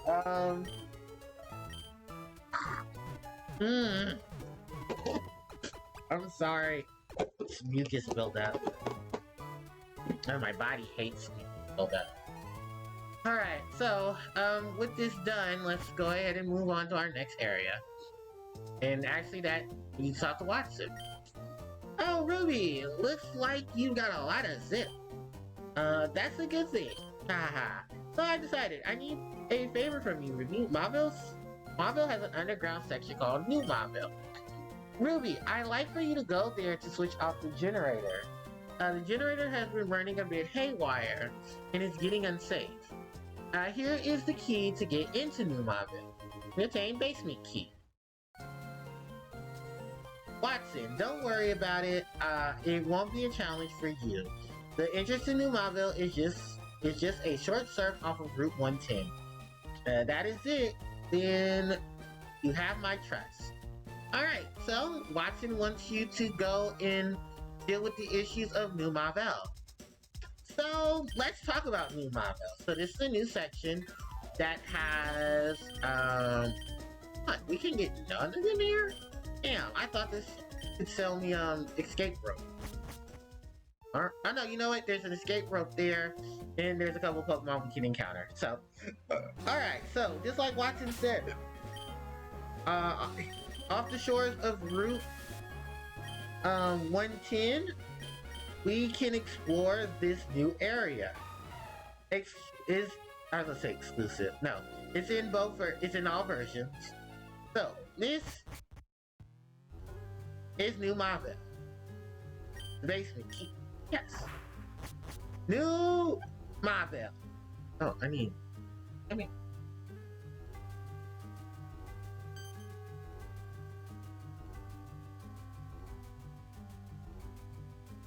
Alright, I'm back.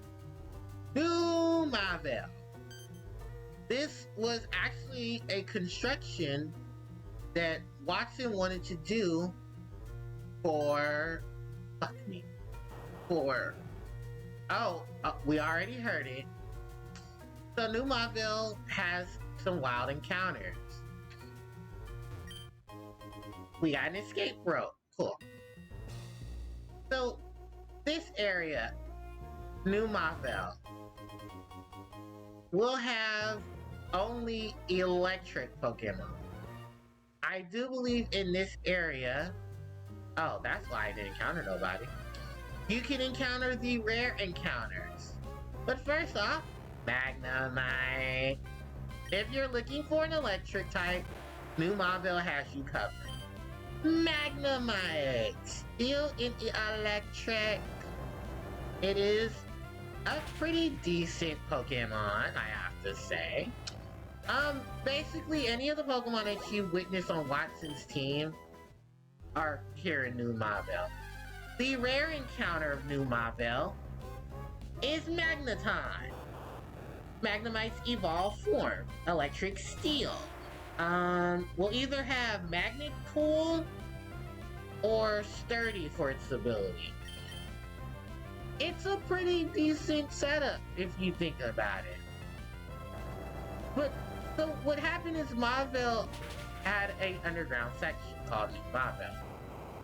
Watson wants you to help him turn off the generator because the generator went haywire.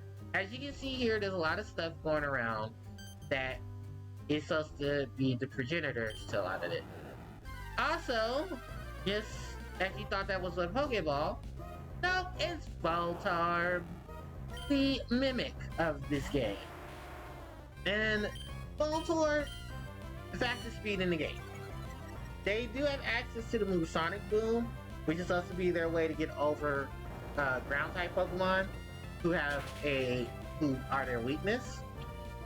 The thing is, and I can't stress this enough, why didn't they put grass type moves on electric Pokemon's move pool?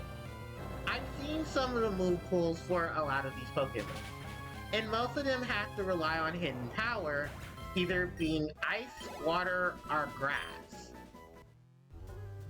And yeah, really?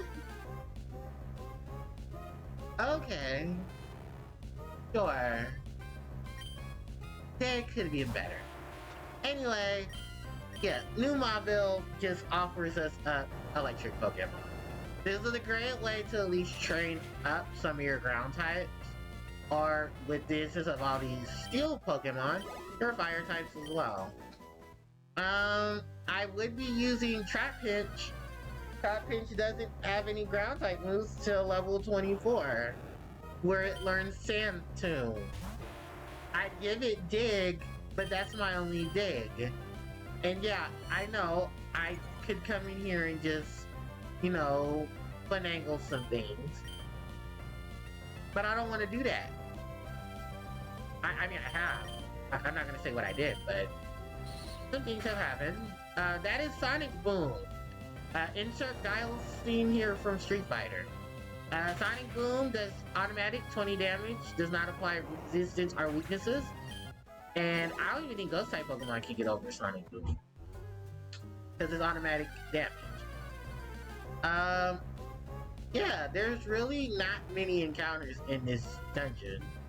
Like, you're just running to Magnemite, Voltorb, Electabuzz, not Electabuzz, Magnemite, rare encounter, Magneton, Voltorb. Actually, I don't even think no, Electrode's in the game. There is a chance you can catch Electrode. Yeah, there is a chance you can catch Electrode. Trapinch is now level 21. Cool. You know what I'm gonna do? Because they're so low level, and I know Trapinch will be fine, I'm gonna switch Trapinch into the front. What is Trapinch's move? Stand attack, bite, feint attack. Oh, fuck. The half-steel thing gonna fuck me up. Okay. This is Voltorb.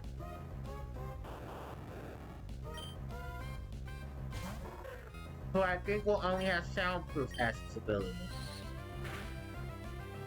Yeah.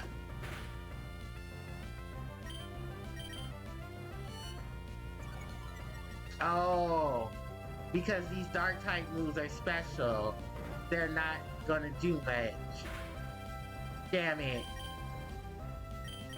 Okay, switching back into Grappler. Switching back into Grappler. Yeah, I kind of forgot about that. Because of the moves, Trapinch. This is why I should have went with Modest Trapinch. Trapinch is focused on being a mixed attacker, while Jolly was suggested because of the speed boost. The issue here, wait, hold on, why didn't hit this switch? I'm putting on the damn Super Repel, this is ridiculous. Because the only encounter I want to run into is Magneton, and that's just to catch it. Fuck. Yeah, we're gonna run away. Because I don't have any electric boom. And I noticed, oh, it doesn't have Sonic Boom yet. Okay, well, I'm still gonna try to escape. Oh, I should have put the smoke ball on you. Okay. So we're gonna switch Magnemite, let's switch Trapinch for Grappler. And then we're going to use Super Repel to ward off any Pokemon that is a lower level. Okay, good, I didn't hit that, but I'm gonna have to hit it. Okay. And I believe this is another Voltorb. No, I'm thinking of later on when we run into Electro. Magnitude, baby.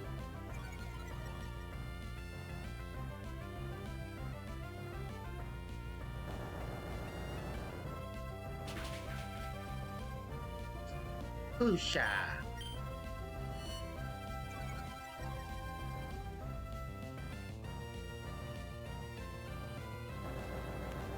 And more magnitude, baby.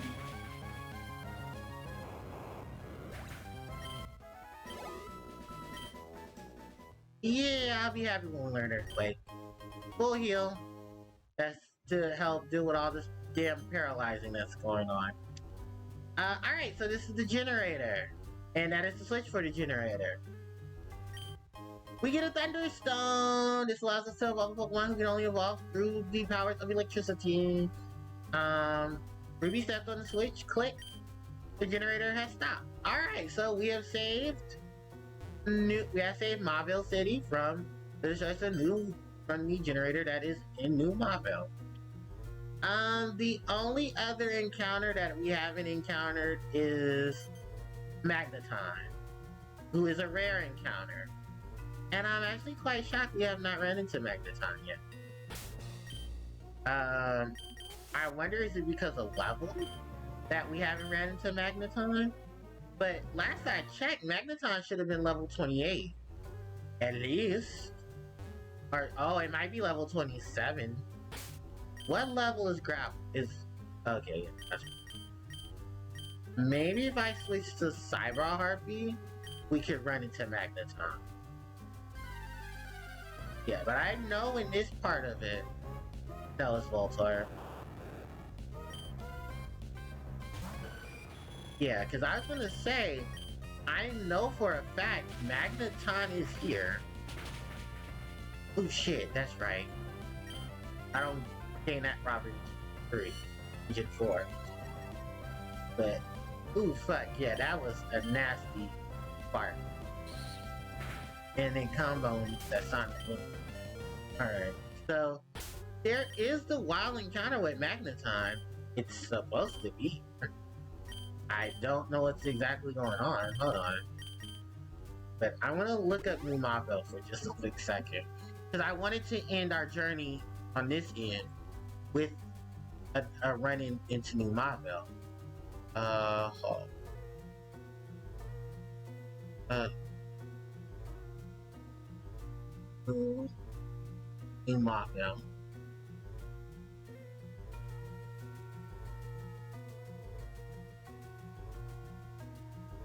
So the items here are Escape Rope, Ultra Ball, Paralyzed Heal, Full Heal, and Thunderstone. If we were playing Omega Ruby and Alpha Sapphire, the items here are Escape Rope, Paralysis Heal, Thunderstone, Max Repel, Full Heal, Ultra Ball, Amphirocyte in a metal coat. There will be 4 locations in which you will encounter Voltorb. The encounters here are at the entrance, Magnemite and Voltorb. In the basement, oh, they're rare encounters. Your common encounters are Magnemite and Voltorb. Your rare encounters with a 1% chance, oh excuse me, are Magneton and Electrode. Gen 4, oh wow, just cuts out Magnemite and Electrode. You have 50% chance of, at the cave entrance to get Magnemite and Voltorb. Your horde encounters in the stage are Magneton at 35% and Voltorb at 60%. Okay. But yeah, I was actually thought I was gonna get the chance to find. So according to this, it says, and I'm your biggest fan. Non-fan Sapphire accidentally run across the entrance of New Mobile and enter it alongside Watson and Trickmaster. After Sapphire has saved Watson from New Mobile's robotic power generator, the power has turned on to reveal an enormous underground playground for children, which was put together soon after. During the events, Sapphire also catches a Don fan and receives the Dynamo badge from Watson. The beginning and the end of Kyogre and Groudon 3. People have evacuated to New Mobile when Hoenn region was devastated by Kyogre and Groudon. Oh, okay. So that's the insights from it in terms of Pokemon Adventures. That's the manga. New Mobile appears in with Watson, where numbers rely on the name. It's off the coast of Mauville, or power plant, or abandoned, and now refuge electric Pokemon. Watson often trains on that island. Team Rocket tries to take over the power plant and make it their secret base, but they are stopped by Ashton, friends, and Watson. During the incident, Watson's beloved Electrite befriends an Electrite and catches it later. Oh, cool. Okay. Well, yeah, that's basically it in terms of New Mobile. We got what we came for. The only thing is, I'm sad that we didn't encounter Electrode or Voltorb. I mean, Electrode or Magneton. Before we go back to Watson, damn. Do I have a rare candy? No, shit.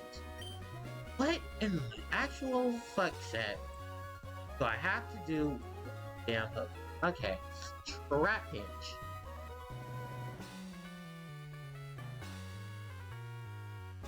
Gen 3 learn set. There we go. Alright, so I'm just looking at these learn set for Trap Pinch. Emerald version. It will learn Sand Tomb to level 25. Crunch at level 33. Dig at level 41. Sandstorm at level 49. And Hyper Beam at level 57. It can learn moves through Egg. Gust, Focus Energy, Quick Attack. Through Move Tutor, Body Slam, Double Edge, Indoor, Mimic, Mud Slap, Rock Slide, Sleep Talk, Snore, Substitute, and Swagger. Through HM, it can learn Strength and Rock Smash. Through through TM, Toxic, Hidden Power, Sunny Days, Hyper Beam, Protect, Giga Drain, Frustration, Solar Beam, Earthquake, Return, Dig, Double Team, Sand Attack, Rock Tomb, Facade, Secret Power, Rest, and a Trap. And this is what it can learn through, yeah, really not much. And I know there isn't any, yeah. So, damn Trap Pinch, you get the shit end of the stick, buddy. I'm gonna do, well, there are trainers Trap Pinch can battle. Fuck, I don't learn a ground type move till level 25. Okay, well, let's go talk to Watson. Let's tell him the good news. Please don't battle me. You know what? Safety measures. If I have to battle Watson, I'll switch you guys around. Okay, but, yeah, let's go talk to Watson. Wahaha! I knew it, Ruby. I knew you'd make the right choice. I made the right choice. I asked you. For my things, say, yeah, TM42, like 24, baby. That's T-Bolt. Watson, haha. It's my pleasure in charge. Well, thanks, Watson. So, for saving Mobile City, you received TM24, a Thunderbolt. It is one of the most powerful moves to teach any Pokemon who has access to electric moves. And it's a really amazing move. It's better than Thunder in terms of accuracy, but the power that Thunder has is a bit more. There is no current Pokemon on my team that can learn it. That sucks. But for the most part, we're actually done with what I plan to do this session. We got our 4th and 5th badge. We caught Trap Pinch. And we... there's issues? Oh, 5 minutes ago. Okay. And we even had the chance to get some new Pokemon. So, at this point, I'm gonna do some off-screen training with, Trap Pinch. Via some rematches. And that will lead us into the next half of the Hoenn region. So, the next time we meet, we'll most likely meet on Wednesday for Pokemon Emerald Livestream session, I want to say that be session 5? What's that? Yeah, that'll be Livestream session 5. Alright, so with that said and done, ladies and gentlemen, we're gonna call it a stream here. I'm not gonna shut down, I'm just gonna go to the end screen. So, I just want to say thank you to everyone who came in. I appreciate you guys' support so much. Like I do with all of my live streams, I want to just give you guys a wrap up of where you can find a lot of my content and stuff like that. So, if you are new, please check out my YouTube channel.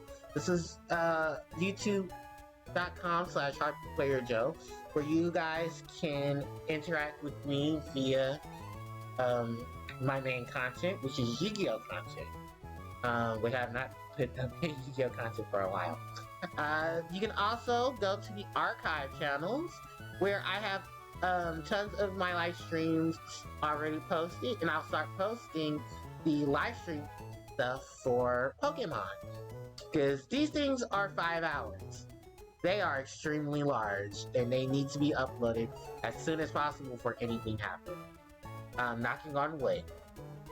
Then, also, if you want to interact with me on social media, here is my Instagram and my Twitter, so you guys can interact with me on those calibers. You guys can join those communities there. And speaking of communities, you can also join me on my Discord, where I will be doing, where of course you can interact with me and other familiar faces and people on Discord. So, with that said and done, thanks everybody for coming.